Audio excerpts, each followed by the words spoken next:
ladies and gentlemen. We are definitely back. Brittany's not here today, like well, she's not here any day. I mean, mentally. No, she might be here physically, but emotionally and mentally. I told Tevin this morning, I got off the elevator, which is about a city block away from here. I got off the elevator and went, oh, that's right. Brittany's not in today. I can't hear a thing. How do some people, because obviously I've known several people, not many, but several people. Mm-hmm. Why do some people talk this loud? Why do they do that? Any explanation? Doesn't she come from a pretty large family? I do too, though. That's true. Well, maybe like in her household growing up to be heard, right? You had to force yourself to talk over people. Whereas in some households with larger families, not as many people need to do that, or some people just don't want to. But maybe she had just like grown accustomed to, talking a little more boisterous. What do you mean? Yeah, it could be like, as Katie Ledecky's like, talking about all her gold medals, she has to like scream in the background, like, "Hey, I'm here too. I'm still here, Grandma. I took 3rd place in my spelling bee. Right? Are you proud of me?" She is unbelievable. Yeah, Brittany's not here on Tuesdays, ladies and gentlemen. As you know, she got some. What fake deal is this now? Pharmacology, because she wants potentially to become a nurse. I think that's what part of pharmacology goes to. Either that or drug dealer. Want her coming at me with a needle. What a great idea. Not a chance, ladies and gentlemen. We miss Britt, because who can we pick on when she's not here? That's the whole problem. AJ. I was gonna say, I think we're next on the pecking order there for. Hey, Tom, it's AJ. You gotta start talking that loud. It'd be wonderful. We all scream on Tuesdays. It's exactly right. We gotta make up for it. We have a billion things to talk about, but I don't know what to start with because we're just sitting in here going through the headlines. Negative, horribly negative, and horrendously negative. Everything is wrong. I mean, we now, of course, they're escalating the war, which it is a war now. Yep. Which we did see coming. Like I said a couple of weeks ago on this show, you could see this come as soon as that money was exchanged and went, oh God, this is not good. You could feel the tension and unrest. Yeah, they're especially like.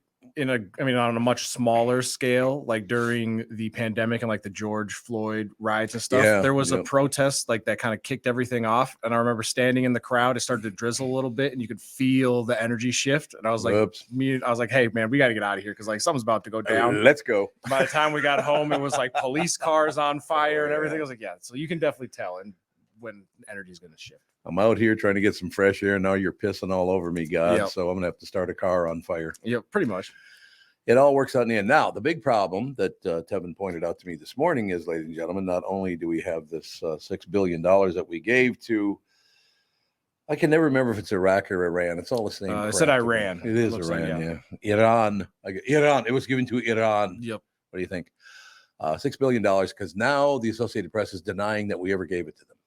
Yeah, they're saying it was a memo that was releasing like 400 million to the Ukraine, but then it like got photoshopped or something. So depending on who you ask, it's either yes, we gave them money, or it's all photoshopped and all a lie. Do we not have like a receipt? You would hope, wouldn't you? Hey, look at this. Oh, it's not a receipt. It's my handkerchief. It's not like they borrowed $20 for parking or something. I know, right? A lot of money. Yep. There should be some sort of paper trail that we should be able to see. Like, can we get our accountant to open up the books and let us take a look? Is there anybody in local government, state government that we could call and ask them what is this all about? How do they now say that there was never any money sent to Iran? Let's get Jesse on the phone. Let me just tell you something. I'd answer you, but I'm off the grid. I'm off the grid, Tom. God, I haven't talked to Jesse in years. I should probably one of these days run into him and see if he's still all pissed off. But what are you going to do? So, yeah, I don't know. I don't know what to tell you. It just, you can never get the 100% truth. Did you give him the money? Didn't you give him the money? Did it go or did it not go? If you didn't give him the money, what's funding this whole situation with Hamas right now? Because that's what they're claiming the money went is to Hamas. So where did that money come from? Right. Can anybody ever tell the truth ever again? No, it would be nice because if you just told the truth and then we can make our own assumptions or own decisions on be good. How we feel about it. But when one side says yep, this is what happened, and then the other side is completely on the other end of things. Of everything. It's like no matter what it is. Yeah. Like, so Yeah. there's no, you could just say, well, maybe do we meet in the middle and say it wasn't that much, but you did give something. Like, there's just no, just be honest. Yeah, I mean, here's what I would like to see maybe, and I've been lucky because I had to pay attention to this kind of stuff because the kind of shaky upbringing and all that deal, it actually made me pay closer attention to things. So in a way, it wasn't comfortable, but I guess I'm grateful for it because, well, I was talking about yesterday, not in the greatest situation here, and they're escalating. And what are we up to now? About 2,000 people have been killed. Is that? I think so. It was the last I heard. About 2,000 people are now dead for no damn reason other than the fact. And again, I'd like to lay this out. And the problem that the United States is making right now is if we ever needed to come together racially, it's right now. Because this is all based on, oh, you're a Jew. Oh, you're a member of Hamas. Oh, we got to stop with this bullshit. And again, I'm watching TV last night. And this guy's condemning this, that, and the other thing. And don't forget the Catholics. I'm like, what? Now you're going after are they the worst? I grew up Catholic. I really kind of enjoyed it. I'm not a big believer in all the tenets and all the rest of it, but it was a nice deal. But I literally, I think it was like 2 days ago, I realized that I am a prime example of everything that's wrong with the world. Yeah. I am a boomer. I'm a Strike Catholic. 1. Strike 2. I'm a white. Oh, Jesus. Strike 3, 4, 5, 6. That's exactly right. I am everything that's wrong with America. I am, and I understand that to be true. I didn't do it on purpose. Of course, I didn't know you were going to be all pissed off at all these different groups. But, yeah, so I don't know what we're going to – you look at the news this morning. It's very, very difficult to find anything to talk – well, there are some things to talk about. They're way off topic. But I suppose we better kind of take a gander at what the hell's going on because we've got troops from all around the world. And this is all about – oh, you don't believe what I believe, so I want to kill you. That's what this is all about. Yeah. This is the most extreme version of like I hate you just because you don't agree with what I agree with. And that's essentially like what our society is going through right now to a much smaller degree. But we're not in the streets dragging people out, but that's true. That's like the direction we're headed if we don't. Although a lot more people being shot to death in our streets right now than I think maybe ever before. So there is a very physical and violent reaction to all this stuff. I don't know, man. Why enjoy your life? I'll give you an example. I don't think you know this guy anyway, so I don't even say who it is. I don't think you've ever met him, but I have a friend I talked to yesterday, and I actually started laughing, and he didn't. He goes, why are you laughing about that? I said, I'm sorry. That's so ridiculous that I had to laugh. This guy has a friend. They've been friends for like 15, 20 years. Okay, you got that? 15, 20 years? Yep. They were talking the other day. This is about 2 weeks ago. They're having a little conversation. And guy A would be my friend, and guy B would be his friend. I don't know the other guy. But guy B was talking to guy A, and it was revealed that guy A is a Republican. Guy B for 15, 20 years didn't know that and will not talk to him any longer. So he was okay for 20 years until you found out he didn't vote the way you do, and now he will not even talk to him. What is wrong with people? What? It's stupid. It's dumb. And you would think that would prove for 15, 20 years, I've been friends with this guy, had no idea, had no problems. But now all of a sudden, just because you vote a certain way, the switch flips and now I can no longer be friends with you. Shouldn't you look at that as hey, we actually can all coexist. Let's move the other way. Right. Come on. What do you think, AJ? Yeah, I mean, that's just so weird to me. Why there's a lot of things to feel resentment about. Yeah. And considering at the end of the day, does your one singular vote and their one singular vote, it really doesn't matter in the grand scheme of things. At all. No. So, who cares? You believe something different. I don't understand what I have friends. Well, what's that guy? James, he's an older guy, news commentator. He's very conservative, and his wife is very. He's very liberal, and his wife is very conservative. James Woods, not James Woods, not the actor. Not the actor. Okay. I think he works with the Democratic Party. I could see the guy's face and hear his voice, but I can't remember his name. Somebody was James something, I think. But these people are married. I'm assuming, have sex and all the rest of it. They don't believe in the same politics, but they can work it out. Right. Why don't we take that as an example instead of you turning your back on your friend after 20 years because of one thing? It's so weird. I also don't understand. This is just me. Why people get so like embedded in, like, dig their heels in about politics stuff. Like, I understand you have certain beliefs and stuff, and this party maybe aligns with it more, but at the end of the day, like, you don't see eye to eye with every single politician and blah blah blah. No, God, no. Like, they're just people that get elected to an official position to, like, help dictate stuff. They're not like an idol. They're not like a superstar celebrity. No. They're just an average person that helps make decisions. So, like, don't be a super fan about them. Have a rational discourse. Yeah. And how about this? 95% of Republicans and 95% of Democrats are there for the money, and they don't give a rat's ass about you.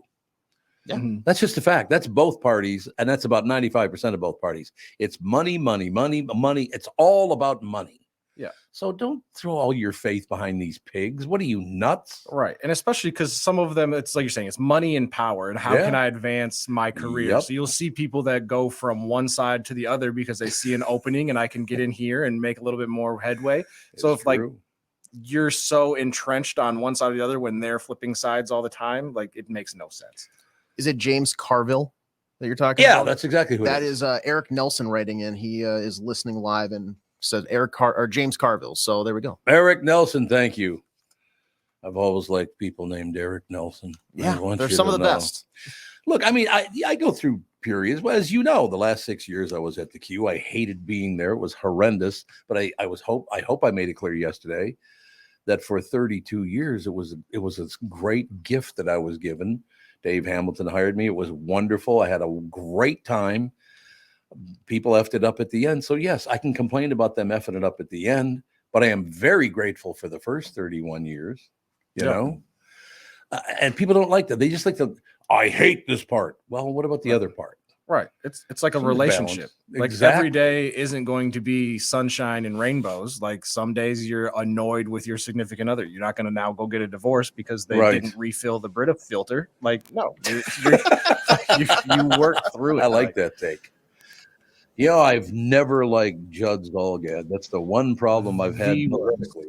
The worst of all time. Oh, you know, guys, I am just so into politics, and I have defriended more people. Like, if they don't agree with my voting or my hot political takes, you're done. I don't talk to you anymore. I delete your number from my cell phone. It's over.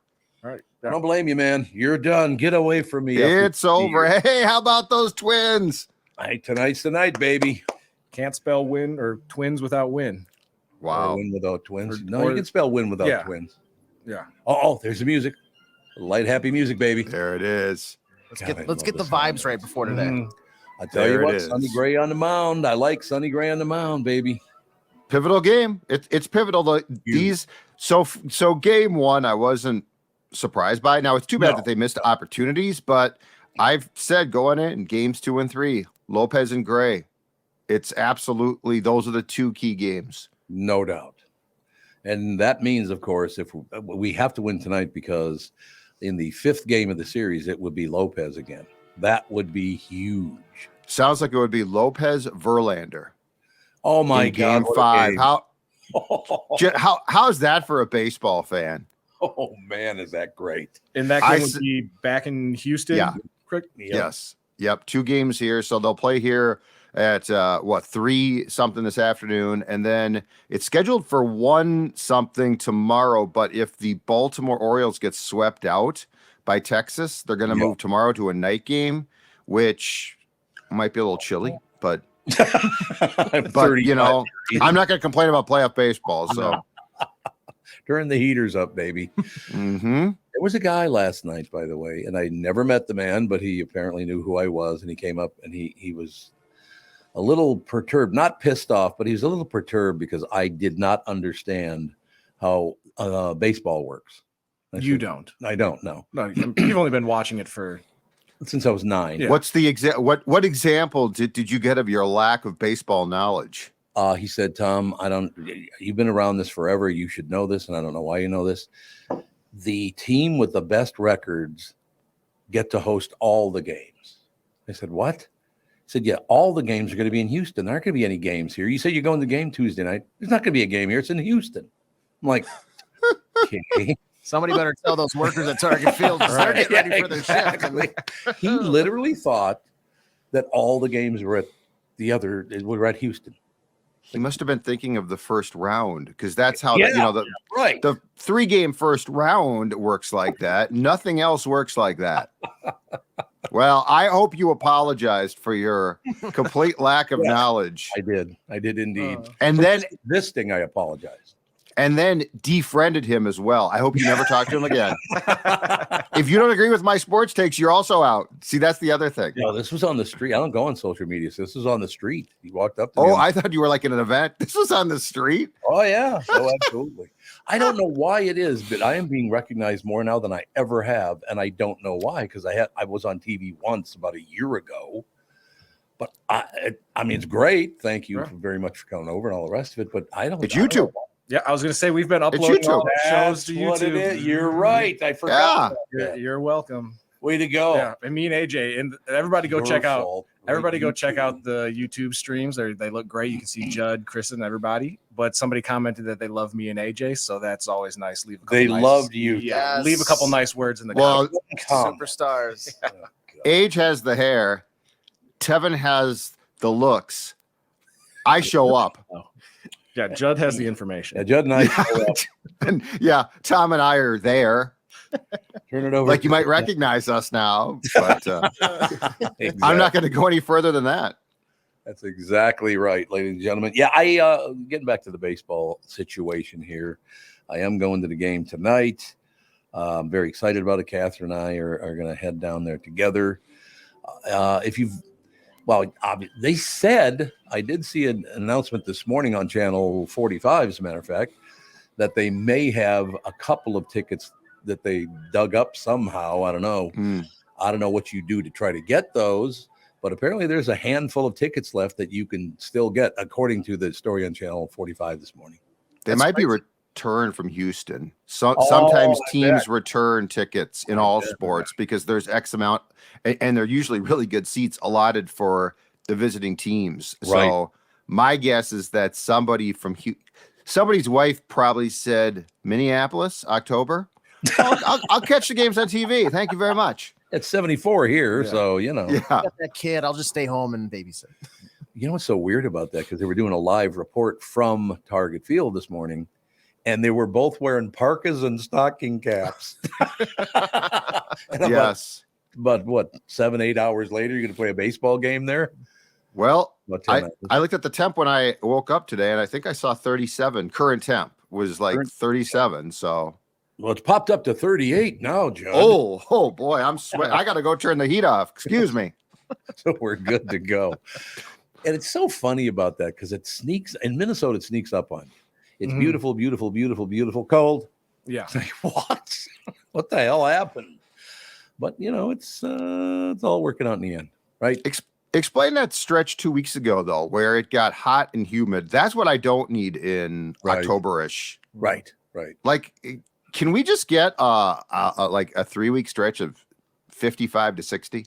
Well, if you'd stop using plastic and creating global warming, it's your fault. Oh, that's it. You're out now. You're deleted from my cell phone. You're the latest. I can't get enough plastic. Damn it. I just love the fact. I still love the fact, Judd, that they can't cancel the Twin Cities Marathon because it was 72 degrees. I'm like, what? It was going to get up to 89, but that was much later in the day. Everybody would have been done.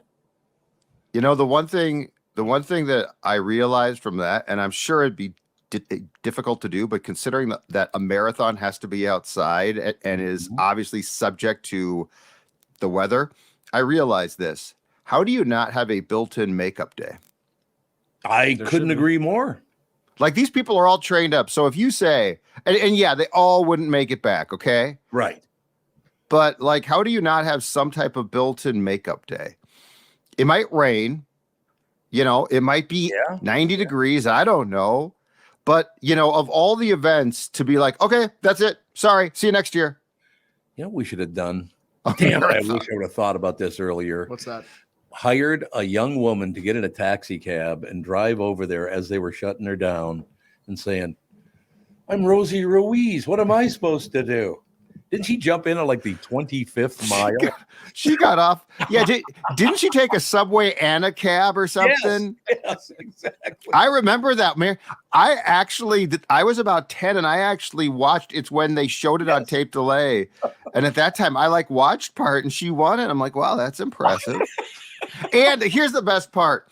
Of all the people to cheat, I love the fact it was a person with an unforgettable name.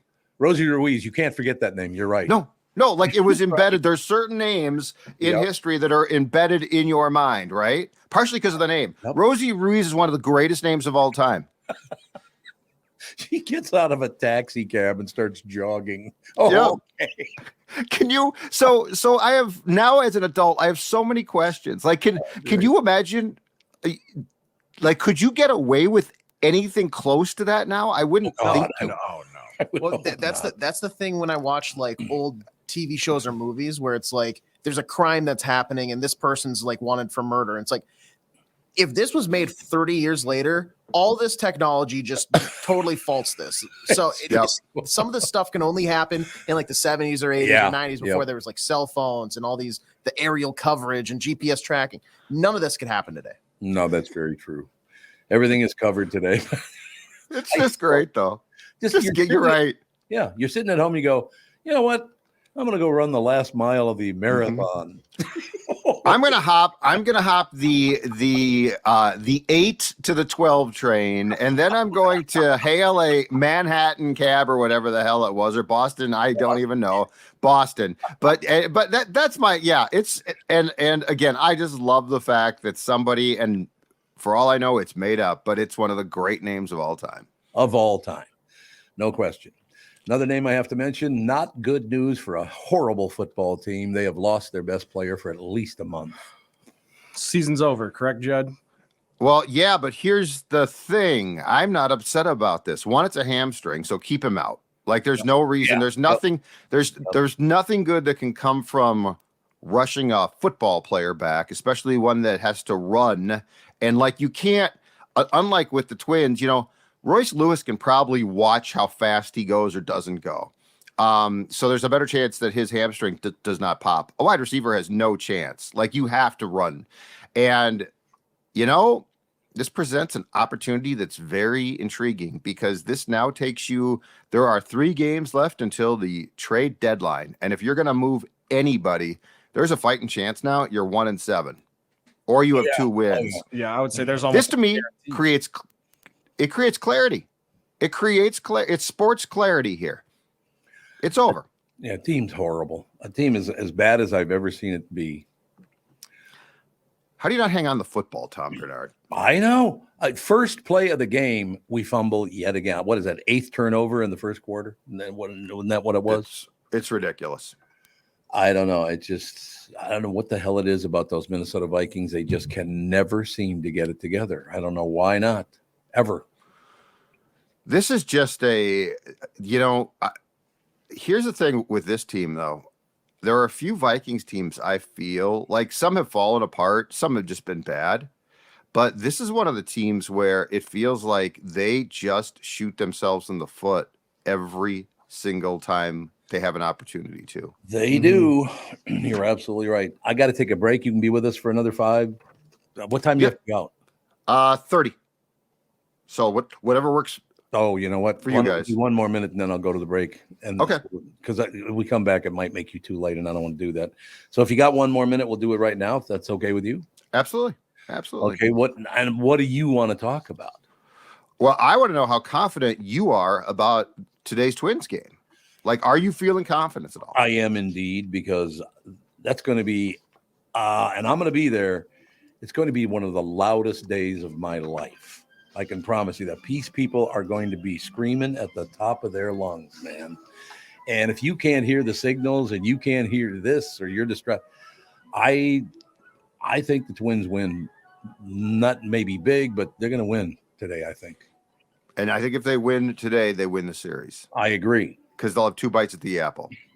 That's exactly right. And one of those bites is Mr. Lopez, who whips ass like there's no tomorrow. Man, that guy can pitch. How much fun was that to watch, too? That's great. That was a pitching clinic. That was 87 Viola-esque. Yeah. Ooh, the circle curve, baby. Remember the yeah. circle curve? I was like that. Sweet music, baby. Sweet music, Frankie Viola. Great guy, by the way. Did you ever get to know Frankie at all? I did not, God, but a hell of a pitcher. Hell of a pitcher. Oh, you're right. And also, I think it's tomorrow's game, throwing out the first pitch, Gaetti to Gladden. Oh, that's right. Gaetti to Gladden. Today is, I saw it yesterday. Who throws it out today? I think it's Santana to Maurer. Santana to Maurer. That's exactly who it is. Very, very good. Yep. The matchup is back. And Gaetti to Gladden is Gladden's daughter is married to Gaetti's son. I didn't know that. Mm-hmm. God, I haven't seen Gary in a long time. Gary and I got to be really good friends. Such a good guy. Gladden and I did not get to be very good friends. Let me point that out. Gladdy is still as feisty as, God, yes. But I can only imagine how feisty a 20-something-year-old Gladden was. Oh, Jesus. Can you even imagine? I'm sure you had some very nice encounters with him. He's still wound tight, but he's older now, so it's a little bit more subdued probably. Convention Grill. By the way, I found out they are going to reopen the Convention Grill. That's what they told me. Amazing. John, get off your ass and get it open right now. I love the Convention Grill, but every time I went to Convention Grill for about 3-4 straight times, Gladden would be in there. And I would sit at my table and look over, and he'd be scowling at me the whole time. It's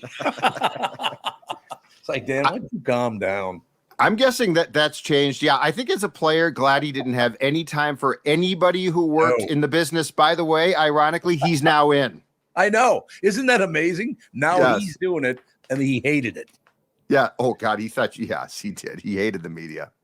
Oh, well. Always a brilliant report, sir. I appreciate your time this morning. Have fun.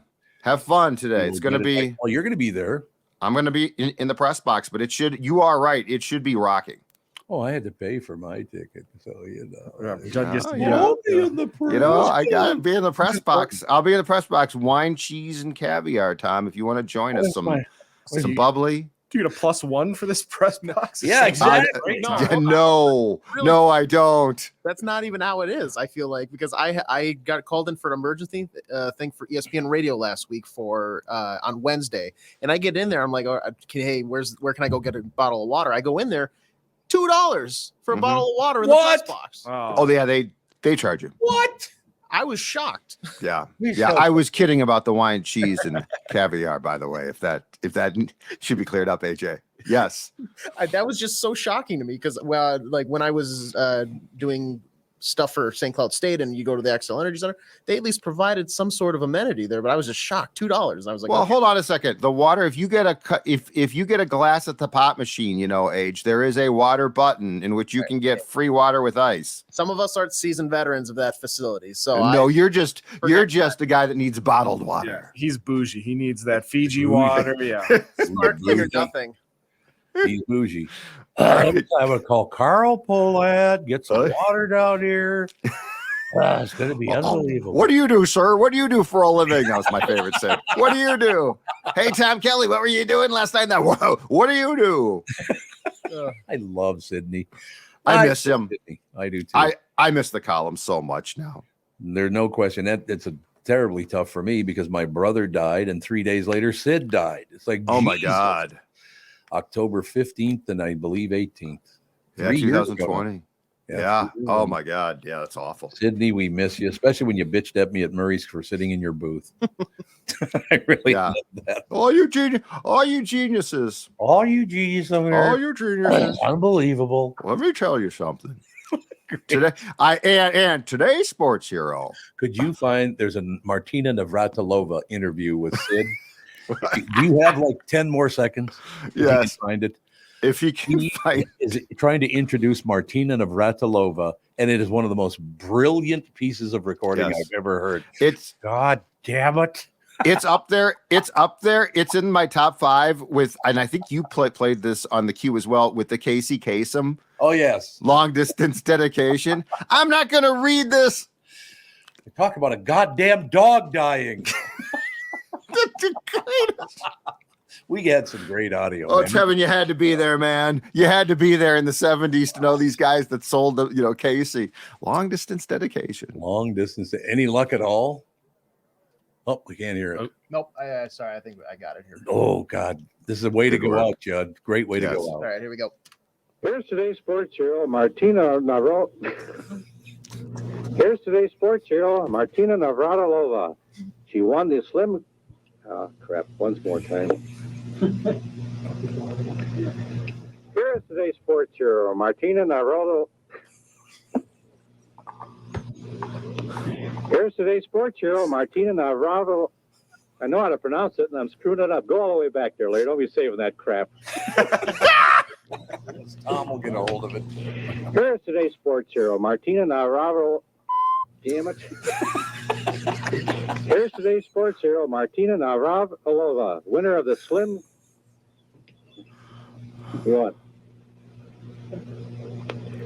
Here's today's sports hero, Martina Navratilova.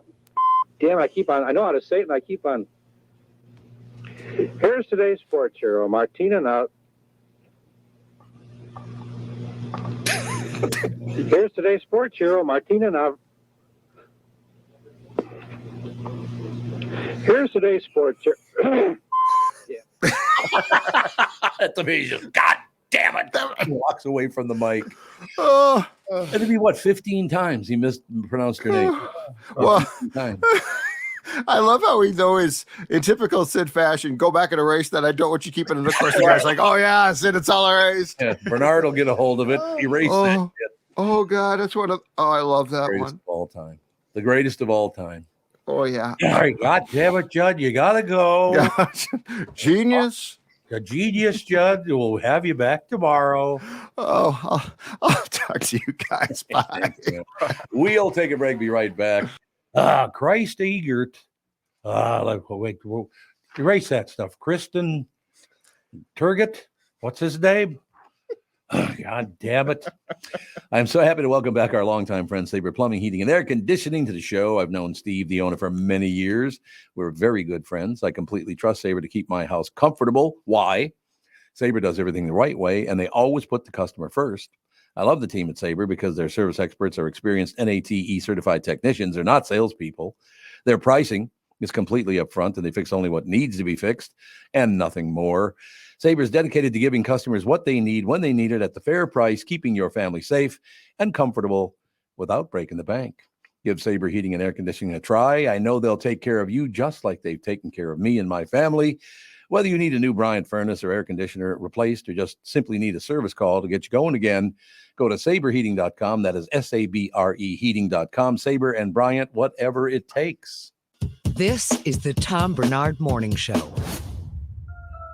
Why should your business bank with North American Banking Company? Here's Landon and Gavin Miller of D&B Plating. I've always been impressed with their speed of answers to our questions, and that has allowed us to expand and capitalize on opportunities in the market. North American Banking Company has never made us feel like a number. They've always treated us as a partner. For more information about North American Banking Company, go to nabanco.com or stop by any one of their Twin Cities locations. Member FDIC, equal housing lender. This is Bob Sansevier, and I want to tell you about Dave Bialke from Bialke Law. Dave represented my wife, Mary, when she had a significant workplace injury. She was very happy with the job Dave did. If you have a work-related injury and have Dave represent you, I'm betting you'll be happy too. Dave is a down-to-earth guy. He grew up in northern Minnesota, rides a Harley, and worked various jobs doing concrete, electrical, plumbing, roofing, and carpentry work. Dave works for people with work-related injuries. If you work construction, or anywhere for that matter, and you're hurt or even just hurting, you should talk to Dave. Let's face it, our bodies wear out. If your body is worn out from work, if your knees or back or shoulders hurt from things you do at work, do what Mary did. Call Dave and talk to him about it at Bialke Law to set up a free initial consultation consultation. The number to call is 763-571-2410. That's 763-571-2410. Or visit bialkelaw.com. That's BIALKE law.com. What the hell is that? Only Sandy would come up with something like that, don't you think? Yeah, that's quite the ad. Tom here, and I just read I was trying to do my Bob impression. Get it down. Tom here, and I just read a success story from MN Fat Loss client Elizabeth, who just completed the program. Elizabeth writes, I'm a 54-year-old woman who has struggled with losing weight. I had almost constant heartburn, trouble sleeping, and brain fog. I tried counting calories, eating bars and shakes, several other programs in which I would lose 5 to 10 pounds after months of struggling, only to gain it right back. After 60 days in Minnesota, the MN Fat Loss program, I was down 25 pounds. MN Fat Loss had really empowered me to believe that I can control my eating and my weight without having to sacrifice foods that I like. That's very important. Let me assure you that the short 60 days is totally worth it. If you're thinking about finally committing to improving your health, this is the time to start. You won't regret your investment in yourself. Great job, Elizabeth. I'm so happy to hear about your success, and that's true. I'm not just saying that. Are you ready to lose weight and feel better? Go to mnfatloss.com, schedule a free phone consultation. It's so easy to see if MN Fat Loss is a good fit for you. They offer a free phone consultation and learn about the program. You don't have to take time off work or get a babysitter for the kids. It's as easy as getting on a quick call with the expert staff. You can share your goals, learn about the program, and see if it's a good fit to help you lose weight and, of course, feel better. They also have virtual options to help you if you live far away. To schedule that free phone consultation at mnfatloss.com, the only thing you have to lose is that unwanted weight. That's www.mnfatloss.com. I cannot wait to hear about your success story. Let them know that Tom sent you. News brought to you by Mr. Buddy Talk, Josh Arnold. Call Josh for your free 48-minute financial evaluation. Damn it, Eggert. What are you doing? What? I've done nothing wrong, Tom. I have done nothing, man.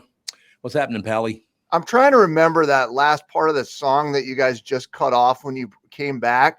You can never remember what. There's like a weird made up thing. I've never known what it actually meant.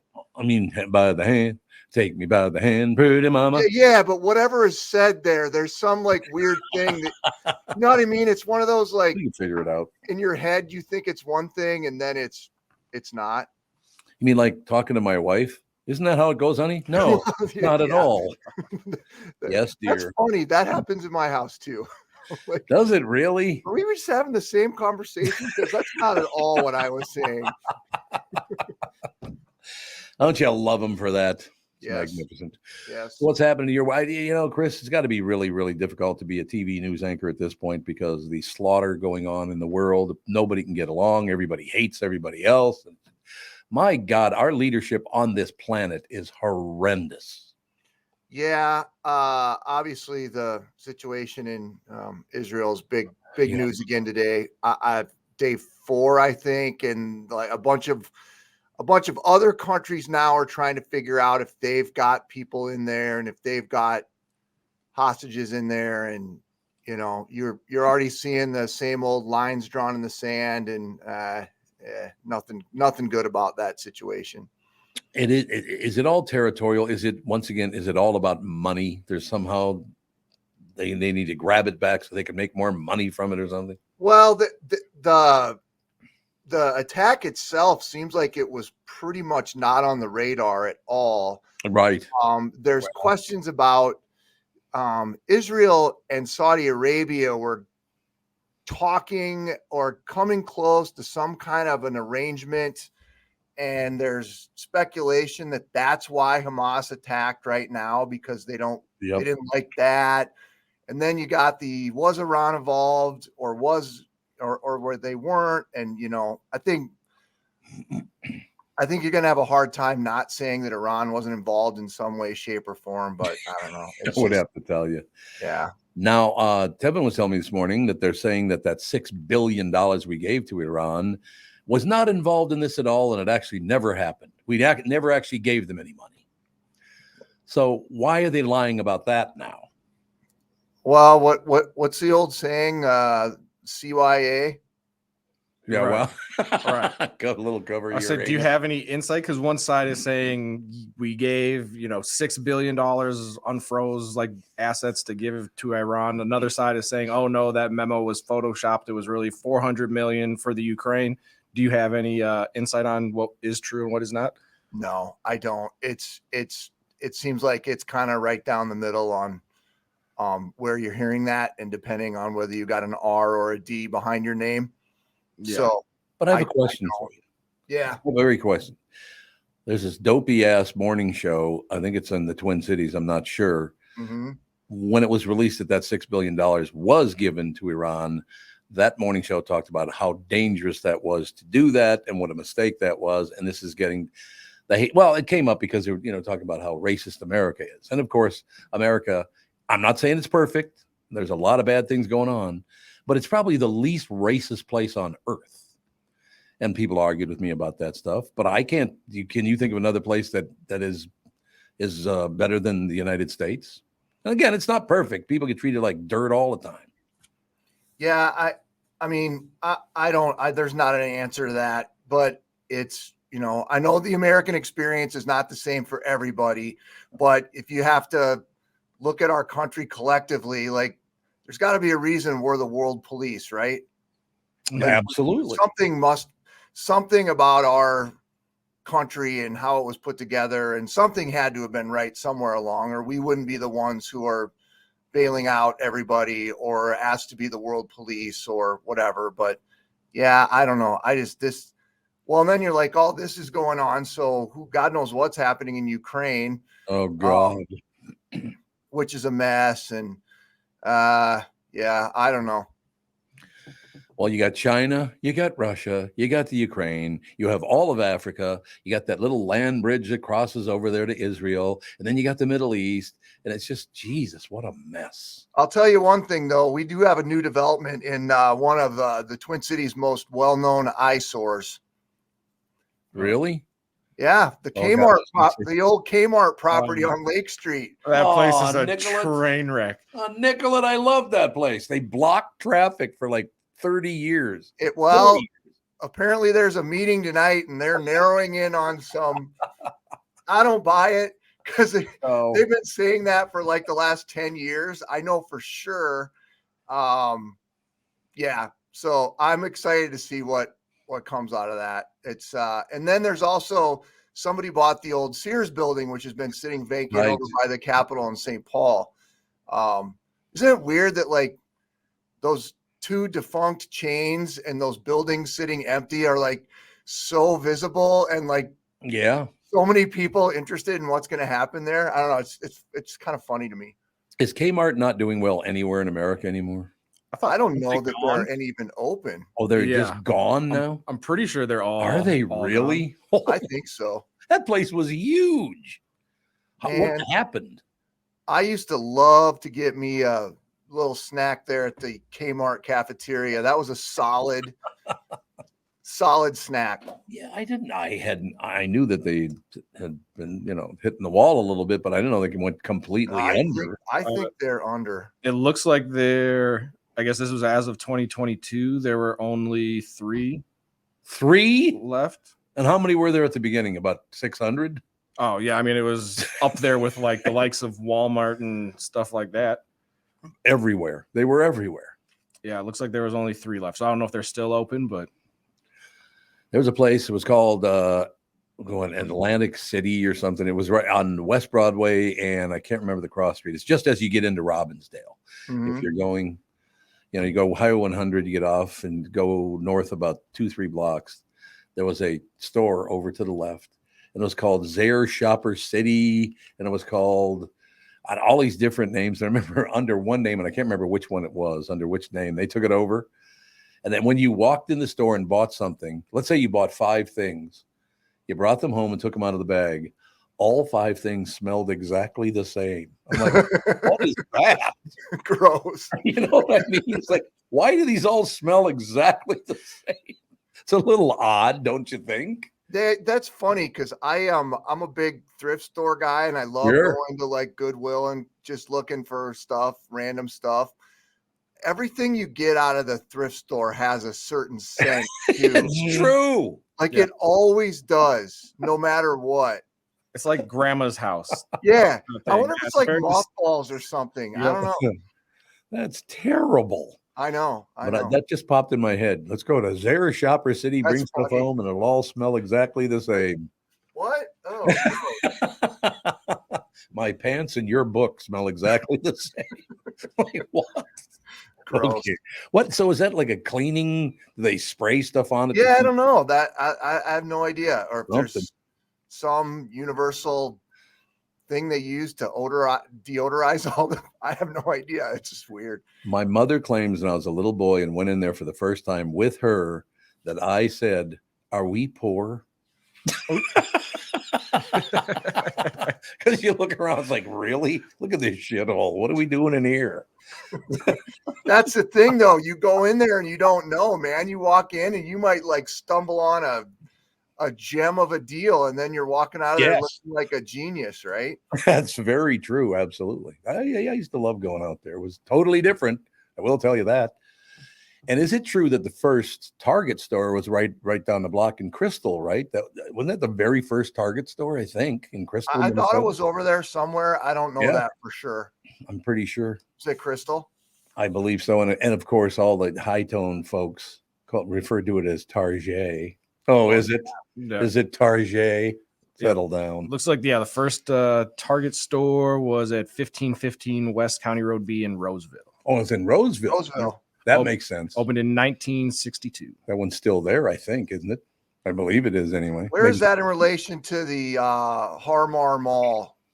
Not far at all. Not far at all. Absolutely. Love that place. That whole area over there, it's too. I agree with. I miss the Harmar Theater so much. That's not even there anymore, is it? I don't think so. Mm-mm. I went to this. I had nothing to do. I'm just kind of driving around. I look up at the Harmar Mall, and they're showing this movie called The Entity.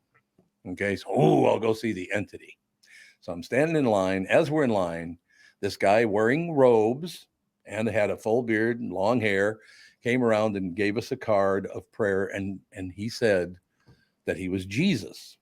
So I went, okay, well, let's get inside before he goes completely off the deep end, shall we? But yeah, he was Jesus. And he was passing out his Jesus pamphlets to everybody. Like, okay, that's great. The guy, 2 people in front of me, steps in and goes, I need 2 tickets to the Anidity. I'm like, the Anidity? And the guy in front of me turns around, looks at me, goes, he said Anidity. I said, I know, it's kind of weird. So then that guy steps up and goes, could I have a ticket to the N-titty? It's like the Anidity and the N-titty. Really? That's what you guys got? Did you ever go to like 7th grade or? But I love that. See, I did. I love going to the Harmar Mall for movies, midday movies, that kind of stuff. You think Jesus would have been able to produce a couple tickets for those guys? You would say, just poof, here are your tickets right there. Turn paper into tickets. Thou shalt go to thine movie now. To thine movie. I like thine movie. All right, I guess I'm late. I gotta go. I just realized what time it is. Fault. Sorry about that, Chris. That's Thank okay. you. All right, have a good day, you guys.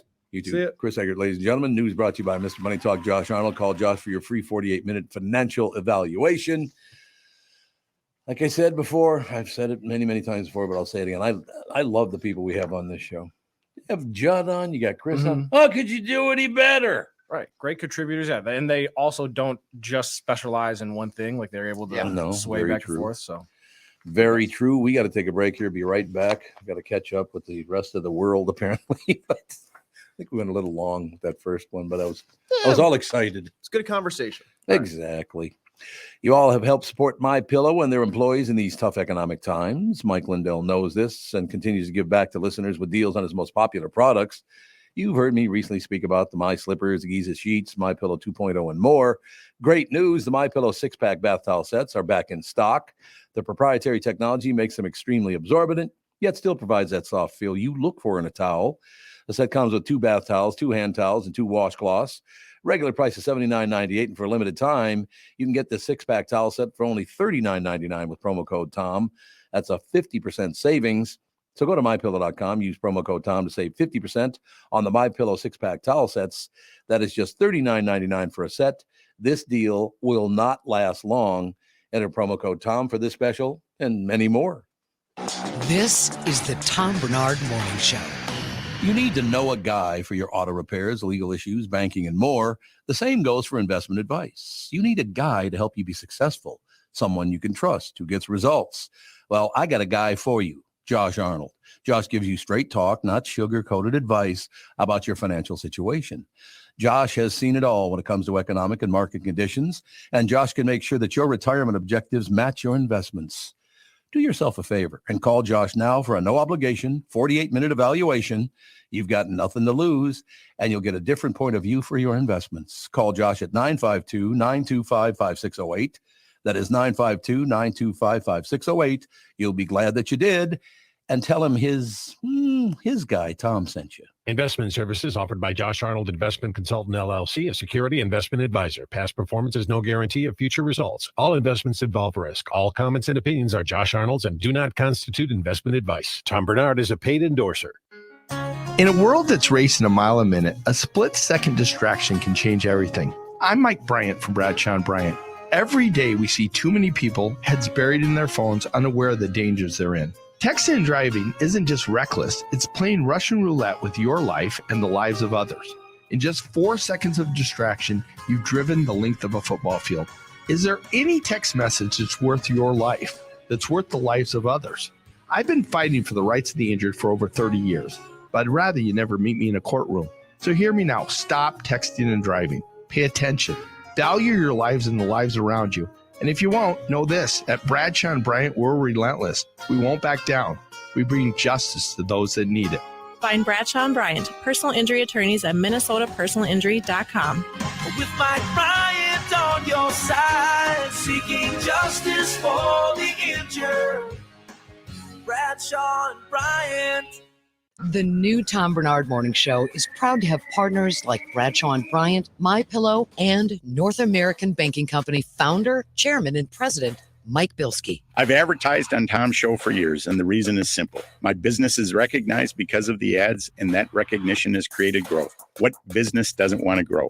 I highly recommend the Tom Barnard Morning Show for your advertising. Grow results for your business by partnering with the Tom Barnard Morning Show. Visit TomBarnardShow.com, keyword partner. Well, you just did. So there you go, Amy. Way to go. Typical. Checking the weather, ladies and gentlemen. Areas of frost between 8 a.m. and 10 a.m. this morning. Otherwise sunny with a high near 55, northwest wind 5 to 10 miles an hour. Partly cloudy tonight with a low around 41. Ooh, and low only in the 40s. That's good. Northwest wind around 5 miles an hour, becoming northeast after midnight. On Wednesday, mostly sunny. A high near 57, so 55 today, 57 tomorrow. Wednesday night, increasing clouds, a low around 43. So remember early in the week, like yesterday, that early in the week, they said it was going to be in the 30s every night. Yeah. So they were once again. Did they call off another marathon? I was going to say, is it safe to leave our houses today? Unbelievable. Do they ever get it right anymore? No, I think that's the wonderful thing about being a weather person is you just get to kind of shotgun weather reports out. Yeah, we'll see what happens. I mean, I don't see a temperature overnight in the 30s at all on this list now. And they were all in the 30s yesterday. Yeah. I can't get a bunch of blood at your ass. What do you think of that? I got your forecast swinging. I feel like there's so much leeway for weather people because if you give the good news and you're right, you're a hero. Right. But then as soon as, like, if something's wrong, you're going to blow it out of proportion. So then you oversold it and then people are like, well, that wasn't so bad. You know, then you're still fine. But if you get it wrong and you're like, it's going to be sunny, schedule that tea time, get out there on Saturday morning, and then it's rainy all day, then you're the bad person. So you're always going to always going to figure it out and oversell. Typical. That's all I have to say. Typical. In any case, good. So we could do this because we just went through the Sydney deal. Our leadoff man.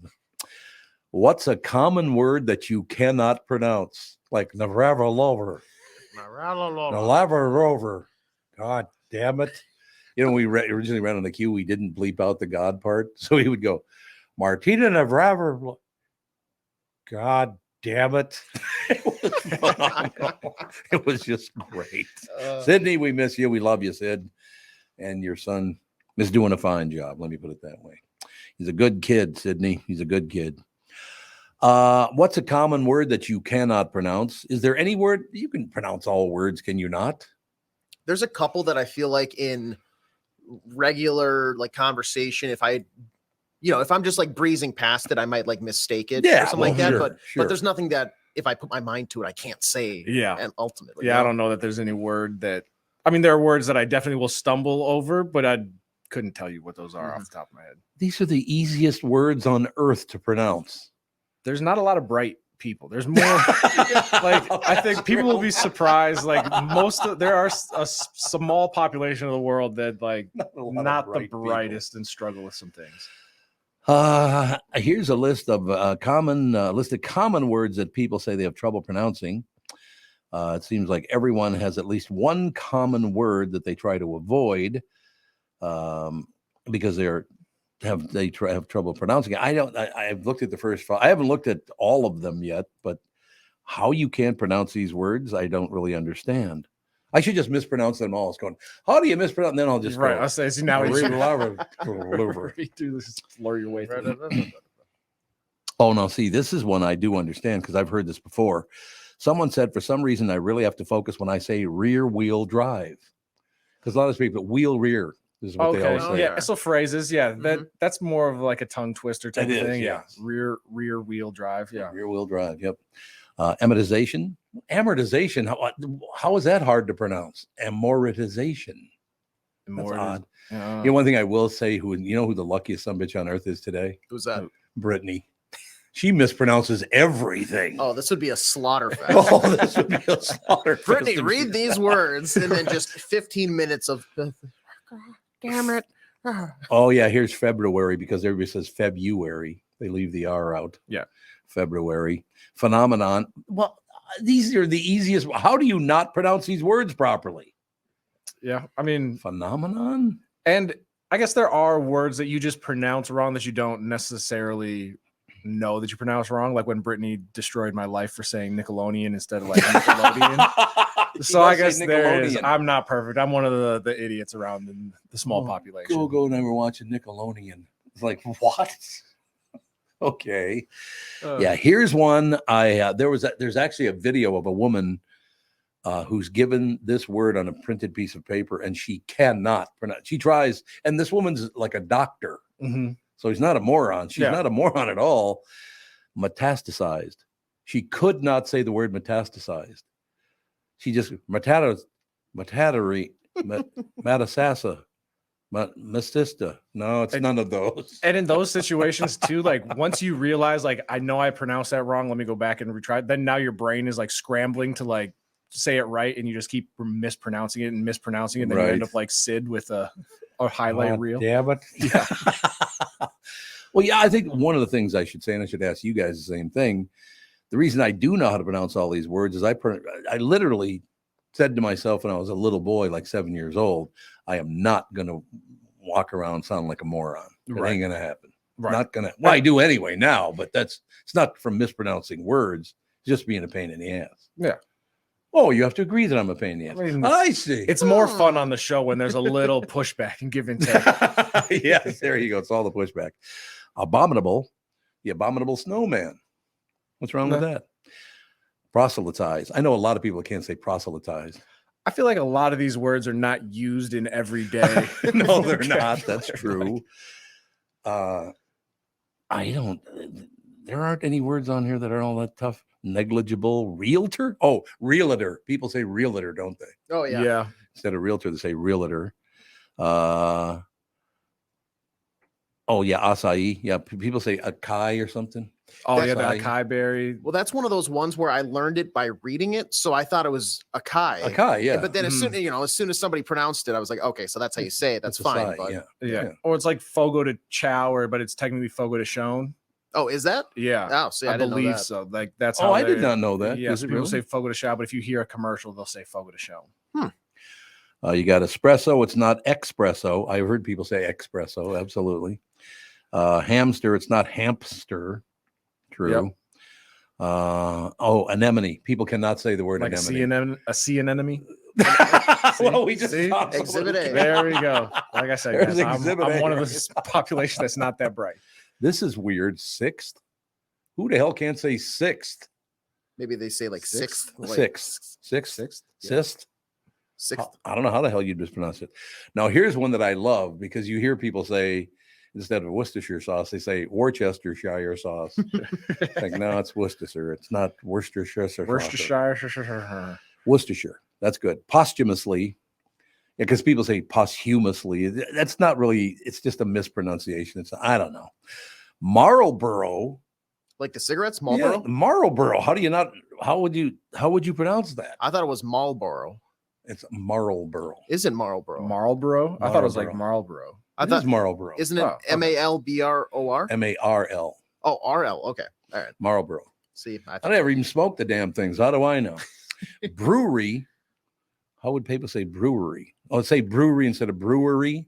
Mm-hmm. They want you to say brewery. Okay. And rural. I don't know how else you would pronounce rural. Rural. Anyone?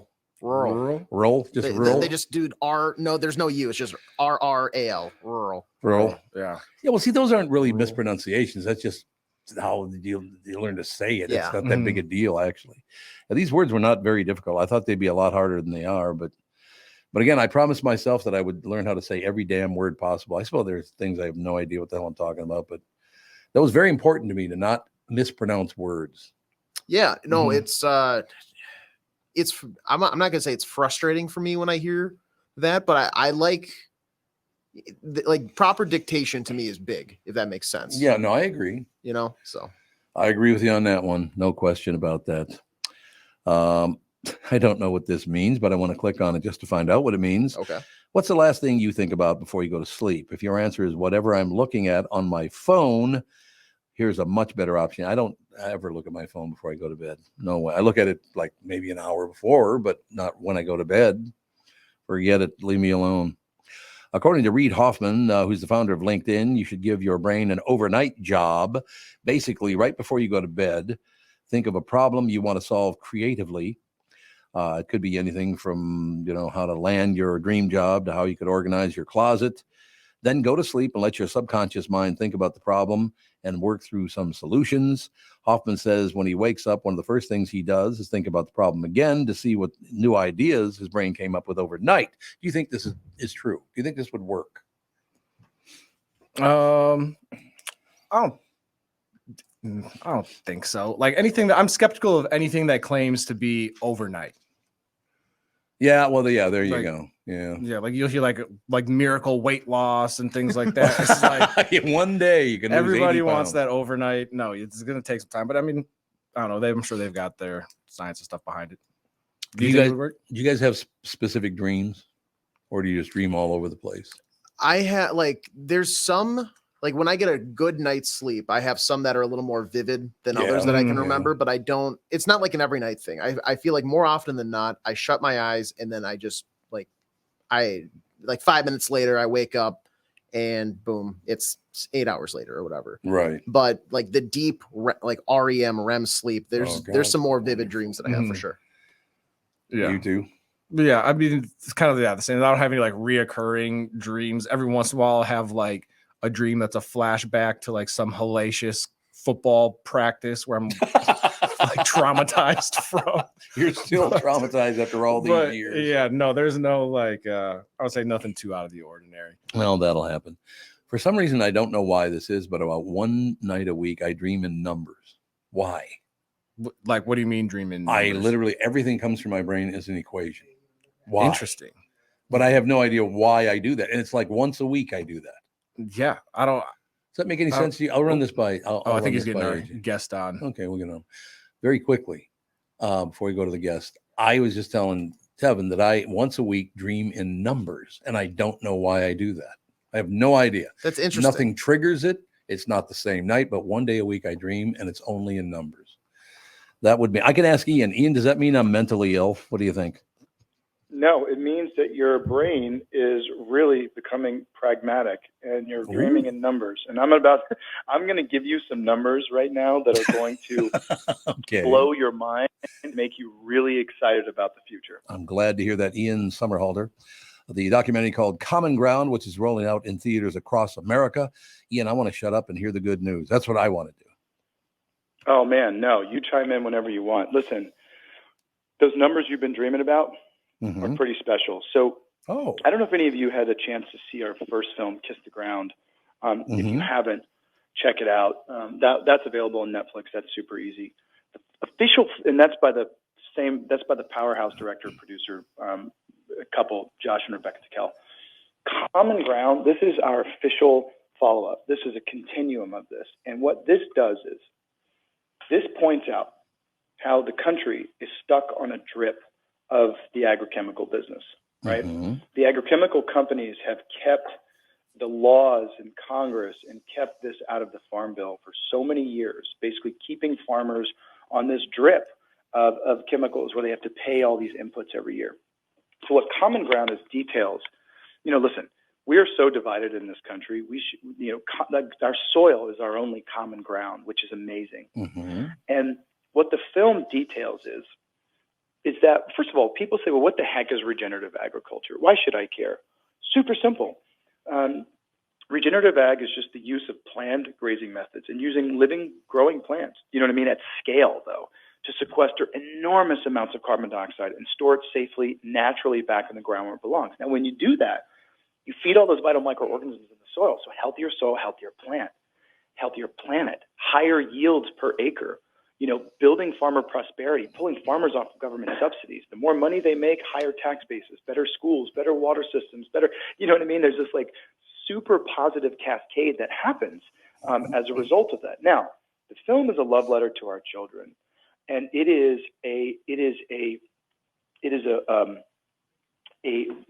message is that, it's time to lean into saving our soil, which will save our farms and our kids' health, right? We all have the right to healthy food, not adulterated with chemicals, right? That is an American right. Our farmers should have the right to live and work debt-free. That is an American right. And you know what? We should have the ability to grow crops every year without the soil blowing away. That is the one thing we can all agree on, right? I mean, every American, no matter what you believe, has the right to common ground. And that is the beauty of this film. It doesn't matter what walk of life you come from. It's the easiest thing to agree on that, what we sort of uncovered was the agrochemical businesses have been secretly microfinancing all of the university agricultural curriculum in this country for 40 years. Dude, think about this. Yeah. Without the inputs that they are selling farmers, and mind you, remember, this, for me, this is a national security issue. We are sending $80 or $100 billion a year of farmers' money to foreign companies outside of the U.S. Why wouldn't we put that money into farming communities? Imagine what will happen to communities when you start injecting this level of cash back into it. It's pretty unbelievable, right? No doubt. So the idea is to buy tickets, vote at the box office and help us tell Washington that we want profitable farmers, that we want chemical-free food and a healthy future for our children. Like, that is the right of every American, not to be subjected to chemicals all over their farms because the congressional bodies that govern our country are in the pockets of the agrochemical companies. It's not fair, and it's time for it to stop. You know what I mean? I know exactly what you mean, Ian. And I was just thinking of who the wealthiest of, leave Biden and Trump aside, just set them aside.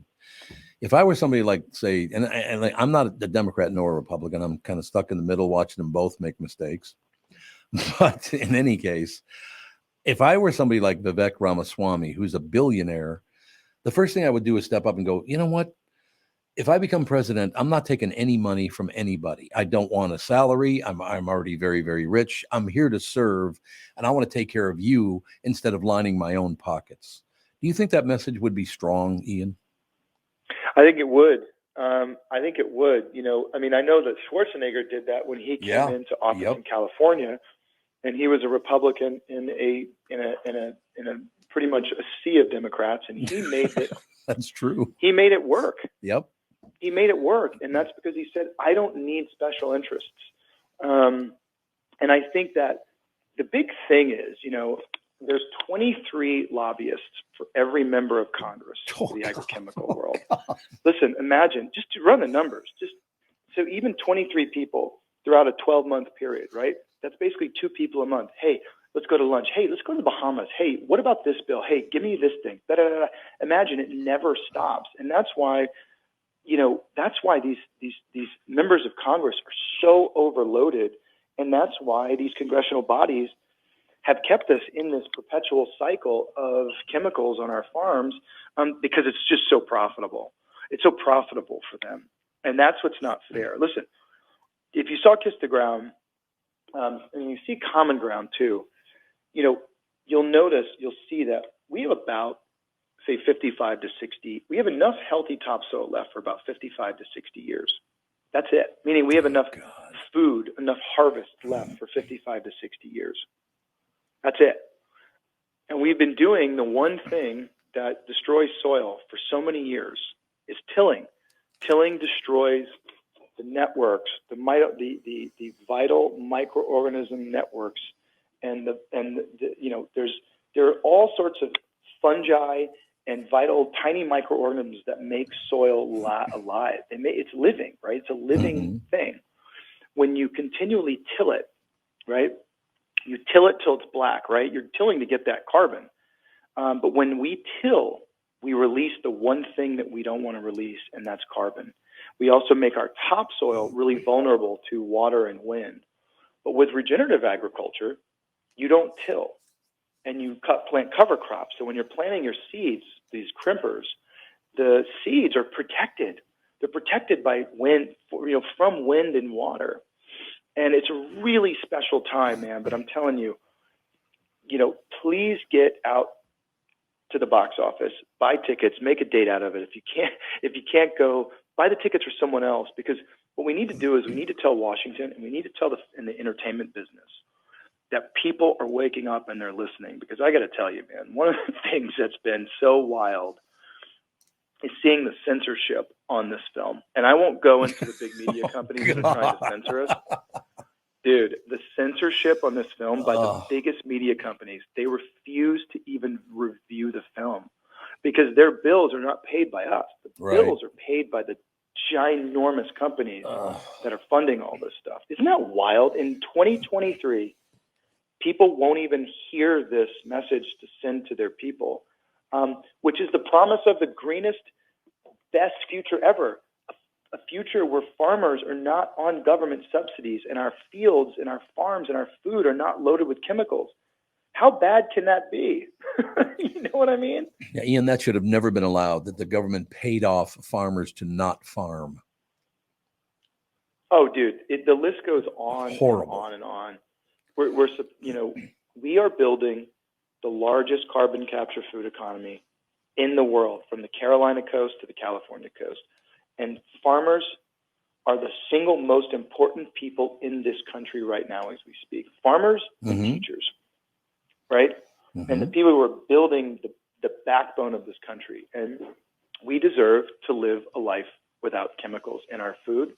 We deserve to live a life without subsidizing all of the crap that we don't need, only because the members of the congressional bodies are in the pocket of the agrochemical company. Right. That's not fair. I agree. Now, I do have to ask you, and I know you only got about a minute or two left with us because you were Tell busy. me, buddy. Couldn't you get any big stars in the movie? I mean, I know.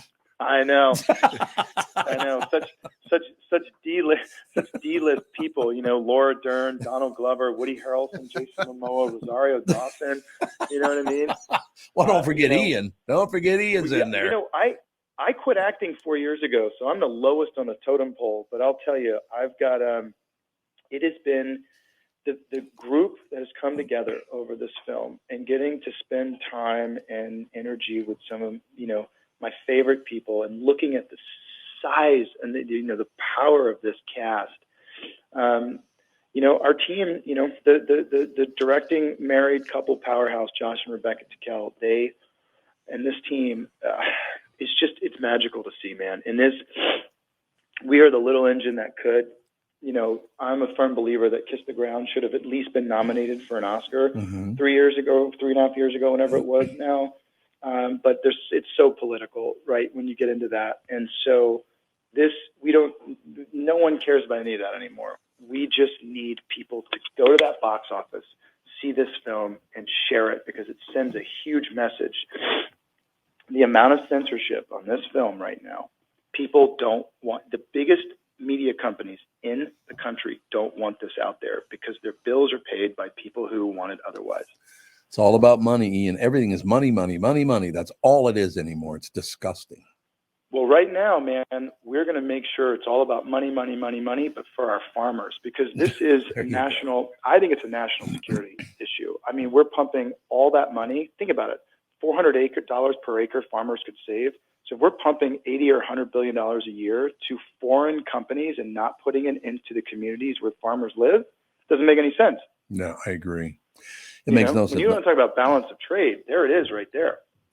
Ian, you got to come back for another segment, but it's going to be on why you don't act. Why don't you act anymore? Why? You know, man, I wanted to focus on building my companies and raising my kids. Okay. And I understand that. Very special. No, I do understand. I have 2 children, 3 grandchildren. I wouldn't want to spend one day without them. So I understand what you're saying. But I'm going to get back in it. I just got the rights back to V-Wars. We got the rights back from Netflix. We're going to redevelop that, but that'll be the last show I do, you know? Well, if you need an agent, I can get you a lot of work because I'm really good at threatening people. Well, I tell you what. Well, if you could kindly threaten them to get into this box office, I will do that. This film, I think we'll change the world, and we'll do it together. Ian, you're a terrific guest. Thank you so much for your time. I love your vision. I love your dream. We need to put the money where it belongs. Right. Exactly. Well, thanks for being such an awesome and gracious host. You're a good man. You really know your stuff, and thank you for sharing this message. Could you call my wife and tell her those things? Because, when I get home today. Yeah, here, text me. I'm going to send you my number. Okay, Ian, we'll talk soon. Please do come back very soon. Love talking to you. Ian Somerhalder, ladies and gentlemen, the documentary film Common Ground, which is rolling out in theaters across America. Yeah, you think he has a bitch of a time getting a date? Yeah, I was like, did you see his picture? But he's got the jawline chiseled out. My goodness. Ladies and gentlemen, if you have never seen him, this is your boy right there. Yeah. Semi-good-looking kid. Yeah, You know what I'm saying? I think it's amazing that he gave up acting because he was a very successful actor. Like he had a good run on Lost. And, Oh, that's right. Yeah. To give that up and kind of, I assume, do things that are more important to him, like the causes with the agriculture and raising his kids and things like that. Yep. Says a lot about the type of person he is. See, I just love this. It's not about, I'm doing the me. It's no, he's working to make things better for farmers. Mm-hmm. We have got to somehow, can we ever? Is there even a possibility? Can we ever get away from just adoring the almighty dollar? Look, we all need money. We all need money to live. But it's like it's a god now. Money. Oh, it's money. Like, settle down, for Christ's sake. Right? Yeah. I don't think we'll ever get to the point where money isn't the thing that drives a lot of people, because a lot of people are money motivated rather than internally motivated. Yep. But I do think we're getting to the point where it's starting to shift, where like the take it from the 1%, we're saying like, well, why are CEOs getting paid billions of dollars? Like, hey, if we can redistribute some of it, we won't have as much poverty, and kind of people are looking to maintain rather than continue to climb. Please tell me that's not true, that the CEO of Disney's making $400 million a year. I would believe it. I'll tell you it's not true, but it's true. I'll tell you. Is he really making $400 million a year? Because he used to be our boss, right? Over at KQ when Disney owned KQRS. Yeah, I would say nicest guy in the world. I would say it's probably not true, that he's probably hiding some money and making a little bit more. It's more than $400 million. Yeah. He's making more than $4. Yeah, somebody's telling me, I've heard that number come up several times, that he makes like $400 million a year. I hope that's not true. What are you coming up with, AJ? I just did Disney CEO salary. It looks like $27 million a year. Oh, so that's that was his average salary from 2005 to 2020. That was Bob Chapek. chapter. Yeah, that's a different guy. Yeah, but you're looking for Bob Iger? Bob Iger, baby, because he's doing very well. There's no question about that. There's some really good stories popping up, by the way. Disney, Domino's giving out emergency pizzas. What's that? I don't know. Like, I'm trying to think of times in my life where I'm like, this is an emergency. Yes, exactly. I really need to get this Domino's pizza here right now. We're going to find out what that is. What do you find, Pally? I still was just seeing anywhere from 27 to 40 million. Yeah, so they're not counting. Here. So that's just for parking. Yeah, exactly. Right. That's to get into the park every day. Exactly. To get in every single day. Now, those guys make a lot of money. God bless them as long as they share. That's good for you. Domino's giving out emergency pizzas. They're giving away pizzas. Oh, my God. It even says emergency pizza right on the box. So I don't know what the hell that's all about. Do you have any idea? Domino's giving away that free pizza. Here's how to get it. Yeah, I'm looking at the box. Emergency pizza from Domino's. And it says XL, small, medium, large, or extra large. I don't know what the hell that means. This is a test of emergency pizza system. Domino's has announced a new promotion in which customers can get an emergency pizza for free. Now, most people know that getting pizza is almost always an emergency. So what exactly is his deal? And then it was covered up by an ad, which I now have to get rid of. Thank you so much for that. There you go. Domino's introducing Domino's Emergency Pizza Program that offers a free medium 2-topping pizza to customers to use whenever they need it. Most, the company says in a press release. Perhaps you burned dinner, the power went out, or maybe your in-laws just dropped by without notice. Whatever your emergency situation, Domino's believes a free pizza can make anything better. Yeah, free pizza does make pretty much anything better. That is true. I do know some people that don't like pizza, though. Really? A couple of them. I know 2 people that they do not like pizza. Well, Bob Sansevere, He doesn't like pizza? He doesn't. He eats the cheese, but not the crust. He's Italian. I know, but he won't eat pizza crust. Is he 5 years old? Exactly. I mean, honest to God, we used to find, Gelfand would lose his mind. It was wonderful because he'd go, his Sansevier must be here. I'm like, why? You would go over and look at the basket. There'd be about 15 slices of pizza without any cheese or sauce on them. So he's just eating be the crust, sauce and cheese and the toppings. Yep, and then throwing the crust away. That's so bizarre. So is he just calling like, "Hey, Domino's, I need a large cheese pizza, extra cheese, no crust," and that's it. Can you just give me the cheese? And they're like, "No, we need to cook it on something." They need to cook it on. That's ridiculous. On the dough. Like it's just a bowl of melted cheese and sauce. What the hell are you thinking? That's bizarre. I'm just gonna send him a bag of mozzarella for. Yeah, there you go. Go crazy. Exactly. And it looks like this Domino's thing. Essentially, it's you sign up for their rewards program. You order one pizza, and then they're giving you a free pizza to use and redeem it.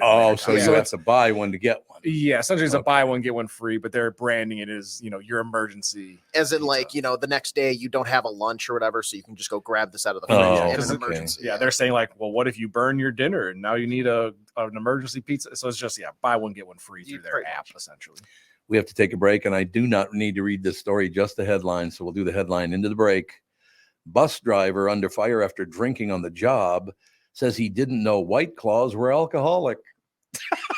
Survey says that was a lie. It says right there in the can, doesn't it? I believe.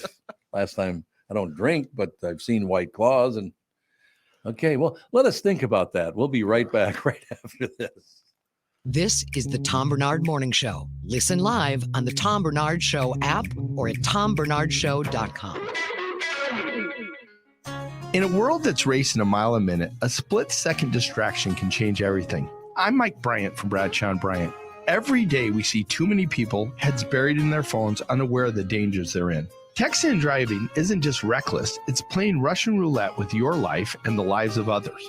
In just 4 seconds of distraction, you've driven the length of a football field. Is there any text message that's worth your life, that's worth the lives of others? I've been fighting for the rights of the injured for over 30 years, but I'd rather you never meet me in a courtroom. So hear me now. Stop texting and driving. Pay attention. Value your lives and the lives around you. And if you won't, know this. At Bradshaw & Bryant, we're relentless. We won't back down. We bring justice to those that need it. Find Bradshaw & Bryant, personal injury attorneys at minnesotapersonalinjury.com. With Mike Bryant on your side, seeking justice for the injured. Bradshaw & Bryant.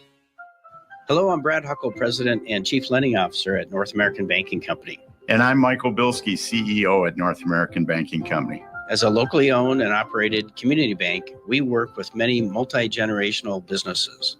Take Personal Care Dentistry of Roseville, for example.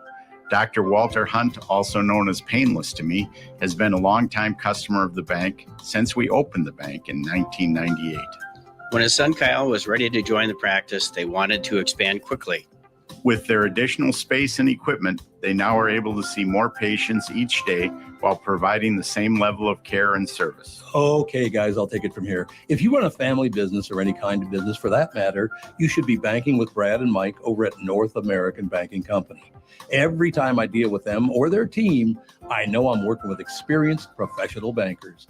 So why not bank with my banker? North American Banking Company, a better banking experience, member FDIC, equal housing lender. Tom Barnard is back. Every weekday, you'll hear Tommy B, Brittany Arneson. Yes, that Brittany Arneson. Along with Tom's pals, Kent Herbeck on Fridays, Bob Sansevier, Mike Stretch Gelfand, Tim Lammers, and from Channel 5 Eyewitness News, Chris Eggert and Kristen Burt on entertainment and pop culture. It's Tom and the crew with opinions on news, opinions on life, opinions on entertainment, and of course, opinions on other people's stupid opinions. The Tom Barnard Show is a podcast, so you can listen when you want to listen. In the car, on the way to or from work, at home, on the job site, or wherever you need your Tommy B Show fix. Hear the show on the Tom Barnard Show app in your app store, as a podcast on Spotify, Apple, or wherever you get your podcasts, or see it on YouTube on the Tom Barnard Show channel. Got a little shout out here, ladies and gentlemen. I was driving down the street yesterday and went, oh my God, do I need a haircut? My hair's hanging out under my hat, curling all up and all the rest of it. So I pull into Dick's Barbershop over there on France Avenue, about 44th and France in Edina. Mm-hmm. Been going there for years. And that barbershop's been there forever. Walk in, everybody just very, very happy, just in a great mood. 3 generations of that family now has worked or works in that barbershop. There's no place in America better than a barbershop. I agree. Like, it is. I love it. Best time. Like, and is it the same person that cuts your hair every time? No, it was his son, actually. Okay. And actually, Dick is, I believe, still. I don't know if he still works or not or whatever, but yeah, there were 3 members of his family are cutting hair. 2 sons, a grandson, the whole deal. His grandson cut my hair. Yeah, did a hell of a job. We were joking around, having a great time. Like, well, my friend Mark Zeman just happened to be there. He's a close friend of mine, was getting his hair cut. So I was, of course, ripping on him the whole time I was waiting. Well, you have to. That looks terrible. What are you getting your hair cut like that for? Look at. I've been going to the same barber for years and years and years and years now. 121 barbershop in Uptown. Same thing is like kind of it's right by like the Domino's. There's it's on Hennepin, and I don't know what the cross street is, but it's like north or south of Lake Uptown, Street. North of Lake Street. So it's just north of Lake. So where the old Uptown Theater used to be, on that block. Or a couple blocks. Or no, so it's like further up. So if you go down, like almost to getting to downtown, where, okay. Like where, like, you know where Rudolph's barbecue used to be. So it's like kind of in that general area. Yeah, it's a great area. But anyway, so yeah, it's like family owned. Grandpa, son, father, whatever, the whole family works there. But yeah, every time I get done with my haircut, he takes the cape off and he goes, "You're still ugly, but at least your hair looks nice." See, that's what you need right there. I say I do. I love going to get my hair cut. It's the greatest. We just laughing and joking, having a great time. So tip of the cap to everybody over at Dick's Barbershop. I'll see you soon. Want to know about, this is interesting. You want to know about the most controversial song from the year you were born? Read below to find the answer, and don't be afraid to check your birth year, because we're going way back on this one, all the way back to the Prohibition era in the U.S. Jeez. So wouldn't they all be at like 110 now? Well, you know, Tom, when I was grabbing this story this morning, I figured the further back for you, the better. Oh, so we could get to my birthday. I see how it's going to be. Let me just tell you, I was looking at this article about my birthday because it was a ragtime girl. A ragtime girl. Do. Okay. So basically, I have to check. So I must have to click on that. Boy, this is jumping all over the place, man. Controversial songs from the year you were born. Okay, what do I have to click on to get to that? Because it sends me to a different story. It's the site's a little. It's jumpy, wonky. Loudwire. That's the site. What? Because you're born in 65. I don't know. Well, I don't know what year. Get away from me. 82, 51. 51. Okay. See, I thought you look younger, so that's why I thought 65. Years ago. Okay, I'm almost there. I've got it for you here if you want it. All right. Yep. I'm there now as well. 60-Minute Man. I don't even heard of that song. You ever heard of that? No. Billy Ward and the Dominoes, a bona fide precursor to the burgeoning rock and roll genre. This naughty number from Billy Ward boasts of his bedroom exploit. Well, hey now. Oh my God. Scandalous. By the way, he was a person of color. Hey, I'm gonna get laid tonight. That was what music was all about. Yeah. Okay, so what year do I want to go to next? So we found out I never even heard of the song that was the most controversial song when because it's about some guy getting laid. Well, my birth year, 92, the most controversial song is Killing in the Name by Rage Against the Machines. All-time classic. Is it? Have you ever heard it? If I heard it, I probably would recognize it, but it doesn't. No, it doesn't ring a bell. No. Interesting. All right, AJ, what do you got? 1997 for me, and I've never heard of this song before, so maybe either one of you two have, but it's going to be, if I can pull it up here, This Is Not Your Country by Morrissey. Never even heard of it. No. And like scrolling through, like there's not a lot of, I would say, notable songs on the list. But like 1999, like Goodbye Earl was the most controversial song because against usually you're talking about killing somebody. So like things like that makes sense. Or like Pumped Up Kicks is on here, which is the song about like school shootings. Yeah. Which was Jesus. As a little kid, like it was extremely popular. But you never really like listened to the lyrics. And then now when you get older, you're like, oh yeah, that was definitely about a school shooting and probably never get made in today's society. I was hoping that the year I was born, it was going to be like Rapper's Delight. How was that controversial? This was like a feel-good, happy rap I love song. that It's song. Such a good song. And the chicken tastes like wood. I do that. There are two rap songs that I like: California Love and Rapper's Delight, because they're both very. Well, first of all, California Love is just about being positive. I Right. love it here, and it's wonderful. Yeah, very positive song. And Rapper's Delight was just funny. Yeah. I thought- Rapper's Delight. That's essentially, I mean, and I know it's not the first rap song, but that's wasn't it? I thought it was. I mean, I don't know if it it's was or credited not. with saying it's the first rap song, but I'm sure there were other ones okay. before. But I think it was like okay. the first like very popular one, and that was like kind of the one that put the genre on the map. Oh, okay. Should have done a better job putting the genre on the map, because I don't want to hear how wonderful you are. That's all rap is now, is how wonderful I am. Yeah, it's rap. It started out kind of like in its or in like the beginnings as, you know, rapping about your current situation and being positive, and then kind of as police brutality was starting to get recognized, you had like the NWAs of the world, you know, talking about What does how that bad, stand for? We can't say it on the. You know, Terry actually said that on the air to what's his name, the lead singer. You talking about like Ice Cube? Ice Cube, yeah.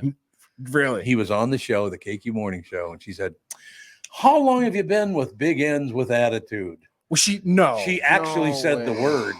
Did Ice Cube pull out his gun? He was like, "Tommy, what the hell we got going over there?" Absolutely not. And people think you got her fired. She got herself like, fired.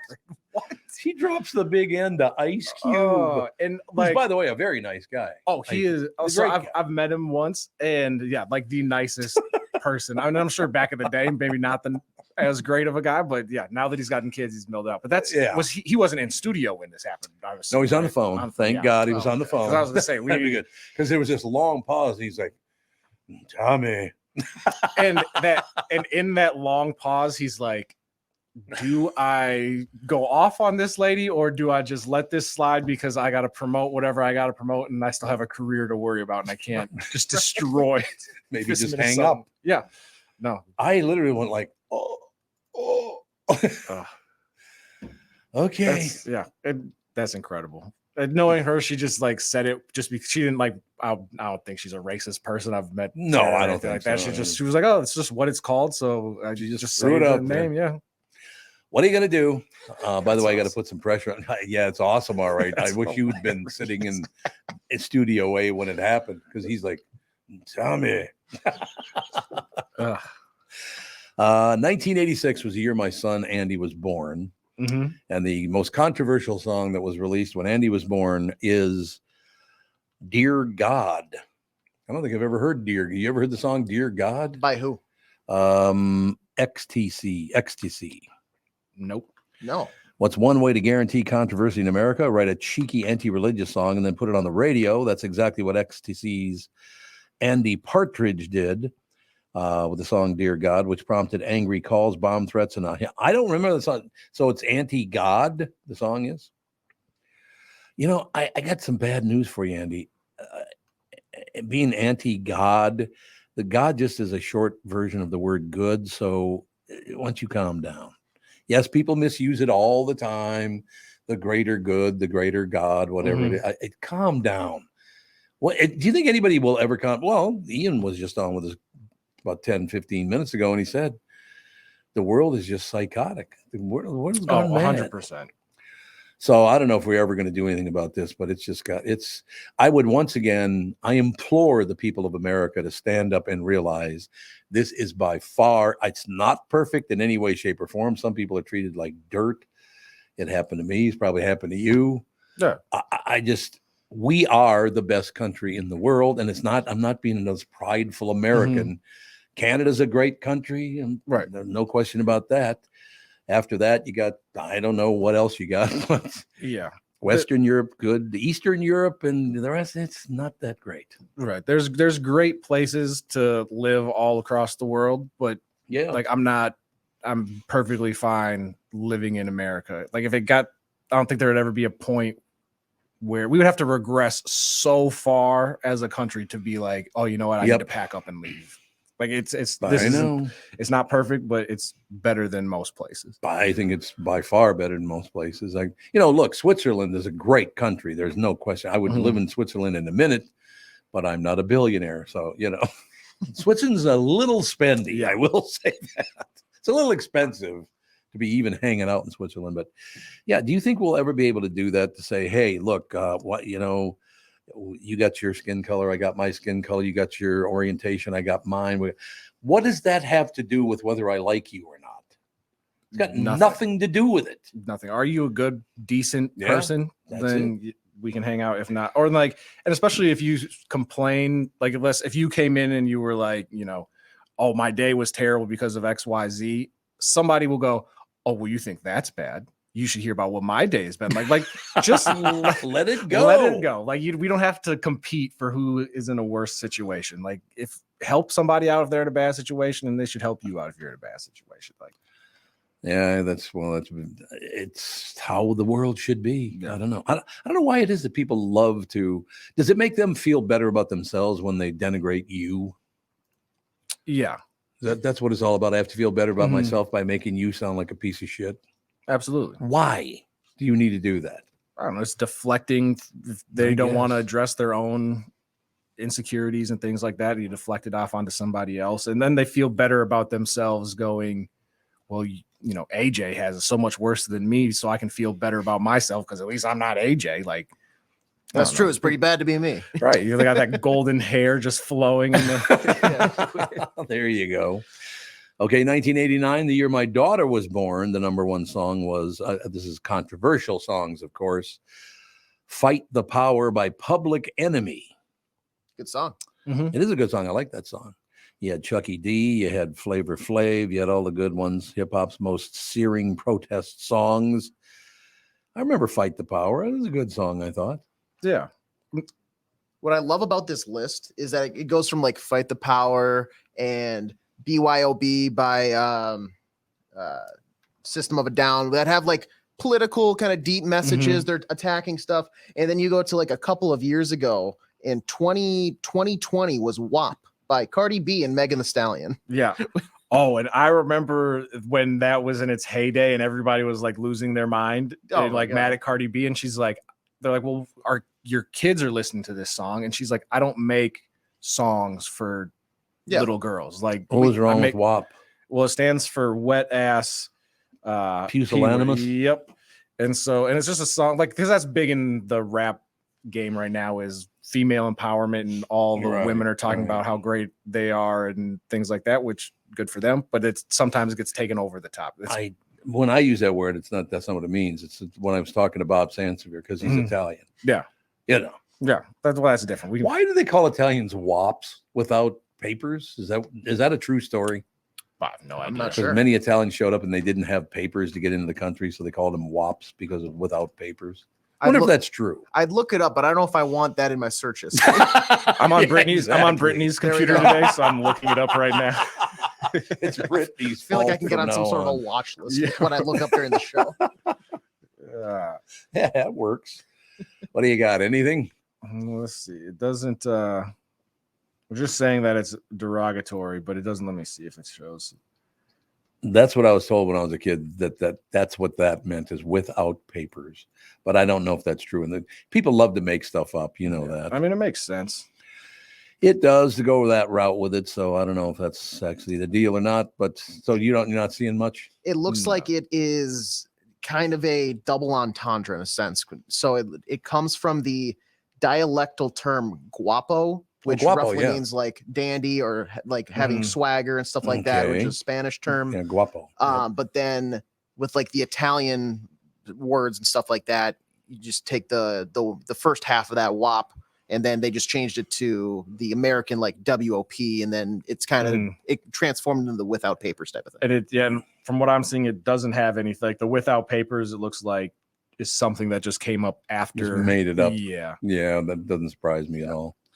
I'm sure that does happen a lot. Oh, we'll just say it's without papers, like you lying sacker. Making it up as you go along, right? Yeah, absolutely. I don't understand how you think you're going to get away with that, but such is life. Right? I mean, all this stuff. Like these movies, was any of them worth a damn? Any of the ones I mentioned? The what movies? Oh, the movies songs? of the year you were born. The songs? No. There's a few that it's like whatever.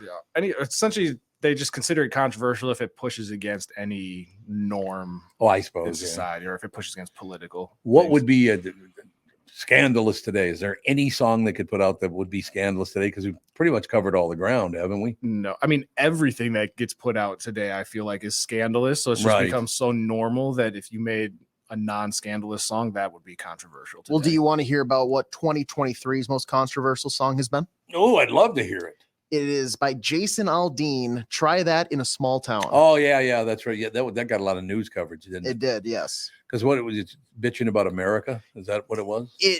Don't come here and bitch about America. No, it's kind of in a sense, but the underlying tones that people were picking out were like, you're not going to be able to stand up for activist rights and stuff, and in the small town we're gonna attack you and like some whatever, and then they kind of fanned the flames because the music video for it used paper clippings from like an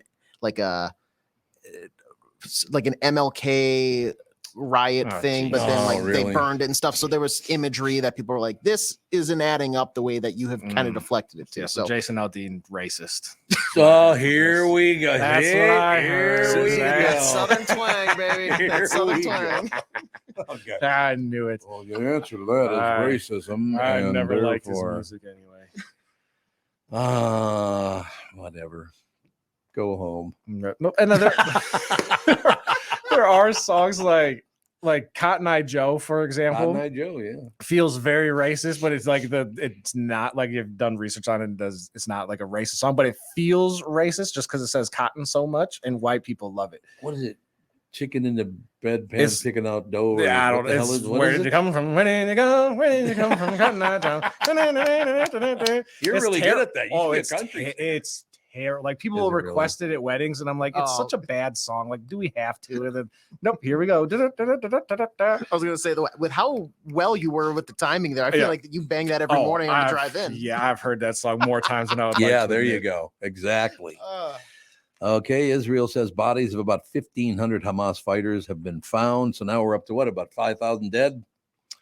We're closing in on it. It's starting to feel like COVID. The COVID death ticker just keeps going up and up and up with this Hamas stuff. Did you hear what who funded this attack now? Their latest in Wall Street Journal. Militants behind attack raised millions in crypto. How the hell would they do that? How did Hamas raise millions in crypto? Can I say something stupid? Yes. Like every day? Yes, but more so probably here. I still don't understand how cryptocurrency has any value. I don't either. Value in what? And I know there's people out there that probably have invested in it. They're like, no, this guy's an idiot. I just don't get it. If I can't actually like hold it, there's not a dollar bill. Like, right. It's a thing on a computer. I get that. I just don't understand how you pay for that. Like pay for something with that. Have they noticed that everybody who's involved in it is getting arrested? Have they noticed that part? Jesus. This Sam Bankman-Fried, did he ever have a dollar? It doesn't seem like it because he owes a lot of people money. Oh, he owes a lot of people millions, maybe even billions of dollars. But yeah, militants behind attack raise millions in crypto. How do you raise millions in crypto? I don't know, there's probably some scams and stuff involved. With if you're the type of person or type of group that's going to go in and slaughter a bunch of people at a concert, I'm going to assume you didn't make your money ethically. What do you mean by going slaughtering people at a concert? What? Well, that's like I saw there was a report on the news and they were like, yeah, this attack, like we didn't see it coming at all. And it's like, how did you I feel like we see everything coming nowadays. We have so much intelligence gathered. Like we didn't notice a group of people getting ready to go slaughter and start a war. Just what is it, 8-9 days ago, something like that. We predicted it on this show. So how could they not see it coming? Some dumbass disc jockey in Minneapolis knows, but you don't. How would you not see this coming? For the record, everybody out there, Tom said that about himself, not Tevin or I. Yes. That's right. I can't even be because I called myself a moron. You're absolutely right. There's no question about that. No, it was so obvious once they made that financial transaction. It's like, what is Biden trying to do here? And look, I'm not a Trump or a Biden fan, so don't call and go, oh, you hate Biden. I don't like either one of them. They're money-grubbing scam artists as far as I'm concerned. Yeah. Essentially, that's what like they how are. many presidents over the course of history run on a platform and go, when I get elected president, X, Y, Z is going to happen. And then they get elected president, nothing is. Nothing happens, but they make money. Right. It doesn't matter what side you are, everybody, because that's the name of it. You have to promise everybody what they want, so that way they vote for you. And then when you get in, I mean, you do what you can, but you're not going to please everybody. You know, the number one scammy guy of all time, and it's hard to deny this, but Bill Clinton. He was about making money and banging everybody. Oh, it was unbelievable. It's like, well, this is the president doing this. Oh, well, you know, Kennedy had a little bit of fun with his brother. Yeah. So, you know, I suppose that's part of Marilyn Monroe and Bobby and John, right? Yeah, I believe that's who it was. Marilyn Monroe, I think for sure. It was definitely Marilyn Monroe. Oh, yeah. And gee, they found her dead a few days later. How'd that happen? What? We're not implying anything, but we're just connecting the dots. Yeah, we're just connecting dots. That's exactly right. But yeah, I still don't understand why the Biden administration thought it was a good idea to give so much money to Iran. Why would you do that? Allegedly, we'll say, depending on who you ask. But yeah, that's right. Now they're saying they didn't do it. Yeah, that's true. That's a very good point. No. I feel like we're in so much debt, we shouldn't be giving money to anybody. It would be nice if we could pay our bills. I would like that. Yep. We have to take a break. Be right back in about 5 minutes, right after this. This is the Tom Barnard Morning Show. Listen live at tombernardshow.com or on the Tom Barnard Show app. Recently, Jim Paul of Valley Buick GMC was contacted by a company that does on-site sales. Jim was confused. Wait, they don't know anything about us, our staff, our reputation, most importantly, our customers. Hey, pal, no problem. We do them all over the country. You know, get the manager off the roof sale, inflatable gorilla sale, and our favorite, the 13-hour sale with a giant clock that goes to 13. Urgency, baby. We bring our crew because, well, your people are, let's just say, a little laid back. And the pricing? Nothing special, sport. But Jim thought, we price competitively every day. Our prices are special. We definitely don't need these guys. But sale does convey some urgency, so we made a bold decision for his fine dealerships. Announcing the Valley Buick GMC 365-day sale. And we can even extend it a couple years or so. I got the air dancer guy, scratch offs, plastic keys, bubble machine box. Valley Buick GMC in Apple Valley or Hastings, or valleycardealers.com. Hurry. You need to know a guy for your auto repairs, legal issues, banking, and more. The same goes for investment advice. You need a guy to help you be successful, someone you can trust who gets results. Well, I got a guy for you, Josh Arnold. Josh gives you straight talk, not sugar-coated advice about your financial situation. Josh has seen it all when it comes to economic and market conditions, and Josh can make sure that your retirement objectives match your investments. Do yourself a favor and call Josh now for a no-obligation 48-minute evaluation. You've got nothing to lose, and you'll get a different point of view for your investments. Call Josh at 952-925-5608. That is 952-925-5608. You'll be glad that you did. And tell him his guy, Tom, sent you. Investment services offered by Josh Arnold Investment Consultant, LLC, a security investment advisor. Past performance is no guarantee of future results. All investments involve risk. All comments and opinions are Josh Arnold's and do not constitute investment advice. Tom Barnard is a paid endorser. This is Bob Sansevier, and I want to tell you about Dave Bialke from Bialke Law. Dave represented my wife, Mary, when she had a significant workplace injury. She was very happy with the job Dave did. If you have a work-related injury and have Dave represent you, I'm betting you'll be happy too. Dave is a down-to-earth guy. He grew up in northern Minnesota, rides a Harley, and worked various jobs doing concrete, electrical, plumbing, roofing, and carpentry work. Dave works for people with work-related injuries. If you work construction, or anywhere for that matter, and you're hurt or even just hurting, you should talk to Dave. Let's face it, our bodies wear out. If your body is worn out from work, if your knees or back or shoulders hurt from things you do at work, do what Mary did. Call Dave and talk to him about it at Bialke Law to set up a free initial consultation.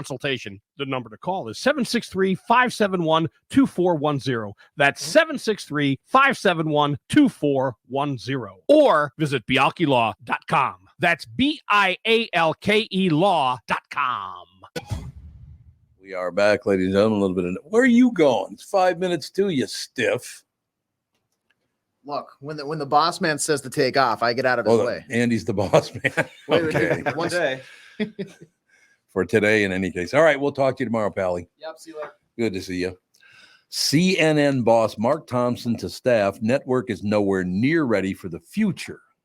I have not read this story yet. Do you have any idea between, Andy took off his headphones, but do you have an idea what the hell they're talking about? No, because I feel like CNN and most news networks, like they're supposed to be kind of on the cutting edge and prepared. Right. So don't know what they're not prepared for. I wonder if they think like the way we consume media is going to change drastically, then they're not prepared for it. But I'm maybe to see. That might be right, because basically I think I've always had this feeling that Fox and CNN had meetings behind the closed doors and go, okay, you go far left and we'll go far right, and we'll get mad at each other and call each other names. It's like all-star wrestling. I bet they do. They do. I guarantee it. Like that would make the most, because at the end of the day, they are entertainment networks. That's exactly right. They're ratings driven. So if like the same way you don't watch a TV show that's not entertaining, that's, a drama or comedy, that's how they look at it. So I would assume they would, hey, we're going to talk about this today. You should have a polarizing opinion about it, and so we can use each other to drive our ratings up. No question about it. Andy, was it kind of discomforting when you got off the elevator and couldn't hear Brittany talking? That's why it's so quiet in here. So I thought she was going to remote in on. No, that's Mondays. It's Mondays. And then Tuesday she's at her pharmacology class. Oh, okay. I like that. She's got another job. She's got classes. I get stuck with this stiff. Yeah, I feel like she's like, you know what? I'm not sure if this show is going to be successful, so let me get my nursing degree. Like, what the hell? So CNN boss Mark Thompson, the staff network is nowhere near ready for the future. We're going to find out right now what he's talking about. In video message on first day, Thompson urges staff to avoid distracting debates about balance and false equivalency. Okay, we'll find out what the hell he's talking about here. CNN Chief Executive Mark Thompson told staff that the network needs to step up its digital game, saying conventional TV can no longer, well, he's 100%. We talked about that 6 months ago on this show. Mm-hmm. That I'm sorry, but it's true that local television and radio are going to go away. I mean, I'm sad to hear that, because I obviously grew up reading the newspaper and watching the news and listening to morning radio. And I listen to radio all the time. I loved radio from the time I was a little kid. So I'm sorry to see it going, but yeah, conventional TV can no longer define CNN, and he's 100% right about that. Said its journalists shouldn't be distracted by debates about balance or false equivalency. Speaking to employees in a video message on Monday, his first official day at CNN, Thompson said he would draw on his earlier experience as CEO of the New York Times to modernize the network. For most people, I love that. A guy from a newspaper is going to tell you how to modernize. Okay, well, that's a big leap there, isn't it? For most people under retirement age, the first place they turn for their news is their phones, not their TVs. That is a fact. Correct. Right. You guys, Andy, you agree with that? Yeah. And they said specifically retirement age? Under retirement. Oh, under retirement age. Okay. I don't. Maybe I think people in like their 50s still probably watch the TV news. I would admit, that's but probably true. Under 50, probably not very much, at least. No. He said CNN needs to act swiftly, and that despite some progress, such as the recent launch of CNN Max, a collection of programming for the network on the Max streaming service, this company is still nowhere near ready for the future. Well, that's one of the reasons I ended up in podcasting. Look, I loved radio. I love being in radio. There's still great radio out there. It's never going to totally disappear. But I mean, what did we have back in the day? Like a 30-some share over at the Q? Just dominated. It was the highest rated morning show in America. Well, the highest rating show in America now doesn't have very good ratings. No. It's unfortunate, but it's true. What are you going to do? Right. Well, I mean, just because, everybody gets in their car, and now when you can, you're not stuck having to pick between just the stations. So radio stations aren't just competing with, the station down the street. You're competing with the ability to pull up, Spotify or whatever podcast you want. So yeah, you have to transition to that digital sphere, and people aren't going to listen live like all the time. You can sleep in and still catch this show at night by downloading the Tom Barnard show, which is great. And so yeah, it makes it a lot easier for consumers. But yeah, if radio doesn't adjust, it dies off, which is what we're seeing. Yeah, it kind of seems that way. Like I said, it's really unfortunate because I love it. And local television, I've always loved that. There'll always be. Well, I don't know. Will there always be local news? I don't know. I don't think so. You don't think so, Andy? When you don't, you think so? I think so, because when you watch CNN or any national news coverage, unless there is a major event happening in your city, it's not going to get covered. So I think there will always be a desire for the local news. I think it's just going to kind of divulge more into, like, most people get their news off of TikTok now. Yeah. Which is a huge problem because a lot of that is flat out lies. Yeah. But not that it's not on CNN and Fox, because they lie their ass off too. Yep. So one thing about radio, I could be honest with you, radio news didn't really lie too much back in the day. Although I never listened to like public radio, so I don't know if they lied their ass off or not. Yeah, well, it's tough too because when radio is so listener driven, where people can call in and be like, "That's whatever you just said is a lie." So you get held accountable. I feel like more often, like you can't call into CNN and be like, "Hey, what you said was just a bunch of shit." You're a liar. Right. So yeah, when you're so close to your listeners, they hold you accountable. It is so weird now because, like I said, once in a while, Star Tribune will throw a copy on my driveway and I go to pick it up and it's like 3 pages. There's nothing left of the newspaper anymore. No. Yep.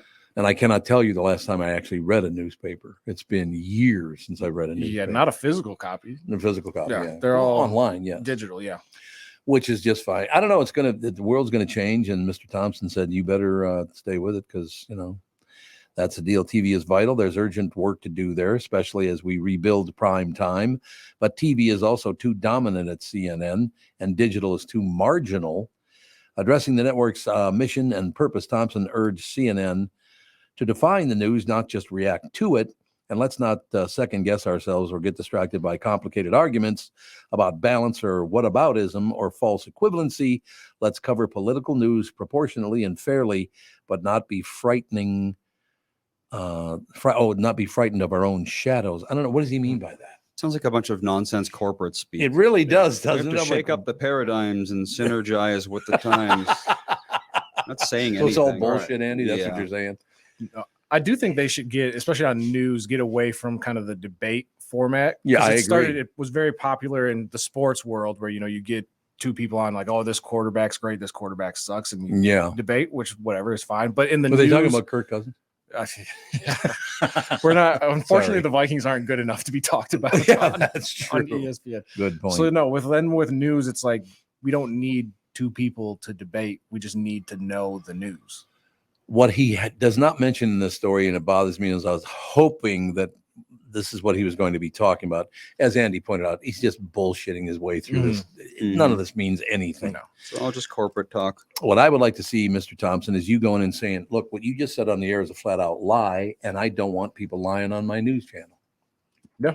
You know, when are we going to get back? Because they both, Fox and CNN both lie there, and MSNBC. And Too many federal funds in it. yeah, that's what it is, isn't it? The federal funds are controlling what they talk about. Yep.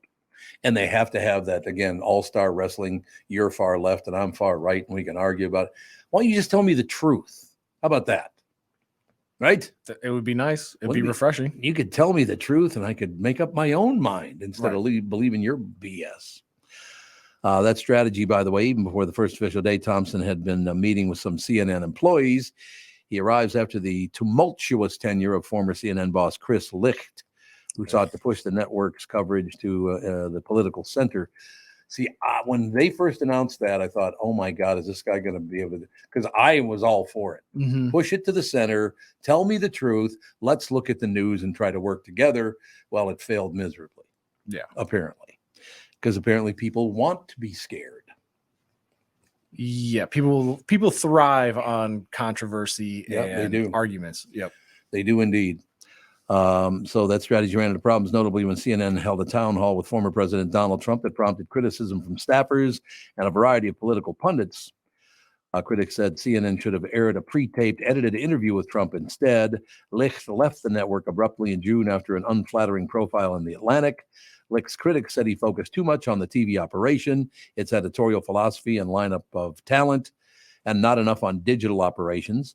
The TV business is where the bulk of profits are, given longstanding and lucrative arrangements with cable providers. But that business is, well, what we just said, that business is shrinking fast. The ad business has been very choppy, too. CNN has some formidable digital assets, including one of the most trafficked news sites on the web. In October 2022, the network hired Ethan Stephanopoulos, the former president of Now This, a news outlet focused on young audiences, to serve as its chief digital officer and help expand CNN's digital products. Now, I'm glad that that's the way that story kind of finished. I don't know if it's finished, but that's where we're going to finish it. Because I don't think I've ever in my life seen it, because I've gone back a couple of generations and I go forward a couple of generations. I have never seen 3 generations or 4 generations, 3 generations, that disagree about everything more than currently. Honest to God, you go from the baby boomers to Gen X to Gen Z or whatever it is, they agree on nothing. Yeah. Why? What is that now? It's no different than the boomers and their parents. Well, but we actually honored our parents because they were the greatest generation, World War II and all that. I don't think the hippies honored anything. Well, that's true. And that was a big movement of the boomer generation. You are right about that. So, I mean, every generation has their hippies, I'd say. Well, I suppose that's true, but everybody now is like, oh my God, you're horrible. Settle down. Relax. Mm-hmm. I suppose I'm in a situation. I love my grandmother. Minnie, I loved my mother, and I look back 3 generations. I go forward. I love my children, I love my grandchildren. I got 5 generations, and I love them all. I got no problem with that at all. Yeah. Is that weird? Well, no, because that's your family. So I feel like that's. I don't give a rat's ass about anybody outside my family. It's one of those deals, maybe. I don't know. It's going to be interesting to see where this guy takes CNN, because I do need a news channel to watch, because I can't watch any of them right now. It's just we've taken a position, and it's all bullshit. And if you want to believe it, good for you. And if you don't, go to the other place. Right. The news. It's disgusting. It's unwatchable. Like even last night I tried, because obviously with the Israel stuff going on, I was like, let me just turn on the news and see what's going on. And it was like, I can't do this. No, you're absolutely right. Andy, what do you think about that? Can you watch the news? I have never watched the news. Yeah, you've never been a news watcher, have you? Have you always seen them as flat out liars? Is that what it was? Well, it started out I just didn't care. Right. Well, yeah, as a kid, yes. Yeah. And then definitely, especially probably like 20 12, 13, something like that. Mm-hmm. They just got very, very bad. Well, it was the Smith Modernization Act that really did it. And what's that? What was that all about? That was the act that made it legal for the U.S. to propagandize its own citizens. Isn't that amazing? Mm-hmm. I am so glad that you responded that way because it was a pile of bullshit. Yep. And that's why the news is as bad as it is today because of that. It's propaganda. Money from our federal government. That's what it's all about, isn't it? Yeah. Yep. What did it for me was there was a moment where I was watching CNN and they had whatever, like the guy that was on their side and he's talking about their whatever topic, Right. and he's in this very nice suit, looks very well put together, looks like he woke up, knew he was going to be on TV, and then they go like, and you know what, for the sake of argument, we've got a guy from the other side, and it looked like he took his suit out of like a garbage bag out back and his hair's all messed up and matted to his forehead, and I was like, oh, God. You're not even hiding the fact that you're trying to get people to lean one side or the other just based off of their appearance. Like I think it's all just a big show. Like just can't do it anymore. So what can we do? Can we repeal that act? Technically, it can be repealed. It's just would they is the question. And what's the main directive? Do you know? That is the main directive. So it's just lie during the news. They just they want to propagandize. They want to propagandize everybody because they make money doing. Mm-hmm. Why do the American people put up with this?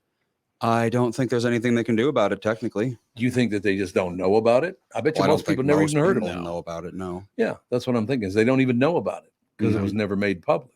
Yep. Right. I feel like then that's probably how most politics is executed because I feel like we're a very undereducated society when it comes to what's going on politically. And so they're like, well, we can just pass this and it's going to be swept under the rug. Nobody will really see what's going on until it's too late. But what you always, and that was years and years and years ago, follow the money. Mm-hmm. And it is true. You want an answer to something, follow the money because it's always about money. And always has been, I suppose. Yeah. I guess. Although Cain and Abel, what were they arguing about again? Why did he kill him? I don't know, probably over the like cash a cow on the barrel head. Yeah.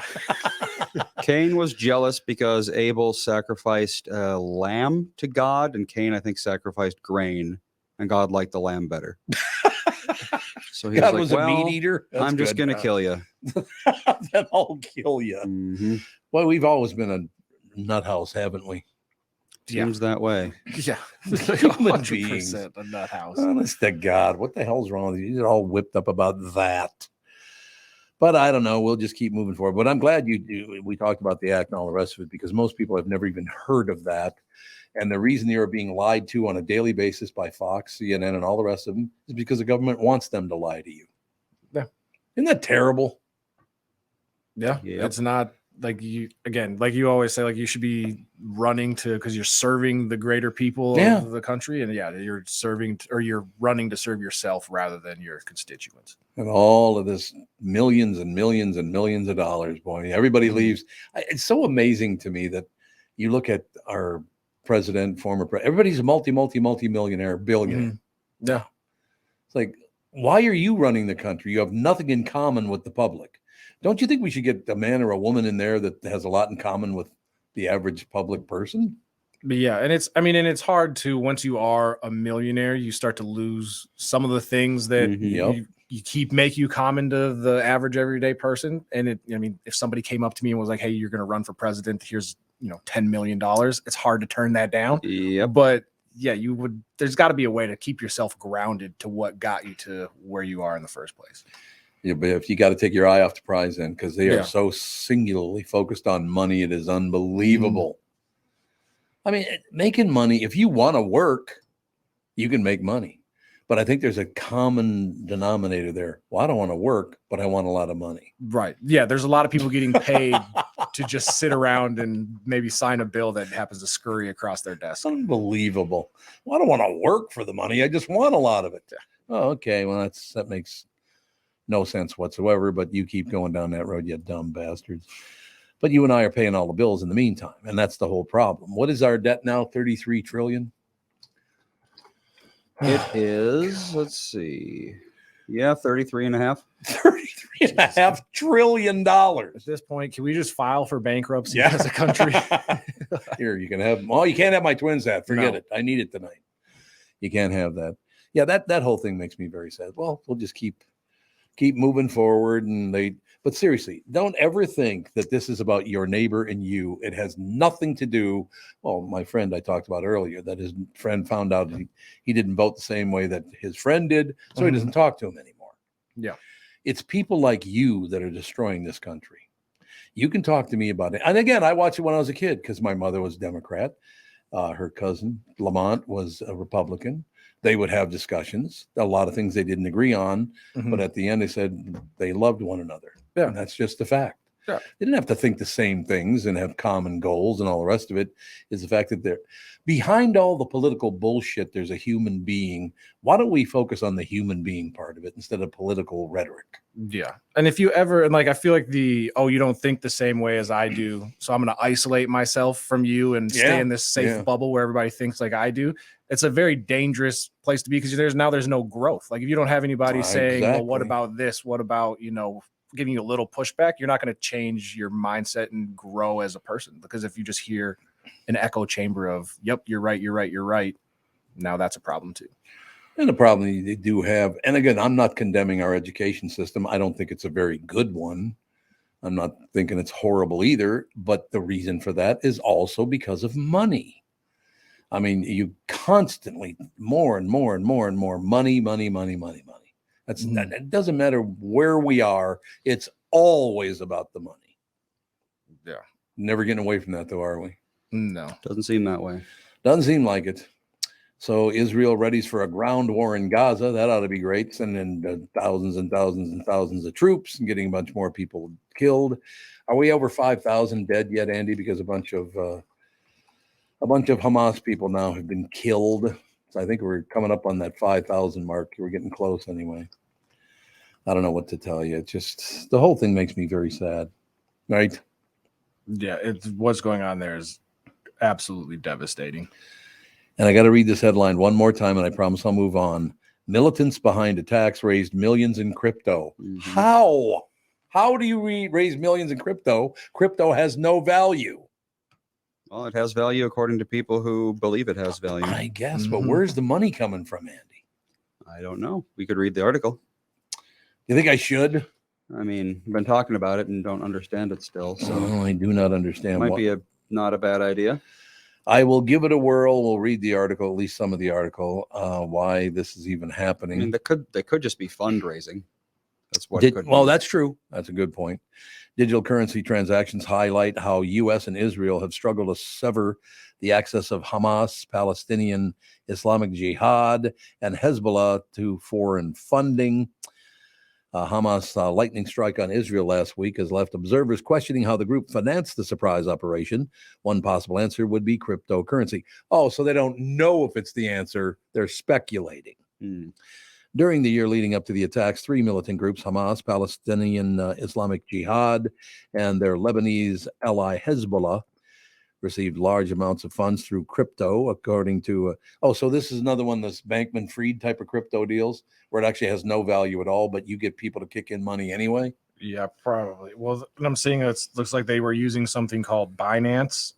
Binance? Yeah, it looks like Israeli authorities froze 190 Binance accounts that were allegedly tied to the terrorist group.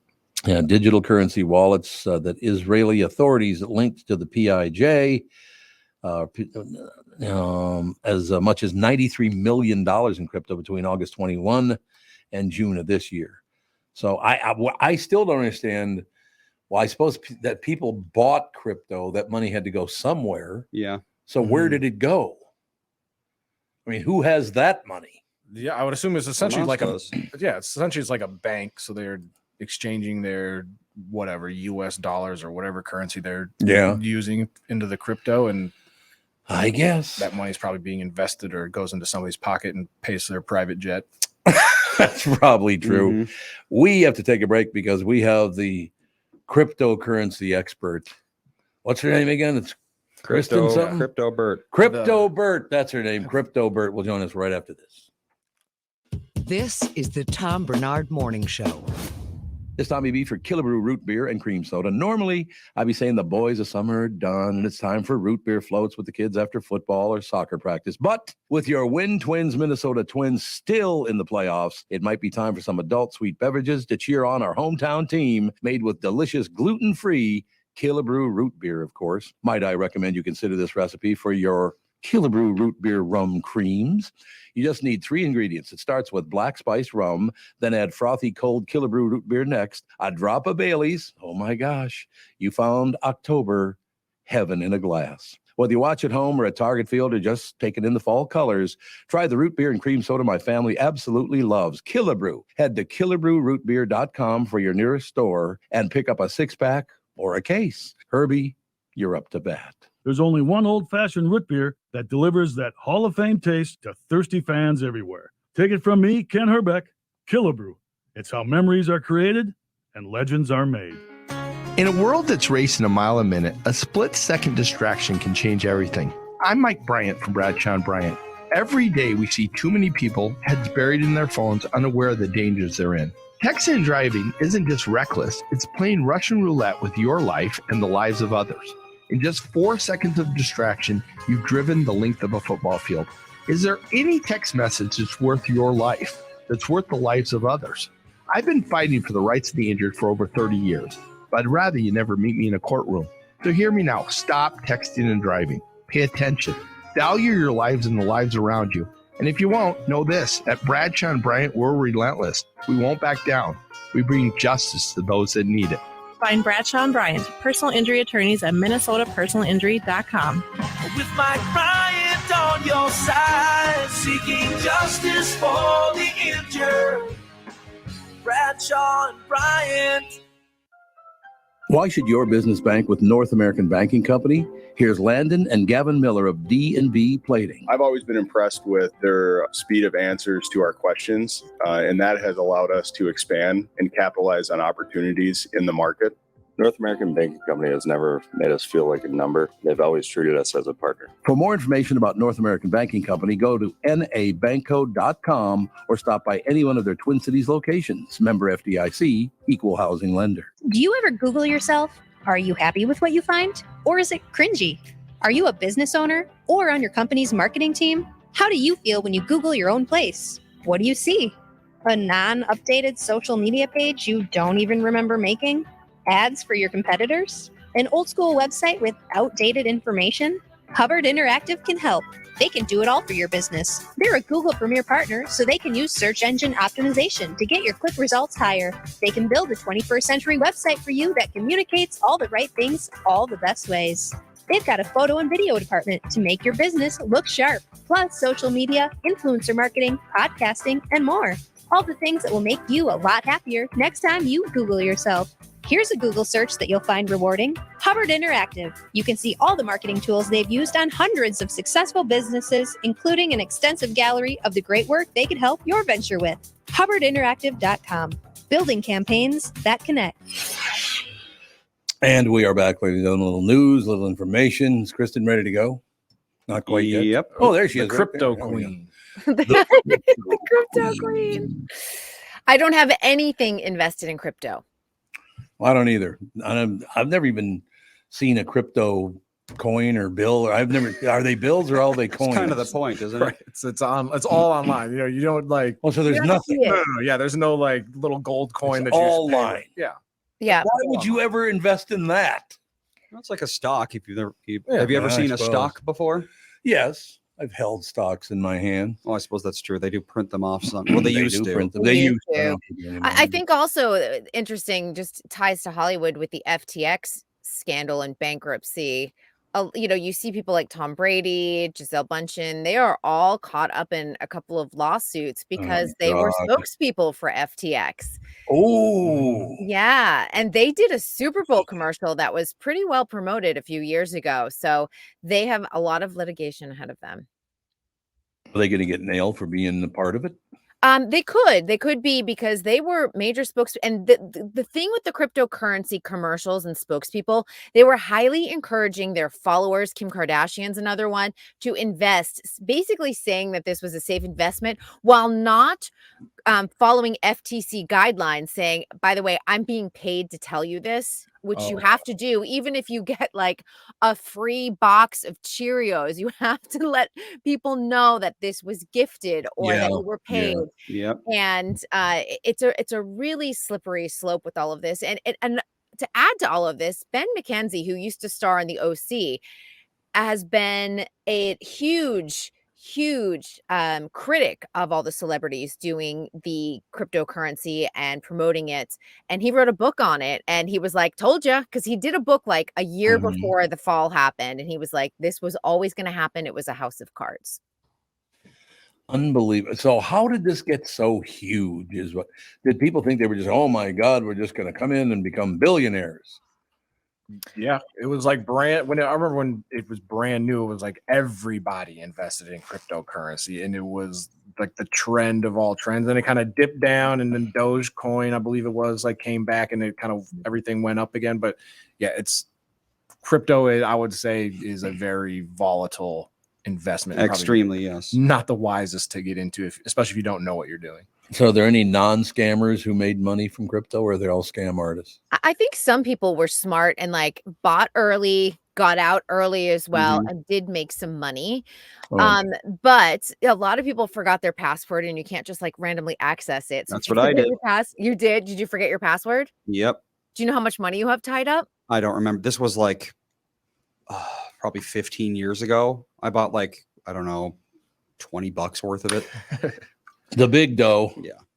Yeah. The password is long gone. The Bitcoins are in a wallet in purgatory forever. That is so funny.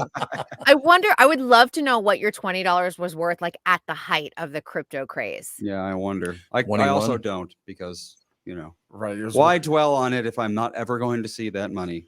Well, it's probably worth like nothing right now. So probably.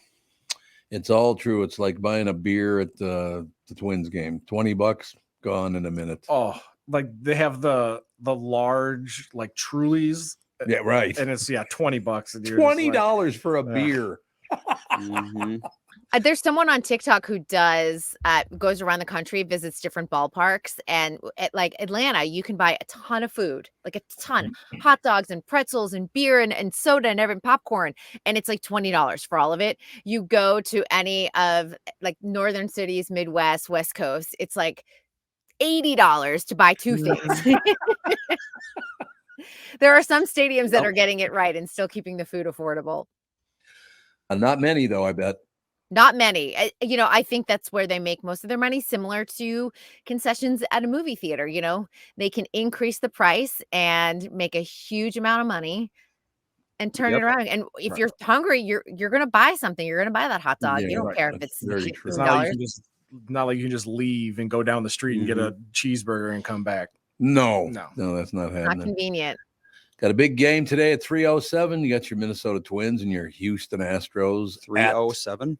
Yeah, it's 3:07. It's very specific. I know, but I think that was the start time that I saw anyway. But so we'll see how that situation.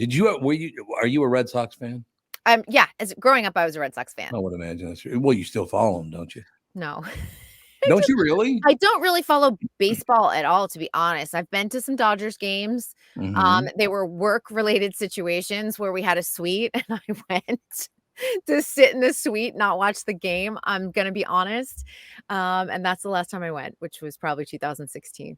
There's a possibility after all this time, since I was 15 years old, so many, many years, I may never watch a Viking game again. That team is so horrible. Every year. I know, but they finally pushed me out, Andy. Do you know what happened? You guys got hosed because Taylor Swift did not show up to your Vikings game. She didn't show up. That's exactly there right. was a clip that like a local Instagram influencer went around US Bank Stadium as people were entering and leaving the stadium before the game. and he's like, "Hey, are you upset that Taylor Swift didn't show up today?" And like every fan was like, "No, I don't care if she shows up today." It was so refreshing to like see somebody not care about Taylor Swift. Yeah, But I bet people at home that probably tuned in were like just dying to get a look at her. And then they were like, she's not there, and off, because anyone broadcasting that game was disappointed because they know what the ratings have looked like. Oh. Yeah, that's true. Yeah, it's been nauseating. Like even the radio show for like the pregame, their opening montage, it was just a collection of Taylor Swift references. Oh, and God. I know. I'm like, guys, can we just please? But listen, this is the best tie-in from entertainment into sports, and it's bringing advertising dollars and it's bringing viewers. And I know it's annoying for sports fans. They're like, I just want to watch a game. But I will tell you, on the good side of it, a lot of people are making money. Yeah. So have you ever met her? I have not met Taylor. You've not met her yet? I mean, you don't just not met. Does she wear a lot of makeup? It looks like she's got cakes of makeup on. I'm sure she does. I don't think so. I honestly think she don't think so? wears a bright red lip, and I think that's probably like she has really good skin, so I don't see that she has a lot of, and maybe like a heavy lash, but a lot of women wear that, like a red lip and a lash, and out the door they go. So yeah, I don't know. I've never understood how people blow up like that. It's like, it's not, I could not name one song she's ever done. But if you heard them, you would be like, I recognize them, because that's how I was. Okay. I was like, I don't heard them in malls. Yeah, I'm like, I'm not like turning Taylor Swift on as I'm driving around. But you play a song and you're like, oh my gosh, that's her too. Like, yeah, I recognize this. She has a lot. And Fawn, you're gonna have a granddaughter who is going to start stepping into that pop culture era. True. And you will know more than you ever want to know about pop culture just because you spend a lot of time with your grandkids. Oh, yeah, I know half of the Spice Girls discography because Alex was super into them when she was very young. Well, not very, like probably 10 to 12, something like that. Yeah, she hit that right demographic at that right time. So, and maybe it won't be Taylor in a few years, but Taylor's really evolved through each decade. So I still think she'll be around. Is she really good? She's good. I mean, she writes her own songs. I mean, we obviously know that because anytime you date her, you get a song written about you. So don't date her, Tom. Don't piss her off. She likes to get pissed off and write songs. Oh yeah. Maybe I like her a lot more than I used to. She's very likable. Like, is she? Even if you're not a fan, like she doesn't do anything that offends anybody. Like all of her shows, she's performing every single song. She performs the entire song. Like it's not like she doesn't mail it in ever. So she's like, nice. It's even if you're not a fan of her, you can appreciate the work that she puts into her craft and how she treats her fans. And a good point. I think there are a couple times over the summer, there were torrential downpours where they had to, and it was an outdoor stadium, of course, they had to postpone the show. They waited like 2 to 3 hours. She came back out, did the full show, paid the penalties, because when you go overtime, of course, usually the neighborhood fines you. That's fine. She paid that. And it started raining again. And she just did the whole show, pouring rain, did it all full out. That's wonderful. See, now that's very admirable. Maybe I'm becoming a fan. I didn't even know. Special microphones that work in the rain. I imagine being rained on isn't great for a microphone. Probably isn't. And her piano was out there. I don't think that was a great idea. But I remember seeing the video. She was literally like swiping water off the top of her piano. Oh my God. I mean, when I say torrential downpour, I mean torrential downpour. It was not a drizzle whatsoever. But I really do think she cares about her fans, and seems like it. They give her a lot, and she gives a lot back to them. Well, that's how it should be. It should be. It's not always like that. No, it's not always like that. It's true. So what's new in the TV movie world? Anything good? Well, I think this is kind of curious, and maybe you've seen the story. Jerry Seinfeld is hinting that they are going to redo the finale. Oh, the infamous finale. That finale was infamous. Horrible. Yeah, horrible. But I was looking at the numbers. 76.8 million people watched that finale in May 1998. I mean, you can't even get Super Bowl numbers like that anymore. No, you can't. You're right. That episode was horrible. That's fitting, though. It's a show about nothing. The finale is basically nothing. About nothing. Yeah, that's very true. Do you think that him wanting to reboot and do the kind of redo the finale is kind of stemming from Frasier now getting a reboot. Everything's getting rebooted. And him possibly like testing the waters. Hey, if this does well, maybe we can redo or like relaunch or reboot Seinfeld a little bit. I don't think Jerry Seinfeld wants to move back to Los Angeles to do Seinfeld. He hated living here. He's such a New York guy, and it would probably require him moving back here to reboot a show. So my thought is that he's just going to do it kind of as a one-off special, and he and Larry David will get to do the finale that they think they should have done instead of what they actually did. You know what amazed me about that is the show's called Seinfeld, and he's the worst person on the show. He's not a good actor. He's terrible. He's whiny. Yeah, he is. He's just ugh. I think Julia Louis-Dreyfus was one of the. I mean, honestly, all the supporting characters were really fantastic. All of them were. Yeah, Jerry was probably the least interesting character on that show. I would say. No question. Which is basically because he's like a phenomenal comedian. Yeah. A stand-up. Yeah. Oh, his stand-up is Never probably seen the it. best I've seen live. Really? Yeah. Like I went into it not really expecting much, and I was like, oh my gosh, this guy's amazing. God, I'll have to go see him because I've never seen his stand-up. Yeah, I just assumed it'd be like his TV show, so I never went. No, he's like the quintessential comedian. Like the way his delivery and the way he kind of orchestrates his whole act is very good writer. I know that. He's a really good writer. Look, I did like the show. He was my least favorite character on the show, but then pretty much, I got to be honest with you, everybody else on the show was shoulder to shoulder. I liked them all a lot. You know. I mean, I don't know who put that cast together. Was it Larry David that put the cast together? I think so. I think Larry David helped assemble it. Yeah. And he nailed it. They really, I mean, if you go back and look at some of those episodes, sure, they feel a little dated in terms of technology and things that were going on, but the comedy is still, I mean, and a lot of it's physical comedy, which we all know is extremely difficult to achieve and be funny with it. Yeah, no doubt about that. I mean, and Larry David moved on to do his own stuff. But the only thing that's kind of disappointing there is same ending. He should have stopped before he did, because the last couple of shows were not very good. Yeah, I mean, and Larry David to me is an acquired taste. Like I find, I preferred his voice utilizing Seinfeld. Do you know what I mean? Like Jerry Seinfeld versus his own, versus his own show. But that's just my preference. I know some people like are obsessed with Larry David, so I get it. Well, I will tell you this though, and maybe you have the same experience. I've interviewed both of them, and they're both a prick. They're not nice people. Jerry Seinfeld is a really interesting personality too. I mean, a lot of people, and this has gotten revisited quite a bit. When he was at the height of his Seinfeld fame, he was dating a 17-year-old high school senior. He was in his late 30s. I know. And then, you know, he dated her, I think, through her college years. I had a friend who was actually in college with Shoshana Lonstein, who was the young woman teen into young womanhood that she was dating. And they said, you know, they would see him all over campus and everything. She eventually transferred out west to be near him. And of course, that's when they broke up. But his marriage now to Jessica Seinfeld, she was married to somebody else. She was married to one of the Nederlanders. And if you are in New York, the Nederlander Theater, they are like theater scions. Yes. She was married to one of the heirs to that fortune and got married, had already met Jerry Seinfeld. They were flirting at a gym, but came back from her honeymoon and ran off with Jerry. Like 2-3 weeks into her marriage. What? Yes. What? Okay. Yes. All right. I mean, it is, to me, I find people give Jerry Seinfeld this huge pass, and I'm like, what is going on behind the scenes?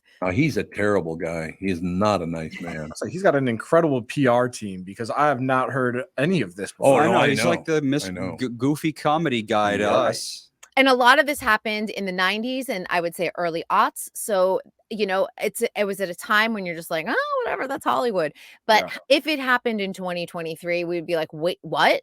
Everyone would be calling these people out. And it's just, but it's oftentimes you'll see on social media, people will go back and revisit and like, we don't forget that Jerry Seinfeld was he was almost 40 and he's dating a 17-year-old. A 17-year-old. He went to her high school graduation. Can you imagine? Okay, Alex, put this into perspective. Tom, Alex is a high school senior. She's 17 years old and she brings home an almost 40-year-old man. What would you do? Even if he was you'd famous never in see him California. again. I'll say Jerry Seinfeld wouldn't have been able to finish the show because he'd be in the ground He'd be in the somewhere. ground somewhere. Oh, yeah, he fell off a cliff. I don't know what happened to him. Yeah. No, I'll give you an example of my personal experience. When I met Catherine, she was 21 years old, and I was about to turn 29 years old, and that made me nervous. Mhm. I was 7 years older than her, and I'm like, oh, God, is she too young for me? But to go from 40 to 17, that's something else. Yeah, that's very extreme. Yeah, he is. He's 21 years older. 21 years. And honestly, like, what are you going to have in common with a high school senior? Literally nothing. One thing Alex, you didn't comment on Well, this. yes, one thing. that you shouldn't be exploring anyway with a 17-year-old. Not with a 17-year-old. We're talking about Jerry Seinfeld when he was almost 40, was dating a 17-year-old high school girl. That's really creepy. Mm-hmm. Did anybody at the school step up and go, what are you doing to the 17-year-old? Her parents, I think when your parents allow it, it just I guess. What can they do? And Yeah. how, like, the Stones on Seinfeld to show up to the graduation. He went to her grade. He went to her high school grad. Yes. At least hide it a little bit. Yeah, like have a little bit of self-respect. it's crazy when you just think about it. And you're like, and you know, he obviously has kids now too. Would he want his daughter dating someone that old? Well, Probably not. Alex's daughter will be 8 years old in May, and I don't want her dating anybody that's 40 years old. I always tell her no dating until after you're married. It's a good plan. I like the call. Yeah. No question. So yeah, I don't know. It just there are a lot of people like it's so interesting about your business, and I'm you're so much closer to it, obviously living where you live, but meeting the people, and I never thought it would be that big a deal, but meeting the people I never met Seinfeld or Larry David in person, but I talked to him on the telephone and interviewed him, all the rest of it. Not pleasant people at all. Another guy like that. What was that guy's name again? He was in the show, something about million. I can never remember. Jeremy. And Ben Stiller and Jerry Stiller was his dad. But there's another actor name. He was in Entourage. I think his name was Jeremy Piven. Piven. What an asshole that man is. Yeah. Oh my We God. call him the pivot here in Los Angeles because the pivot based off of his name. Yes. So yes, the pivot, but based off of pervert. He has literally dated every person I know except for myself here in Hollywood, and he is not a great person to date. I had a friend who even produced one of his Broadway shows, and then he claimed mercury poisoning from sushi. I don't know if you remember that. What? And yeah, he's like, I missed the shows because I got mercury poisoning from sushi, and they had to cancel the show. And then I believe Alan Cumming stepped in and saved the show. But my friend has lots of colorful tales about Jeremy Piven. No, he literally was sitting in the studio at the old KQ studios, and he had brought someone with him. I don't know if the guy was opening for him in town or what, but he brought someone. I didn't know the guy, but I'm trying to be polite. So I'm asking his sidekick a couple of questions. On the air, Jeremy Piven goes, "What are you talking to him for? You should be talking to me. I'm the star of this interview." I'm like, what? Cool. The star of this interview? Is that who you are? Really? Okay, well. He's so obnoxious. I mean, he was so good, though, in the role as Ari. Because he played a prick. He did. And he was fantastic. He was really good at it. He was really good at it. He won several Emmys for it. But I was like, basically, you're playing yourself. Yes. No, he absolutely was. Do you think, is there one person in your mind that you thought, because he'd probably be at the very top of the asshole list that I have. Do you have one person you went, oh my God, I'd never want to talk to them again? Well, my answer is always Reese Witherspoon. Was not my most, probably my least pleasant interview. I've talked about it over the years, and maybe I caught her on a bad day. I don't know. I've had other reporter friends who've also caught her on a bad day, but I've also had friends who've caught her on a good day. So, I in my mind, she's Tracy Flick. If you've ever seen her movie Election with Matthew Broderick, I feel like she's just like super type A, super precise, and if you double cross her or she doesn't like your question, she's like, meh. Not interested. And whatever. Good for her. So what else is coming? Anything good coming up I should be watching? Because honest to God, Catherine and I are burning through shows now. You're not burning through your Endeavor. Not Endeavor. No. They're an hour We're not and a half burning through that. I'm telling you that every time. No, we're not. You're right. Did anybody watch Beckham over the weekend on Netflix? Did not. No, Yeah. but I've seen it in like my list of shows to watch in the previews. It looks okay, but good. Is it? It's good. I mean, if you, and I think it's got the best tone of like entertainment aspect, because obviously he's married to Victoria Beckham, who was a Spice Girl, and obviously his sports career, because they have a pretty interesting backstory. They gloss over his affairs, his alleged affairs. But I think that you kind of get a better understanding of who they are as a couple and who they are as people. And they're a lot softer and warmer than I think that their image comes across. Nice. And because I saw there's a clip that kind of went viral of his wife trying to say that she was like an everyday person. Grew up in a working class family. Yeah. And he like pokes his head around the corner and he's like, tell everybody what kind of car you like got driven to school in. And she was like, well, and it was like a Rolls Royce. And she said, you didn't come from a working class family. But it's actually it's pretty cheeky. So they have a very playful relationship, and they've got the 4 kids. They're very tight as a family. So it's a pretty interesting look if you're interested. And I feel like nobody's doing better sports documentaries right now than Netflix. And I love ESPN's 30 for 30. So that's a big sell for me, saying that, and big endorsement if I'm saying that Netflix is killing the game when it comes to sports documentaries and docuseries. I do have a tough time, I got to be honest with you. Watch a lot of things on Hulu because Hulu pretty much covers everybody and everything. Yep. And then I go to other, and I'm not trying to be a jerk here, and I don't mean to be at all, but I go to Amazon Prime now. There's nothing on there that's worth watching. Do they have anything that's any good on there? For me, The Marvelous Mrs. Maisel is probably one of the best series that Catherine burned through that. Yeah. Amazon Prime ever did. Yep. I would agree. Is that it? Gen V. Gen V's on right now too. That's another great one. Superhero. And The Boys too, for people that are watching the companion series. It's a satire. You have to check it out. Really? Tom, I think you would like it. It's dark comedy. It's good. Gen V. Yeah. Gen V. But I can't stand that. It's not Marvel. It's not Marvel. I promise you. Oh, it's not Marvel? It's not Marvel. And if I like it, Marvelous is Ralph Basham. Those headphones are running out of steam. There's a pair in here he can have. There you go. He said there's a pair in there with him, Ralph. You can grab. Yeah, I just changed mine out because that thing was starting to fade. I'm trying to listen to you guys, and all I hear is like, oh, these need a recharge. So we sound like the Peanuts character, the teacher. Yes, exactly. I'm pretty sure that's how I sound to my husband when I'm trying to tell him something. Like, oh yes, 1,000%. What is it with husbands? Yeah, I'll say that's how all wives sound to all husbands. Why? What is the deal? What are you guys talking about? I'm always like, are your ears on? Are your ears on? Because I have to tell you something important. Because if it's important, you'll tell us twice. And if not, it's just yes. And we keep it pushing. But that then mic is still messed up, the right? brain space. No, it's not. It's not? Oh, okay. There The you go. brain space of like, I have to tell you multiple times. No, I'm telling you because I want you to remember so I cannot be the only one responsible for it anymore. Do you know what I use on my husband? Unless it's written down. See, I tell my husband now, I'm like, you cannot give me this emotional labor and that you must now take it on. And so he hates me throwing around the word emotional labor. Like, for instance, if I say, hey, these are the 5 items I need you to pick up at the grocery store, and then he FaceTimes me and expects me to go grocery shopping with him so we can find things. I'm like, you are smart. You can do this. I do not want the emotional labor of the task. That's why I gave it to you. There you go. Gosh, you're making me feel guilty now for not. See, there you go. Yeah, there you go.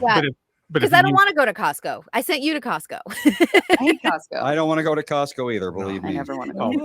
My arch nemesis as a grocery store is Trader Joe's. I get a physical reaction. When I'm actually going to have my first Aldi experience today, and I'm a little nervous because it's like discount Trader Joe's. Aldi is fantastic. Like wild enough, so I'm a little nervous. I love shopping. What am I, just weird? Because I love shopping at those places. It's just something. It's the aisles aren't labeled, which bothers me. Yes. It's just everybody in there. I'm sure is very nice, but I just feel like they feel like they're better than me, and I can't do. It's dystopia. Yeah. It's dystopian. If I walk in the front door and they got a 55-gallon drum full of peanut butter filled pretzels, I'm in. That's all I'm saying. Yeah, That's all I'm saying. Trader Joe's does have the best snacks. So They do. They sure do. great best Yeah. snacks. You It's ate more like a all of- snack place than a Like grocery. put them back in your bag to take home. Yeah, like half a bag. No, there was a bag. There was one that was brand new bag. You're welcome. Oh, Alex, I've got a recommendation for Aldi, just so you know, because it's one of Okay. my favorite stores. So Great. there's going to be 2 random aisles, and it looks like just like a mess of stuff. Okay. That's where all the good stuff is. That's where like the fun seasonal items are. You will love have, that. they're probably right now. It's probably like all spooky season fun stuff that kind Yeah. of is just comes and goes. Like Yeah. once it's sold out, it's sold out. Go Okay. there, Okay. and then there'll be another aisle with like random like sweatpants and sweaters and jogging bras, and you're like, Of this course. is weird. They're amazing quality, and they're all like under $15. So do it. Good to know. That aisle would give Good me to a lot know. of emotional baggage, a lot of A emotional. lot of it's a lot of emotional labor. Emotional labor. Well, Honest that's to I God, love you big stuff like that. baby. Like I love going to thrift stores and find like going through the random crap to find like one nice sweater. Because then I'm like, I did it. Rather than Yeah. going to just a store where everything's just nice and there. It's way more fun to dig through stuff. Very affordable 3-wick candles. They're Fantastic. great. Yep. Okay. Delicious scents. Good You'll to love it. know. Thanks for the hot tip. You bet. I'm here to give random hot tips here on the Tom Barnard Show. It's a good thing. We'll close with this. So the kids came over on Sunday to watch a little television, maybe watch the Twins game, which was on later. So we didn't watch a little bit of the Viking game, but that sucked. So I turned that off right away. That was horrible. But I did get the thrill of having a 7-year-old and 5-year-old tell me, where are your Halloween decorations? Yeah, they were mad at you. So we dug them out and put them all up. And the rest of the time she was there, Fawny was wearing a witch skirt and a witch hat. She was wandering around. She was climbing up the stairs on all fours in this big puffy black skirt and this big hat with a veil with spiders on it. I was like, that's my daughter. I love it. She's creative and weird in the best way. Yes. that's Really, exactly right. really is. She let me do her hair today. Oh which my is an honor. God. She never lets me do her hair because she always wants to do it herself. I gave her bubble braid, little ponytail action. Bubble braid. Very slick. I'm familiar. It was fun. I know what the I've bubble heard of braid it. is. It's where I it's know like, so yeah, it's like the skinny Yeah, and it's like a like little the bulb and then little- skinny and a little bulb. Yeah. It's very trendy right now. It absolutely is. You're so lame. It's unbelievable. Okay. I'm hip with it and wow. I'm With hip it. with it. All right, Kristen, we'll talk to you tomorrow, sister. You bet. Have a good one, you guys. Thanks, Bye. Kristen Burton. Ladies and gentlemen, we'll take a break, be right back, and wrap things up right after this. This is the Tom Barnard Morning Show. You need to know a guy for your auto repairs, legal issues, banking, and more. The same goes for investment advice. You need a guy to help you be successful, someone you can trust who gets results. Well, I got a guy for you, Josh Arnold. Josh gives you straight talk, not sugar-coated advice about your financial situation. Josh has seen it all when it comes to economic and market conditions, and Josh can make sure that your retirement objectives match your investments. Do yourself a favor and call Josh now for a no-obligation 48-minute evaluation.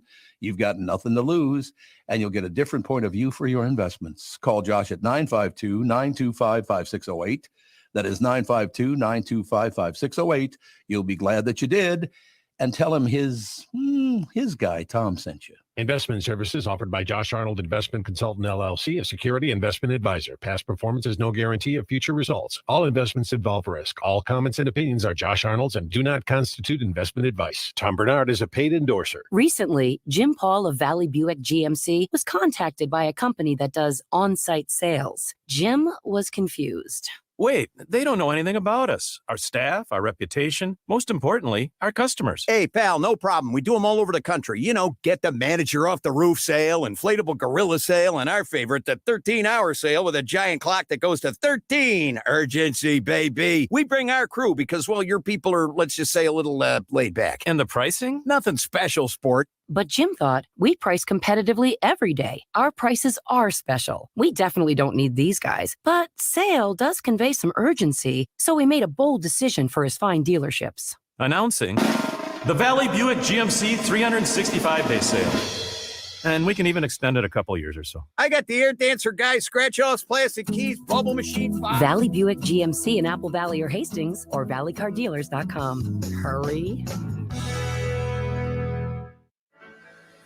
At Granger, we're for the ones who specialize in saving the day and for the ones who've mastered the art of keeping business moving. We offer industrial-grade supplies for every industry with same-day pickup and next-day delivery on most orders, all backed by real people ready to help. So you can get the right answers and products right when you need them. Call quickgranger.com or just stop by. Granger, for the ones who get it done.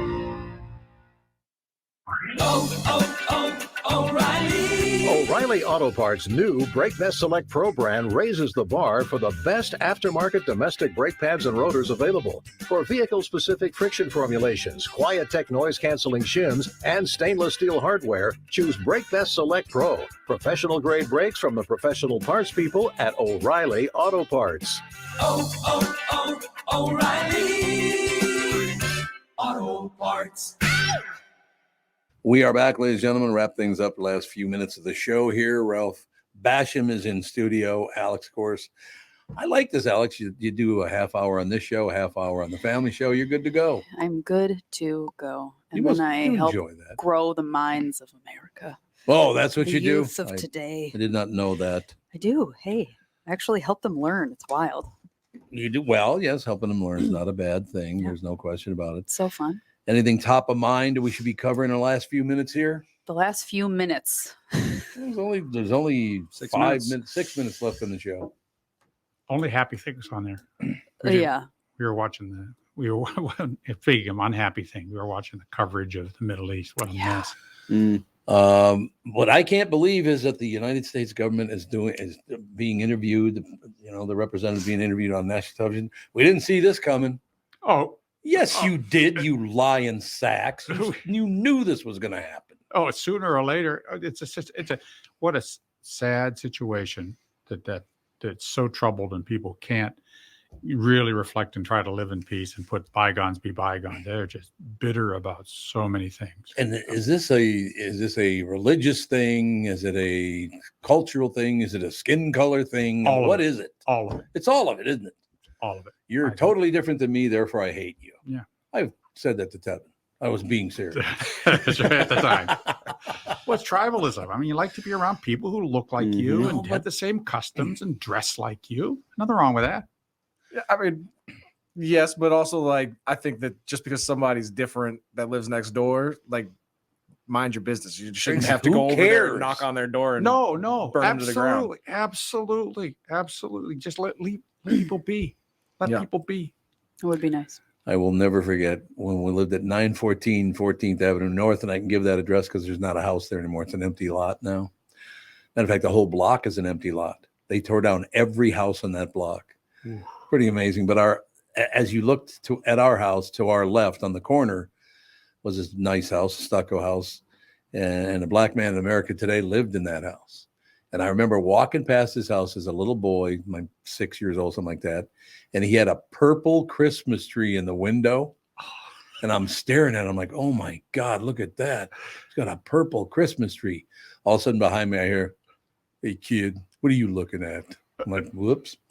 He thinks I'm trying to peer into his house or something. Yeah, we're here with that. I know. And people, sometimes people can't tolerate, adulation. If you're standing there, you're looking at the kid. That's the great. I wish we could have a purple Christmas tree. I mean, but people worried that you're thinking ill thoughts about that exactly sort what of he stuff, thought. and it's a shame. It's a shame because many times it isn't that way. What's so great about that? Thinking about this, what we're talking about right now, I am very, very happy that I grew up in a mixed race neighborhood, mixed religious neighborhood. The whole deal. I learned things at a very, very young age that some people never learn. Yeah. That we can definitely all live together and we can work together and everything will be just fine. I consider myself to this day being very, very lucky now that I grew up in a neighborhood like, yeah, it was poor as hell. There's no question about that. But, it was Catholics, blacks, and Jews. I grew up around them. I had a great time. I look how lucky I was to learn about all that stuff when I was a little boy. Right. And then it kind of helps you today, because when you see somebody that's different than you doing something that you're like, oh, that's kind of weird, but you're like, oh no, I understand why they're doing that or where that comes from in their religious beliefs or customs. Right. So you can so it's not that big a deal. Yeah. Yep. No, you're absolutely right. There are still the people, though, some people that just, well, how can you say the things? I still love the fact that people call me those names and do this and that. Oh, this is racist and blah, blah, blah, blah. You have no idea what the hell you're talking about. You do realize that kissing someone's ass because of their skin color is as racist as not liking them because of their skin color. Right. If you're treating them differently in any way, that's not good. Right. I don't want to like not get hired from a job because I'm black, but I also don't want to just get the job because I'm black. I agree 100%. Because there's racism involved in both those, because the only reason they're doing that is for their own benefit. Right. Because now I can be your token black guy that you absolutely. have. Well, that's why I brought you in. You know, it's just a given. Yeah. We need to replace Philly Dog. We got to replace JB and the Philly Dog. That's exactly right. But no, I just, do you think, I've asked this all morning, Ralph and Alex.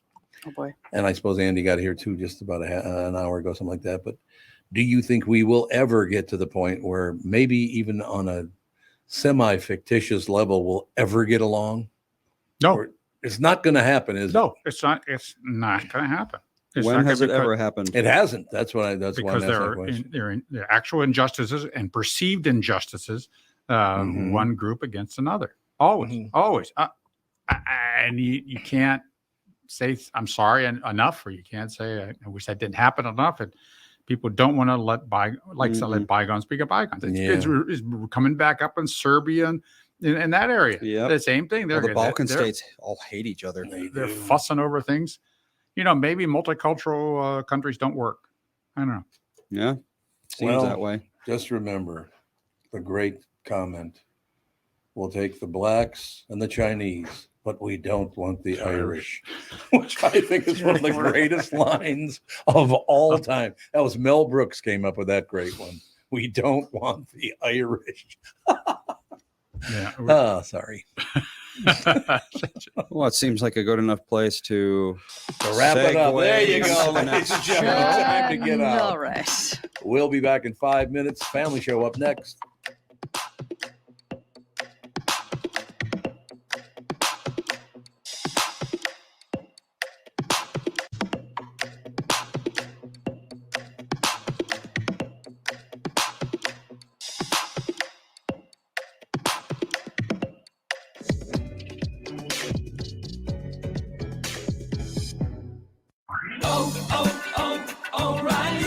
O'Reilly Auto Parts' new Brake Best Select Pro brand raises the bar for the best aftermarket domestic brake pads and rotors available. For vehicle-specific friction formulations, Quiet-Tech noise-canceling shims, and stainless steel hardware, choose Brake Best Select Pro. Professional-grade brakes from the professional parts people at O'Reilly Auto Parts.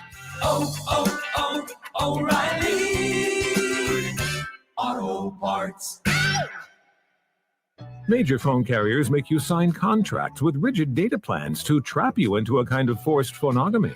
Sounds pretty insecure if you ask me. At Consumer Cellular, we believe in a more consensual and healthy form of phonogamy, free of contracts and more flexible to your data needs. This way, you stick around not because we force you to with contracts and fees, but because you love our phone plans. Like ardently love our phone plans. Phonogamously. Consumer Cellular. When freedom calls, we're here to answer. Call us at 1-888-FREEDOM.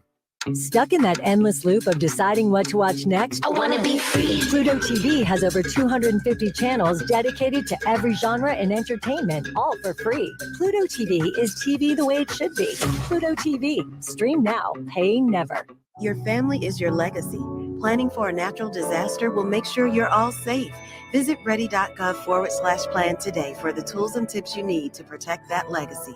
That's ready.gov/plan. A message brought to you by FEMA and the Ad Council. There's a whole lot of savings going on now at Staples. During Staples Sit-a-thon, you can save up to $150 on select office and desk chairs. And when you buy a chair, you save 25% on desks, storage solutions, and office accessories. Plus, your local Staples now accepts Amazon returns. And when you return an Amazon order at Staples, you receive a coupon for $10 off your next $30 Staples purchase. Now is definitely the time to save at Staples. Share offer ends 10/28. In-store only. Exclusions apply on Amazon offer. My brother-in-law died suddenly, and now my sister and her kids have to sell their home. That's why I told my husband we could not put off getting life insurance any longer. An agent offered us a 10-year, $500,000 policy for nearly $50 a month. Then we called SelectQuote. SelectQuote found us identical coverage for only $19 a month, a savings of $369 a year. Whether you need a $500,000 policy or a $5 million policy, SelectQuote could save you more than 50% on term life insurance. For your free quote, call SelectQuote at 1-800-449-8811. That's 1-800-449-8811. Or go to SelectQuote.com. 1-800-449-8811. That's 1-800-449-8811. SelectQuote. We shop, you save. Full details on example policies at SelectQuote.com/commercials.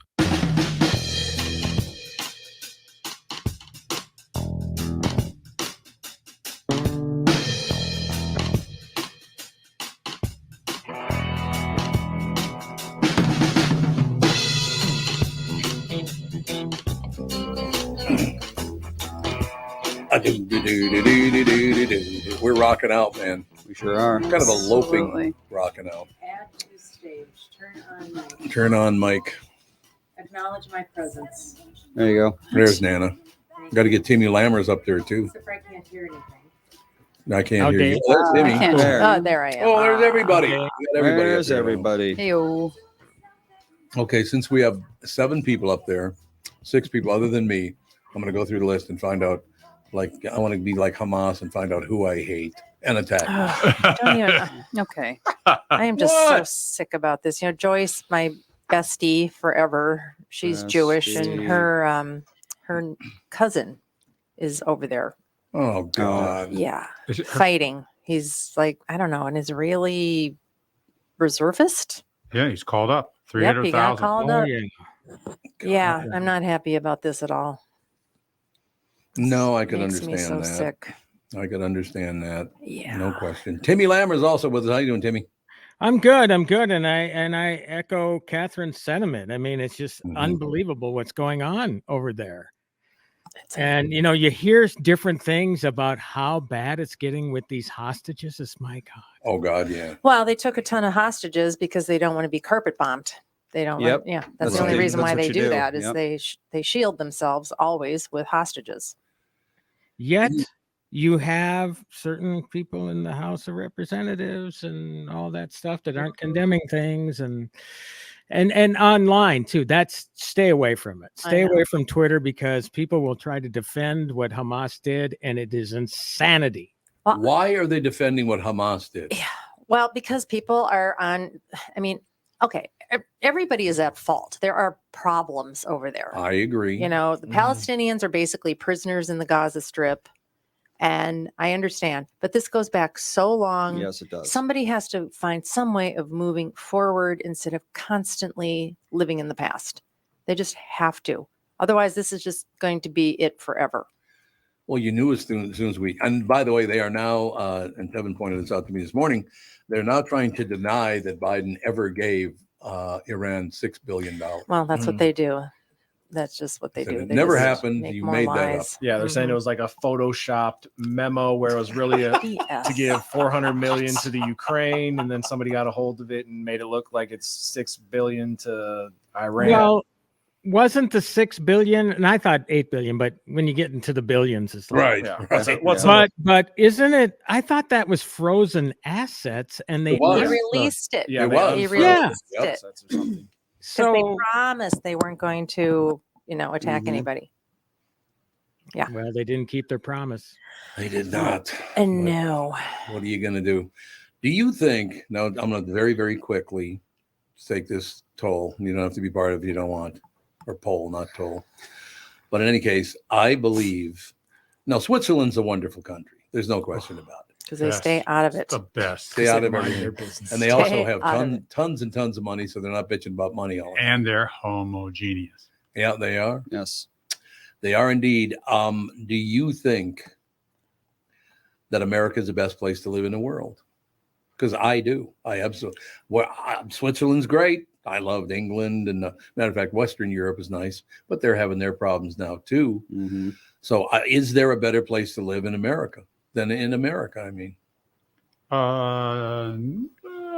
depends on where in America. Well, Switzerland's very nice. Yes. Japan would be nice, but man, they don't want you. They're No, bigoted they and don't racist. like honkies over Yeah, there. they're a little racist. Just a little. They don't like that stuff. They don't like the Gaijin at all. If you speak very fluent, perfect Japanese, they'll accept you for the most part. But not completely. But you'll never become a citizen unless you'll never be Japanese. That's right. You can have 4 generations of your family living there, and they'll never be Japanese. Alex, you've got a acquaintance that's been over there since what, right after high school or college? Yeah, Natalie's after sister? college. Yeah, She's lived there for what? She teaches English to Japanese. Yeah, 15 years kids. she's been living there. Yeah, probably. And she loves it, and she Yes. hardly ever comes back home. Yeah. I wonder. And she is a redheaded, very white person, Extremely tall. So I mean, Who's this? she can't. Natalie's sister. She can't be finding it too horrible to live there because she's staying. And No, they're very it's not nice a to you. country It's that, just there's a lot of businesses where they won't let you in unless you speak very, very good Japanese because they don't want to deal with I'm that. sure she does. She does. Mhm. She teaches English to Japanese people. So Yeah. she Probably has that speaks down. very good Yeah, but like Japanese. tourists, if you go to Japan as a tourist, you go out to the country, some of these older establishments that are run by 80-year-old Japanese couple, they're not going to let you in unless you speak Japanese. Well, Ralph, you went there and you had an interpreter with you, though. we had someone with us, an interpreter, Yeah, you fixer, and everything. you And need that. Well, And they're that was not an going installation. to. Yeah, they're not going to bring you to any Yep. place where they're going to hate you. Yet there was a couple that went over, and they had a lot of ink, a lot of tattoos. Oh, yeah. They don't like that over that there. showed. Oh, They insisted that in the city they were sort of they were ostracized, or they could feel the edge to the Japanese in the cities. But out in the countryside, I guess they had a great time. Great time. They went to the onsen and the Raikons there, and just had a great time. Well, that's because in the cities they associate tattoos with yakuza. That's yakuza. That's that makes sense. Wow. Yeah, and that's why ink there is just. Yep. Yeah. You go there as a whitey with ink. Ooh, Whitey. They don't like that. Well, it's like I'm sure they look at you and they don't think that you must be yakuza, given that you're not Japanese. But it's an association that can't be unmade, especially to people in the older generation grew up in like the 80s and 90s when the yakuza was really in control of a lot of Tokyo and Osaka. Yeah, I imagine that's probably true. But no, it's like imagine an older person in like New York, guys running around with those little mafia hats. People would be like, those are mafia hats. I don't care what anyone else says. Got a pinstripe suit, Got a zoot suit. When did the mafia? I mean, yes, it exists still, but when did it go thrown out with the baby in the bathwater after The Godfather? I mean, how long? When they threw the big dogs in jail and everybody started killing each other, it kind of just the did a number heyday on it. probably ended in what, like the 50s, maybe 60s. Yeah. I think Even before The Godfather, you think?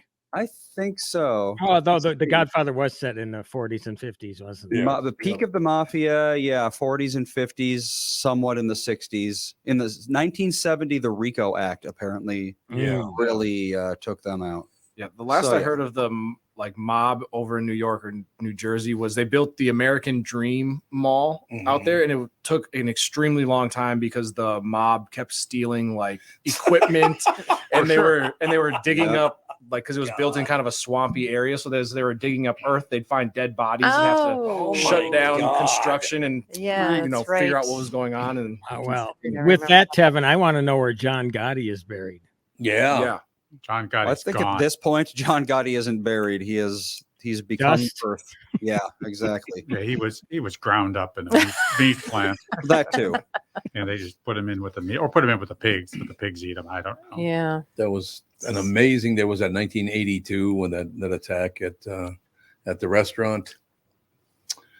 Remember that when Paul got massacred? That was matter of fact, it was the guy you were just talking about, John Gotti, that had him killed. The head of the mafia, killed, and I did not hear the gunshots, but I certainly heard the ambulance and police sirens. I can guarantee you that. Well, how could you tell the difference? Which ambulance of the hour is this? That's true. No, there were so many of them, Andy. You knew something was going on. You know, and it was like, whoa. You know, in the Italian organized crime may have been as much less than what it was. But at Piero's in Vegas, someone was whacked not but about 5-6 years ago. Oh yeah, yep. Oh, Vegas, I'm sure, is probably the headquarters of organized crime at this point. Yeah. It's all very informal. We don't talk about it, but absolutely. Yeah. I suppose that's true. Victoria Gotti used to come on the show back in the day, but then all of a sudden she didn't. I don't know what happened. She's probably told to shut up. Probably told My to shut guess up would and be stop going she's on the told to shut radio. up. Yeah. There's a friend of ours owns a restaurant in Chicago who will go nameless, and there was a bunch of bartenders who worked there for years and years and years, and those bartenders are going to write a book, and there might be Italian connections to this. They were going to write a book. They were going to write a book about the comings and goings, blah blah blah. They're going to change all the names, and everything. They're just going to write this book and be like a novel and everything like that. So the word of this got out to the owner of the restaurant. And the one bartender that was going to write this book was called up to the office. So he's called up to the office. The owner's there, and there's one of the mafioso there sitting there. No. And they said, well, tell us about what you're doing here. And he says, well, we're going to write this book about the comings and goings here at this restaurant, how much fun it's been, and how many interesting things, interesting people, interesting happenings have gone on. We're going to change all the names or anything like that. And the mafioso said, I tell you, there'll be no book. He said, no, we're going to change all the names. It's not going to be a problem. He said, there'll be no book. End of the problem. And there'll be no book. That was the end of it. The bartender told us that story. I have a question. Did that restaurant happen to be on Franklin Street? No. No. Oh, it's not Gene and Georgette. No, it's not Gene and Georgette. Okay, I'm glad to hear that. Good. It's another one that might be a little connected. Still love Gene and Georgette. What a great place. God. Well, magnificent. Yeah, the two. Yeah. One of the best steaks I ever had was at Gene and Georgette's. That's true. No question.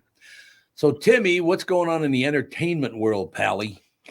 Nothing really huge. This, believe it or not, the writer's strike didn't officially come to an end until yesterday. They had to ratify the contract, and I'm sure Krystin's brought you up to speed on all of this. And, obviously the actors are still negotiating. They're going to negotiate tomorrow. And I guess the fact that they're still negotiating is a good sign, but basically deals seem to be made. This is what's confusing to me. So, for example, Christoph Waltz is going to be in Guillermo del Toro's new Frankenstein movie. It seems to me that deals are being made. So apparently they're allowing negotiations and stuff between actors and studios or Netflix or whatever. Yet the business, for all intents and purposes, is at a standstill. There's no production. So I don't know, man. It seems to me that the trades, anyway, your Hollywood Reporters or Varieties, they've seemed to have pivoted toward the coverage of the reality stuff, which I have zero interest in. Right? Who cares? Yeah. So I mean, Reality I look sucks. for the industry stuff when I obviously the movie stuff. Tim, she looked at me. She said, "Reality sucks," and looked right at me. Yeah. Well, there you go. One giant reality show, Tommy. But at least your team is winning. At least one of your teams is winning in reality. Yes.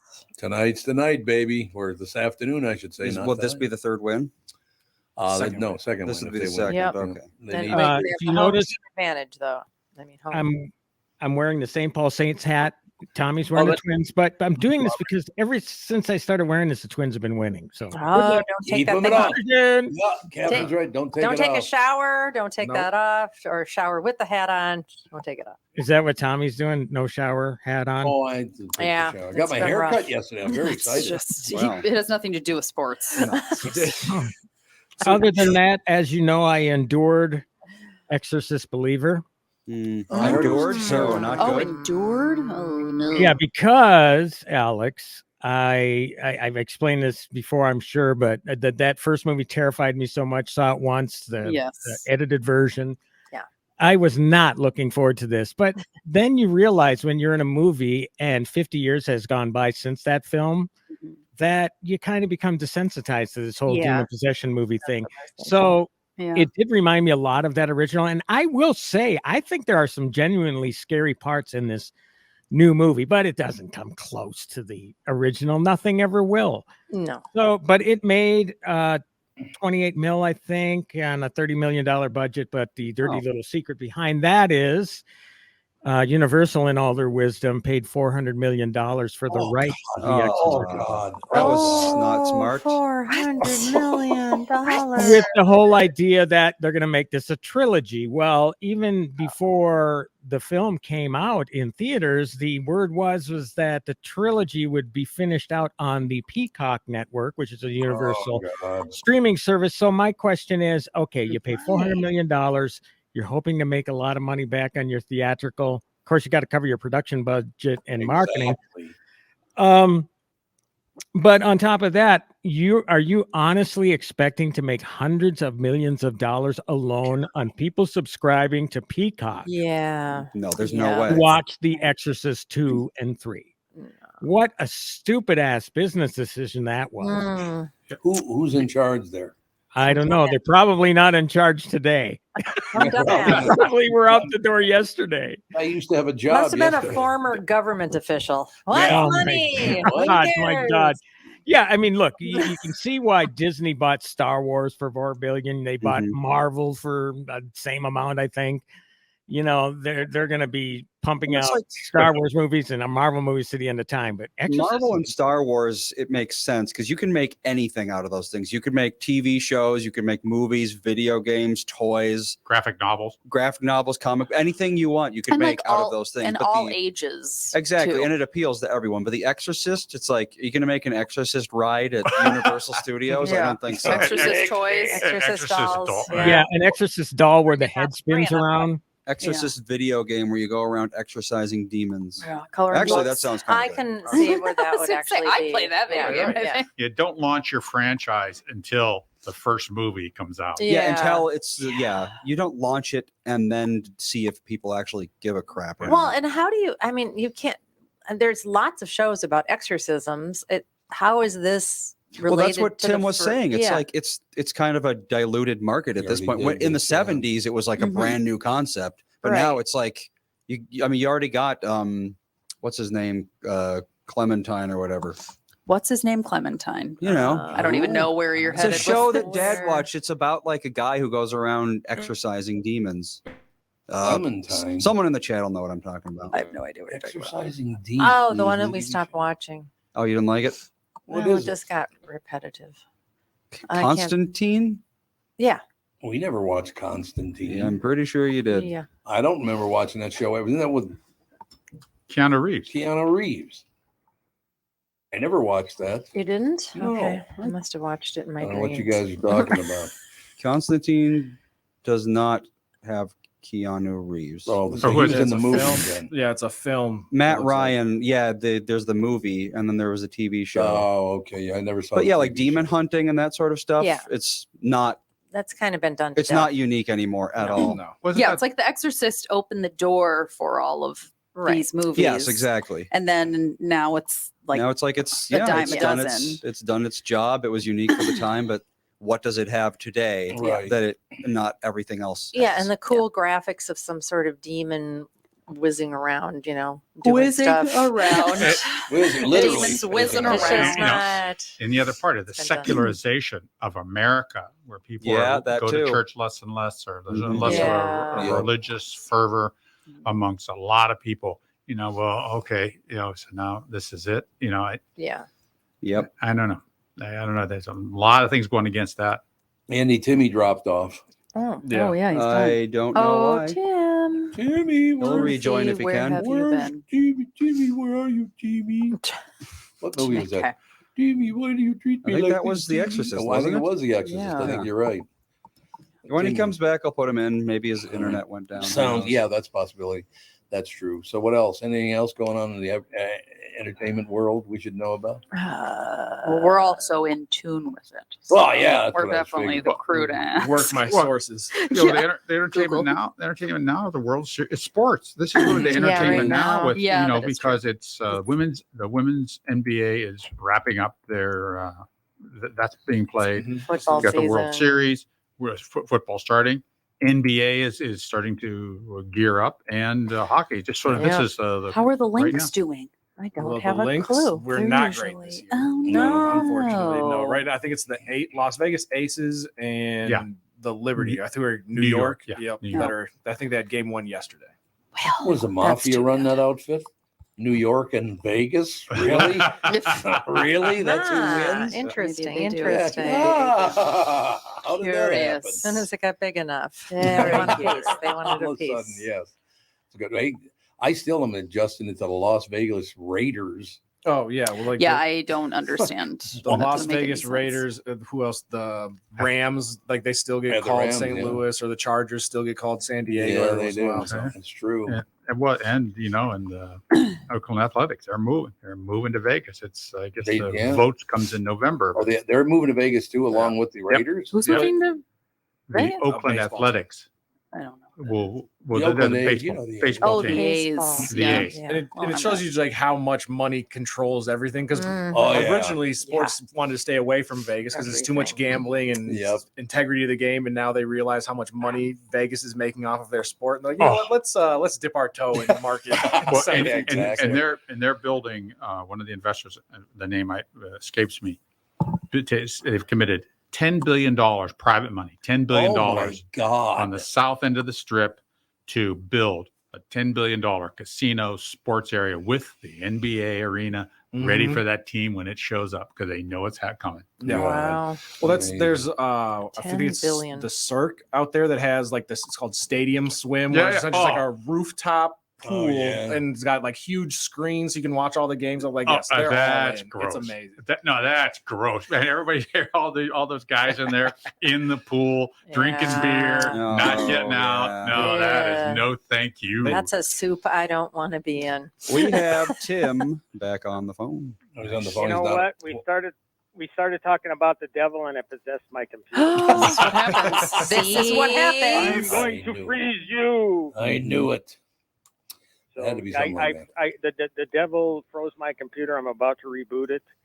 But you're talking about the Vegas Raiders. Did they beat the Green Bay Packers last night? They did. They did. Oh, wow. The Raiders won? The Raiders won. So Jordan Love looked terrible. Really? He threw 3 picks. Yeah, it was not a good outing for him.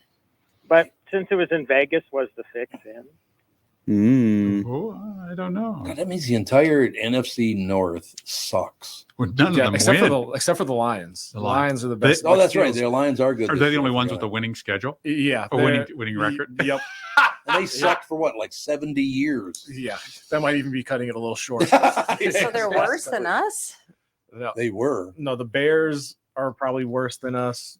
Packers are probably about even, and then the Lions are like one of the top 3 teams in the NFC. Well, let's determine the Bears are worse than us after this Sunday, because the Vikings are going to screw it up in Soldier. Well, we're out of it already, right? Yeah, pretty much. There's nothing we can do. Yeah, because our Justin Jefferson is on injured reserve now, so I think he's out 4 weeks. 4 weeks, yeah, it was 4 weeks. So we've lost our magic number. Every day you think it can't get any worse, and it just does. Well, if we're talking about all-time and judging by Super Bowl appearances as a measure of how good a team is, the Vikings are actually pretty much right in the middle. Yeah, they are. We had 4 of them. There are no middle. teams. We're in the middle. And lost all 4. Lost all 4. Yes. I think the Patriots lost more. Well, but they've also been in 11 of them. Yeah. I am not ashamed to say that I am a complete fair weather fan for all sports. You absolutely are. Because I You just absolutely do are. not want to watch them lose and suck. I just can't. But yes, the Lions are one of 4 teams that have never played in a Super Bowl. 4 teams? Who are the other 3? Browns, Jaguars, and Texans. That makes sense. And the Jaguars and Texans are both like new-ish teams, and the Browns. I mean, are just the Browns. I mean, you're throwing hundreds of millions of dollars, at these teams. How can it take 40 years to build, or 20 years to build? Come on now. Because there's 30 teams that are also throwing hundreds of millions. So, but I mean, and some of the owners are definitely in it just for the money. Like they're just, I don't really care how the team does. Oh, they just want to be on TV in the skybox. Yeah. Oh, okay. Well, that makes sense. Skybox, baby. tonight. Are you 3:07 insinuating this that that's the afternoon. problem here? That's been the problem here. No, we And- don't spend enough money apparently. No, I don't know what the problem here is. We just are snake bitten. I don't know. There's a real reason for. I why think we it's are because the where we are. teams are just. I mean, our sports base is just like we don't care. We just want. It's a We it's just a want a cultural- team. It's culture. People don't care. People Yeah. don't care here. They're not like New York or No, and certainly they're not like Brazil. You lose the soccer match there. Yeah, You somebody can't might leave, die. You can't leave the stadium for for 8, The 12 riots. hours. Yeah, Oh well, such is life. we're just happy to have a team here. Oh, we're just happy. Might lose them. I just wish that there were games not at 3 p.m. in the I middle of a know. workday. I know that is weird. It is very interesting, strange. isn't it? Also, I'm I mean, like- wouldn't they make more money if they had it on prime time? No, because they have several games per day. Yeah. But I mean, But it's like We're- like people with kids in school. It's like you can't go if you have like No. I can't go. I was invited. Can't go. I know. And because they're trying to make sure that like all the people on the coast can watch the game, and because Yeah. New Screw York, them. market's This is a lot about bigger. us. Right. Yeah. We Or might us. care actually. about No. ourselves. We Yeah. might actually do something for once. More us now. Maybe. More us now. I don't know, but gonna it's be still interesting. it's difficult. It's going to be interesting. They got to win this game, and they do have to win this game this afternoon. They're gonna win. You cannot be losing your first game at They're home. gonna win. Not a good idea. We're gonna win. We're gonna win. Twins. We're gonna Because score. if we win today, we got to win one of the final Gonna watch 2 that baseball games Mhm. to win it all. So if we lose today, we're out. No. No, it's the first. But it'll make it harder. I thought this The was like home. the 4th game or something. Third. This is Yeah. the 3rd. Yeah. Well, so Tied up 1-1. It's 5 okay. games. Yeah. Okay, I see. It's Tied 5. up 1-1. It's a 5-game set. So we have to game lose. 3. We have to win 2 more, and then we're in the. The next round. Yep. Yes. Right. It kind of goes on forever. It sure does. Well, because Unless you lose, then it doesn't. the actual World Series is when? Yeah. When does it start? I was going to ask the same I question. think like February 15th. I was gonna say, isn't it in like I February? think it's like Actually, the first it week does of go November. into November, Yeah. though. It does Yeah. go into November, which is crazy. Yep. Imagine a playoff game here in early November. Outside.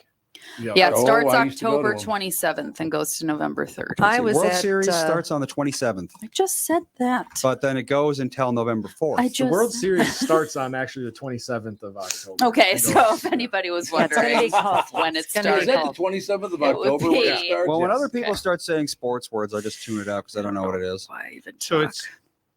it starts here when the season starts here when the snow's flying, and Yeah. could end here when the snow's That flying. it's or it absolutely could be right. beautiful and calm down. It could. What they could do is they could have drones hold up a big blanket They could over the do stadium and just shake it all off of once in a while that. and come back. Thank you. That's something they could do. Do they ever play indoor baseball?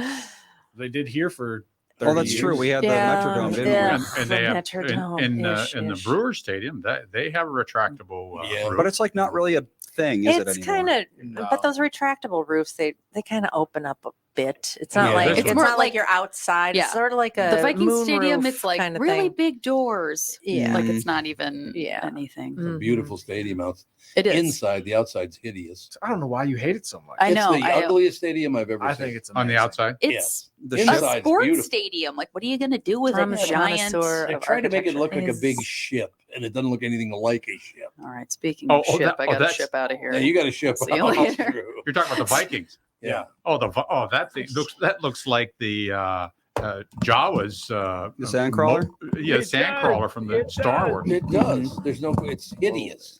Inside is beautiful. Beautiful inside, hideous on the outside. What are you guys doing? That's what. You're That's what chanting the for Jawa- Venus? that's what the Okay, that's what Jawas you're gonna do? say. Oh, Didi. Oh, you're just giving. Oh, you're getting the dinner. Jude. And Jude. Just the dinner. Jude has to go to Alex's house because we're going to the game tonight. That's the word. Oh, right, yeah. Say. So, in any case, Timmy, what else is happening in your world, Pally? Not a lot. This week, for people expecting a review of the Taylor Swift dealie, ain't Yeah. gonna happen because they're not previewing it for critics. And let's be honest, what are critics gonna say to keep people away from the Taylor Swift movie? Mm-hmm. Right. So wait, she has the a other movie? Thing is, what's that? She has a movie? Yeah, a concert movie. Oh, it's like a special Yeah. almost. That's weird. Yeah, and here's the thing that kind of grinds my gears. Okay, so it's not preview on Thursday night, which most films do. So if a film doesn't screen, I can always catch it on Thursday night Right. or afternoon. It doesn't start till Friday. And then guess what?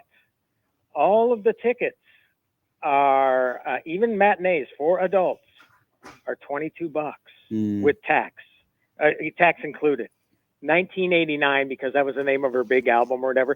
So she said, well, let's just set the prices at 1989.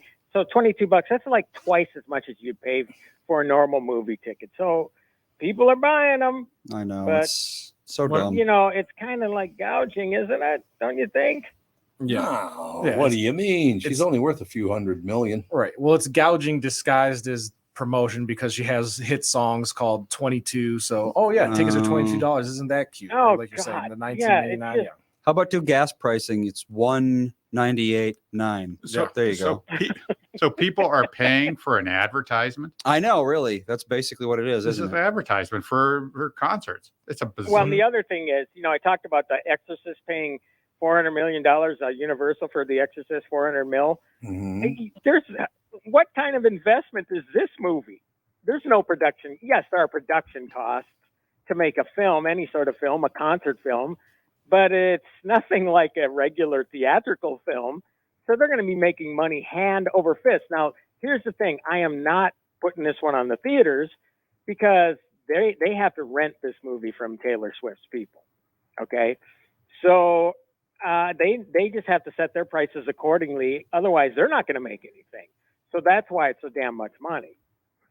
So yeah, I you know, there's articles that are totally misrepresenting the true deal. They're saying, well, $100 million in preview sales alone. Well, the numbers are lying. It's a lie because if it were to sell tickets at $10 a shot, like it normally would, that means 50 million, not 100 million. So yeah, it's going to be a huge hit, but it's going to be a huge hit because tickets are twice the amount of a regular movie ticket. How much is she worth now? Does anybody know her net worth? Got to be several $100 million, I would imagine. Well, and I would imagine that again, the concert tour itself was enormously, or if it's still going on, enormously popular. They're making money, so when's enough? Let's just double the price of movie theater tickets because people will come and see me because I'm special. Forbes says 740. Yep. 740 million? Yeah. That's what she's worth? What is she, 26? No, she's my age, I Yeah, I think. think she's like 34. Let's see. so anyway. She is 33. 33, and she's worth $740 million. Well, that's what happens when the entire entertainment industry props you up artificially. That's true. So that's all I have. I got to do a radio spot here in a couple minutes, but I Blow will be them back. off. I'll be back on Friday. I'll be back. All right, Pally. Thank you. All right. Everybody have a great week. Tommy, we'll talk Friday. Oh, my God. My watch just says, blow him off. And beneath that, my watch replied, that's not nice. Look at that. It says, that's not nice on my watch. Like, shut up. Why don't you back off, watch? Right. Your watch is Print that listening up. to what you say. Oh, every word. It's unbelievable. So you like that, or you use it to I turned that stuff off. Yeah, I got to turn it off. I can't have it mouthing off to me every day. Tom, you're wrong. Oh, shut up. Be nice to Tim. Be nice to Timmy. That's not nice. I still can't get over that some of the tickets to Taylor Swift were going for over $1,000. $1,000. Yeah. So dumb. Yep. There is no one on this earth I would pay $1,000 to go watch perform. Yeah, Couldn't agree more. No one. No. I couldn't agree more. Who, you know, I never did get a chance. I saw Paul McCartney once. I saw Ringo Starr once. Never saw John or George. But I think, Andy, would you look up and see how much the tickets were at Met Stadium in 1965? I think it was 65, 66 at Met Stadium in Minnesota. I believe the tickets were like $9 or something like that. Jeez. This would be the Beatles then? The Beatles, yes. Between $250 and $550. $2.50. Well, the Beatles were paid $50,000. So. Oh my God. Yeah. Times have changed. There's a lot of money in it now. Oh my God. You know, it's that is interesting because my Lindsay the domestic goddess, beautiful wife. Domestic goddess. It says she went to see the Beatles with her dad, and her dad maybe took a couple of her sisters or something, and they were not of means. They were not of means, and they could have afforded that to go to that thing. Now, unless you are in top 2 or 5% of income, you can't go to these concerts. It's very much like a bourgeois vice almost.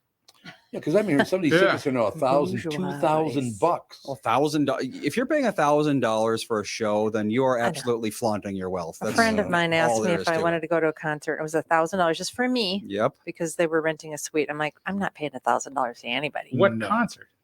It was Beyonce. $1,000 to see Beyonce? I mean, she's good, but no, I wouldn't spend $1,000 of Tom's money to go see anybody. No. I agree. I would. I agree that you it's obscene. It's absolutely obscene. It's obscene. Yes, it is. Yeah, it's obscene. It's the best way to describe it. Because even like mid, where it's like acts that, like Rod Wave, for example, who's like a prominent R&B name that you guys probably have no idea who it is. His tickets are still like $300 a pop, and it's like, even if you're a low level, nobody really knows who you are, you're still paying a ton of money, and then you have all the fees with tickets as well. Right. So just because the ticket's $100 now, it's all of a sudden $200. And I know it's not all the artists. Lindsay was talking about Lori Line, her pianist. She used to do a ton of concerts all over the place. She's doing a lot of home concerts because they have to pay so much money to rent a venue, and they have to pay all of these union workers who do nothing. They don't do anything because they don't know their equipment. They don't know how to set it up. They have to bring their own people. So they have to pay all these union workers to do absolutely nothing. It costs so much to put on anything that she's just doing other stuff. Well, they go Jimmy Buffett, and that's what Taylor Swift's doing. She owns everything. She owns this movie. She owns everything. That's what Jimmy Buffett did, and just built this giant empire of different things. I'm sure there's Taylor Swift clothing. There must be. I'm sure she has an underwear line and a makeup line and a fragrance line. I'm sure she has everything. An underwear line? Do you think it's huge? Maybe you and I go check out the underwear. Maybe you and I need. No, I'm saying you and I go there and buy some. Let me search Taylor Swift underwear line. That was a weird exchange. That was a little weird exchange. I don't know what to make of that. Everybody mind your business. We're gonna go find some Keith Swift underwear. Why would you buy some? Oh, and I bet you it's cheap, and it's got those little cut off little things that irritate you. So what's there's a Jessica something. Jessica Rabbit? No, Simpson. she has a bunch of clothing lines. Yeah, well, that's like Kim Kardashian has the Skims or whatever. That's super popular. Oh, like now. Spanx, Skims. It's called Skims. It's like a very silky material. It's like like girdles. Well, no, it's actually like you can get it's like suits and underwear. It's like it's a whole. Oh, she's trying to be Spanx. Okay, she's trying to be Spanx. Okay. Have they ever had an original idea? Anybody in that family? No, hell no. They steal everyone else's idea. They're not and pioneers. make They are marketing geniuses. They are. Yeah, no doubt about that. Or somebody. It was written 2,500 years ago. There's nothing new under the sun. Right. And I don't think things have improved since then. No. You might be right. Who knows? That's all I have to say is who knows. Who does know indeed. So, what else? So the Kardashians are probably worth more than Taylor Swift, but at least Taylor Swift does perform and is putting out a real product. I believe that the Kardashians are all billionaires now. They gotta be.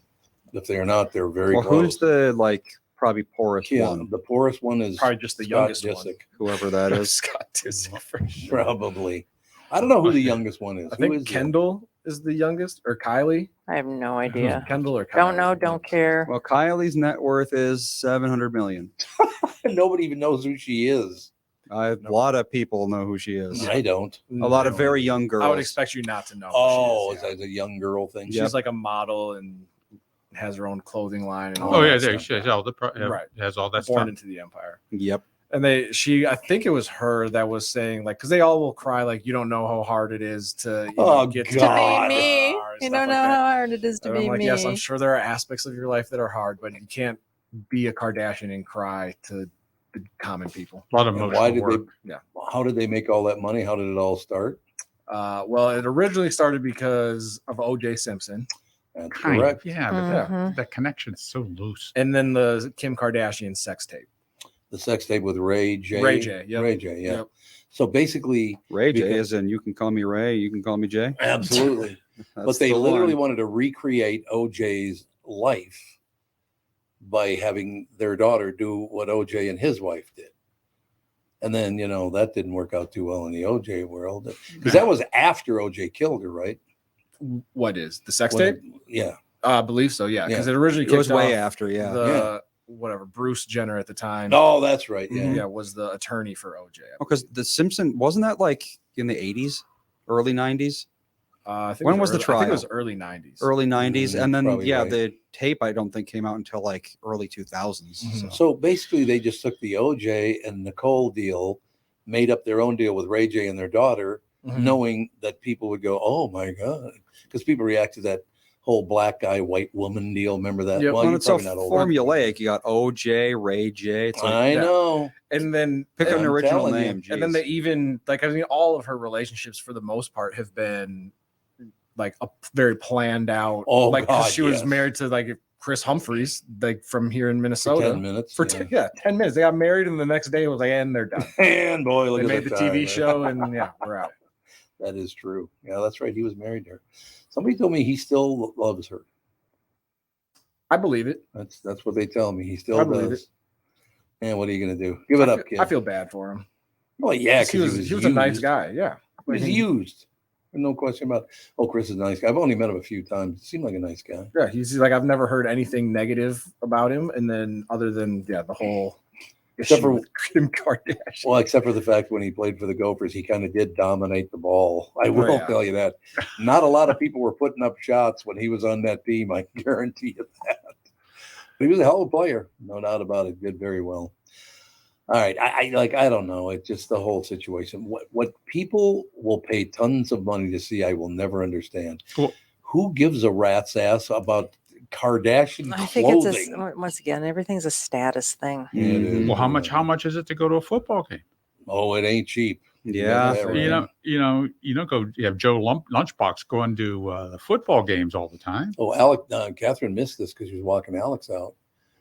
The ticket prices for the Beatles at Metropolitan Stadium in 1965. Yeah. $250 to $550. $5.50 was the most expensive ticket. Yeah. Isn't that amazing? Looking all the way back at that. Mm-hmm. I mean, it was 60 years ago. It I was understand. 60 years. It's a long time. 60 years is a long time, but Jesus, I do. Well, Dan's father was one of the heads of security. Yeah, he was. Dick Rasmussen was one of the heads of security when the Beatles were in town. As a matter of fact, I can't remember which Beatle it was, but they had to load the Beatles into laundry baskets and cover them up with what looked like dirty towels and push them out of the stadium that way. Otherwise, they couldn't get out of the stadium. Isn't that amazing? They couldn't even get out. It was that bad. What a crazy, and the popularity at that time. Yeah. $2. $2.50. $2.50, yep. Yeah, it's not amazing. And the fact that they got paid $50,000 to do it. Yeah. So they got like $12,500 each. A piece. Yeah, there you go. Yeah. And minus the cut for their agent and their producers. And Very true. Yeah. They probably barely made any money doing that. Yeah, that's very, very true. And what the hell? And to have to be snuck out in a pre-social media era. Like, could you imagine if there was social media back then? It would have been 10 times bigger than they were. And they were still the hugest band arguably in history. Yeah, it's pretty hard to beat. Arguably, yeah. You stack up like that. And Rolling Stones done a hell of a job, but they never really caught the Beatles. And they were booed off the stage at the Excelsior. No, that's amusement right. Park. That's right. They booed them off the stage. Oh, but they didn't like the music. The music was too I don't know, fashion forward, I guess, or too different. And I like the guy, and I always enjoyed him, but Mick Jagger is not a good singer. No, he's more of a stylist. He's a kind of stylist. That's a person, good way. Look, I love the Rolling Stones. Don't get me wrong. All the way from the beginning, but he was not a singer. He was not Paul McCartney. I guess the best way to put it. No, because John Lennon wasn't a good singer either. Well, it's like Steven Tyler. I can't stand his voice. Really? It's so annoying. It can be. There's no doubt. I guess it That's how I depends feel on the about Madonna. song. Anytime Madonna opens her mouth, I want to run away. Just can't stand Run her for the voice. Yeah, not great. You're absolutely right about that. But Hey, Andy, would you ever have mailed Ethan over to us? Mailed? Yeah. I don't think you're allowed to do that in anymore. 1913. No, you're not. Well, I don't know if you can anymore. But in 1913, the U.S. Post Office's Parcel Post began offering its services to deliver mail too heavy for normal letter post. Americans were now able to send packages that weighed up to 11 pounds. Within the first few weeks, a handful of parents had tried to send their children via post. The Times reported a small boy who was shipped by his grandmother from Stratford, Oklahoma, to an aunt living in Wellington, Kansas. Oh my God. Apparently, orphanages started mailing babies to their new parents, too. Mailed babies to their parents. That is terrible. Like, I wonder, did they put them in like a terrible, like a pet carrier, or do they just put a cardboard Yeah, box and like really. poke some holes in the top? Just put a bunch of bottles in there. You'll figure it out. The baby, okay, Vernon O. Little, mail carrier on rural route number 5, is the first man to accept and deliver under parcel post conditions a live baby. The baby, a boy weighing 10 3/4 pounds, just within the 11-pound weight limit, is the child of Mr. and Mrs. Jesse Beagle of Glen Estee. The boy was well wrapped and ready for mailing. When the carrier received him today, Mr. Little delivered the boy safely at the address on the card attached, that of the boy's grandmother, Mrs.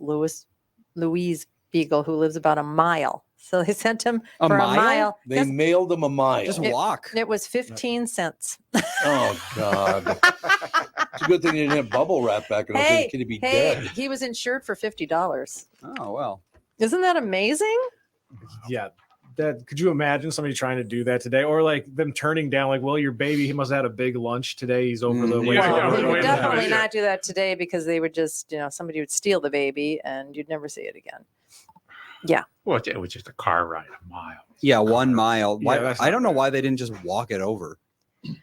A mile back in those days, you have 5 kids at home. You want to walk with suppose, 5 yeah. kids a mile, it just sounds. Well, I if mean, you're- for 15 cents. If you're mailing the If you got the baby, money, just if you're mailing the Basically, baby, Uber. It was basically an Uber for children. Yeah, if you're mailing the baby, I mean, those 5 kids can take care of themselves. I mean, think about it. I mean, a baby that needs a lot of care. Maybe a diaper change. You never know what's going to happen. Not in a mile. But didn't they say that one got mailed from Oklahoma to Kansas? Yeah, that's a decent distance.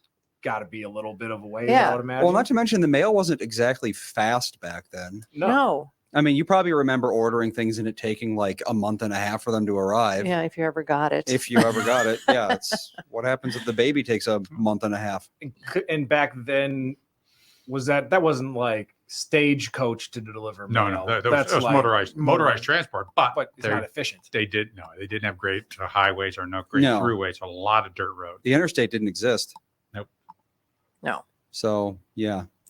I just can't even imagine thinking, it's a good idea. Let's give my baby to a stranger. Mhm. Send over to grandma. In rural areas back then, everyone probably knew their mail carrier by name. So there's Well, and that. if anybody did anything to a baby back then, they just would have been That wouldn't have been good for them. put to death. It wouldn't Shot. have been the last thing they would have done. Yeah, that's true. Because there weren't enough people. I wonder how much extrajudicial justice there really was. We talk about A it, but lot, I would imagine. I would imagine a lot. So Jimmy just disappears. Yeah. Mhm. I don't know what happened to him. You ran away. Ran away. Yeah. He ran away. We'll never see him again. He joined the circus, I think. He joined there. That's got to be a wild time to be alive when like the circus was at its peak popularity, and that was like people's dream to go be like the Join the Yeah, go contortionist see the or world. bearded lady. Yeah. What was that movie about? Water for Elephants. Remember that Oh, yep. book, that movie where they were just any circus act that was acting up a little bit or they owed money to, just push them off the train over over a big bridge, over a gap. Just kick them out, get rid of them. They want to get paid. They're causing trouble. Wow. Just- Yeah. Well, the circus. What an interesting group. Yeah, But I would say so. A lot of people wanted to escape, and so it's an Yeah. escapism kind of thing. Yeah. You want to Mhm. disappear into something like Alaska's that way now. People just disappear into Alaska. Oh, I bet they do. Yep. Mhm. They want to get That's away. what Melissa's grandpa did. He bought a property in rural Alaska, a million miles from anything, and just lived by himself. Oh, Really? For how long was he up there? I don't know. It was at least several years.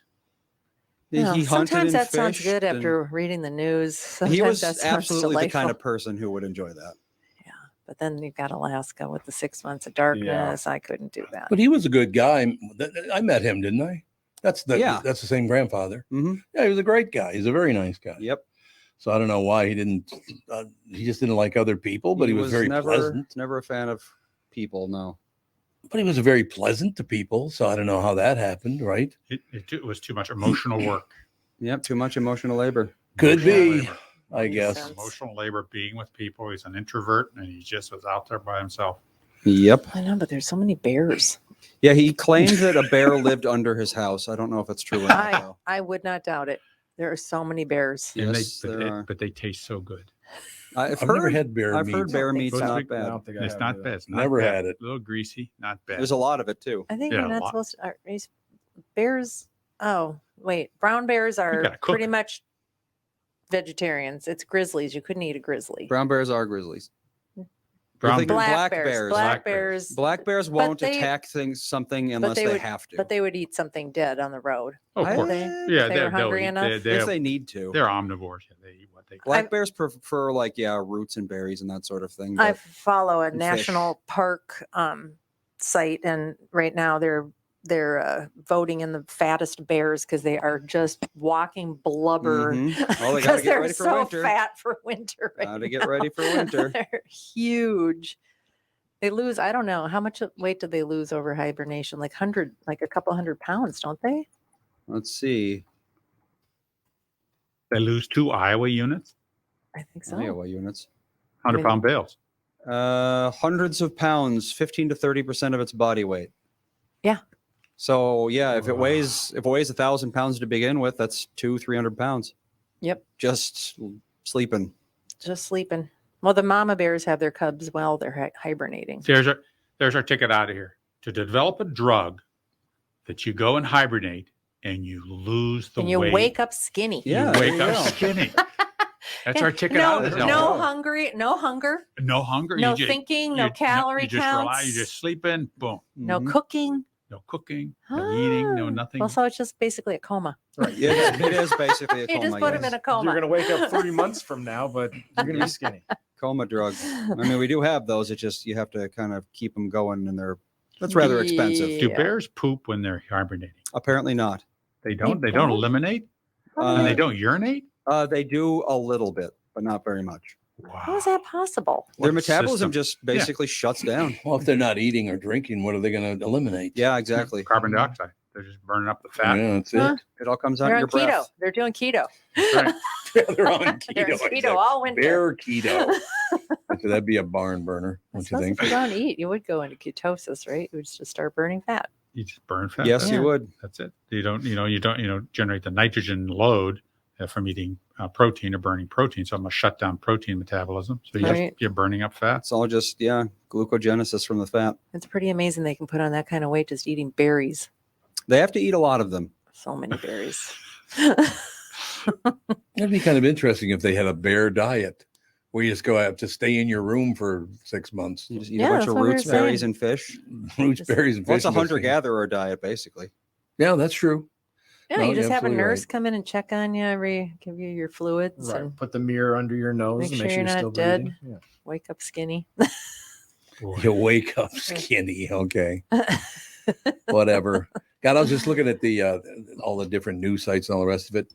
Unless you want to hear really negative news. Oh, right now it's not. It's a good not time. good. There's a lot of I mean, negative I don't news. know. And this is going to be bad for a long time. It sure This is seems like not going to be something that just goes away. There's no way. You're absolutely right. This was so egregious and so violent and so terrible. I just Well, I don't know. A lot of those Israeli wars, they don't last too long. The last one didn't. There were huge losses in Lebanon, and they sort of curtailed their. I don't know. The war. Parasailing in and murdering and raping women and parading them around. I don't think this is going to go away anytime soon. This So was really nasty. I got my car, my Mustang, 2 months ago? Yes. Missed the rebate by 5 months. There's a We're rebate. not getting a rebate anyway. EV buyers can get instant $7,500 tax credit starting in 2024. Huh. Well, they just had a tax credit last year that went away, but you had to make under a X amount of dollars to get it. Oh, So do you have to buy it in 2024, or could you own it now and then write it off? I have a feeling you'd have to buy Yeah, it. most of them are like you have to buy it, and it's only if you buy like a brand. Well, obviously you bought a brand new one, but there's also like if you got a used one, they have a different rebate. But most times they're $4,000 for brand new, used. yeah. Just Tom, let's face it. If you were the last person walking on the planet Earth, you would never get a rebate. You are correct on that They're one. not You- giving It you says all anything. eligible buyers, regardless of federal tax liability. So starting when? Point of sale purchase discount from car dealers starting in 2024. So it's a point of sale thing. So it's a point of sale thing. So I missed it by 5 months. Did your dealership tell you that? No, that was Doug Sprinthal. Doug. God. damn it. Dougie, typical Doug Sprinthal. I haven't heard from him in a couple of days again. I don't know if he must be doing I do a have a bunch of question about interviews. your EV vehicle. I mean, so a regular Your EV, you car, mean? you shut up, Tom. Your electric vehicle, Yeah, Andy. shut up. Anyway, so Yeah, shut up. Okay. shut up anyway. So do you have to dismantle the battery so that it doesn't like if you're going to leave it for 3 months, 4 months, you're not going to drive it for a while? No, I'm sure there's what do you internal do? disconnects that you don't need to worry about. Are you sure? Yeah, I would imagine. You just charge it, unplug it, and then just like your phone. So do you keep it plugged in? Do you unplug it if you're going to leave I it? would like unplug that? it, absolutely. Okay. Yeah, you I don't would want to charge it for months. Yeah, charge it to full, then unplug it. Yep. Okay. Because the internal discharge is probably very, very low. Well, I'm just saying there has to be some sort of maintenance, even though it's an electric vehicle. Yeah, the vampire discharge is so small. Yeah, But- these days it's nothing. But you might want to read that manual, owner's manual about Yeah, that car. Just to make not a certain. bad idea. Because you might be plugging in the Mustang and unplugging the Porsche or the Not the Porsche that we don't know. yeah. Well, they're going after. They have the electric one. Just everybody's got these electric cars. Well, that's because they're mandating the death of Yes, they are. gasoline Yep. vehicles. They're saying we 2025? can't have What any is it? anymore. not 2025. No, I think it's 2035? I Well, think know it's sooner they're- than that. They're limiting like manufacturers' ability to make more gas models, so they're trying to push everybody towards the hybrid to start Yeah. with, and then from there it'll go full electric at some point. And Once we're they have having, I mean, infrastructure. there was a whole bunch of electric cars that just started a cargo ship on fire. No, no, that's not true. Yeah. That's not true. That's not true. No, the fire started with gasoline cars. There were a lot of electric cars. The concern about the electric cars is if the gasoline car catches on fire, then the electric car starts on fire. What happens is it's virtually impossible to put out that electric fire because it's a heavy lithium-ion battery it's fire a is heavy metal bad fire news, and yeah. it's like 2,000 or 3,000 degrees. It is just unbelievably hot. No, you can't put those out. You have to let them burn out. Because I know there was a Nissan Leaf issue. They were starting on fire just But suddenly. that was the supposition that the ship was caught. That ship fire was caused by the electric car, but it wasn't. It was a different deck that it started on. Oh, so okay. So once they start, though, you got major problems. Get out of that car and get away. Get far away. Just let it burn. It's gone. All right, only a couple minutes left. Anything you want to talk about? Oh, I have to ask you one question. As you're a doctor, I have to get a refill. Do I call it in or do I take it in? Call it in. Call it in. You've never refilled a Yeah, prescription? really. You've never. I don't take drugs. I'm not like you. I'm not like Oh. Drug addict. This morning, if I didn't have my migraine pill this morning, I would not have been in here. Really, you got a big Oh, bad I've been headache. having woke up with a horrible headaches. Terrible Yeah. one this morning. Me too. I've been having really bad headaches. Oh, God. What is the common denominator in both of your lives that you have to? It's a season change. I think. Kevin's my new They hero. both know Ralph. I think That's it's the the whole season. problem. It's a that- season change. It's cold all of a sudden. Yeah, I was out at the Oh. was at the children's It's soccer cold. fields yesterday, and yeah. it was cold. Yep. Are we going to change our clocks this fall? Oh, Don't. Well, I thought this was our last time. when does maybe. daylight savings time start? Is that fall or spring? Spring. So it's going to be around your spring birthday then. every Spring year. is because we're going to go to permanent daylight saving. So this spring, I think, is when we don't spring forward. We will spring forward, but we'll And then keep it that way forever. Okay, so 2 more clock changes. I think that's what they said anyway. I don't know if they ever actually ratified that or what. Oh, because it was supposed to be, we weren't supposed to do it this fall. Last spring was supposed to be the last spring. Why do you want to fall back when it gets dark earlier? Why would you want to do that? Makes It no makes sense to me. at all. Something about the kids that coming School. They go the kids and their buses, and now they're changing the school schedule, so the school starts later. Yeah. So they're not going to be on the buses when it's dark, or they're not going to be picked up. Well, kids getting to school at 7:30 in the morning was insane. It was. That was insane. That was too Why early. don't they start at 9? Yeah, exactly. 9 to 3. I That was assume the because old school most way. adults, like most parents, if they're working a 9 to 5, then that gives you the ability to drop your kids off early and go to work. But it's not babysitting services education. What do you mean by dropping kids off at school? What does that mean? Like you take your kids to school. I don't remember my mother ever doing that. No, once. I walked that. to school uphill both ways. What a So- luxury! What a luxury to walk to school. Looks like it still hasn't passed the House. For God's sakes, do they get anything done ever except for piss away money? No, it doesn't seem like it because it's been 2 years, I think, now. We're going to talk about it forever. Yep. So go Twins. All right. Go Twins and take the Vikings with you. Yeah. Hopefully we come back tomorrow and they're up 2-1. If they have to We're win winning tonight, today. We're Catherine winning. and I will bring It's going to home a happen. winner. It's going to happen. I like it. All right, that'll do it. We'll talk to you tomorrow.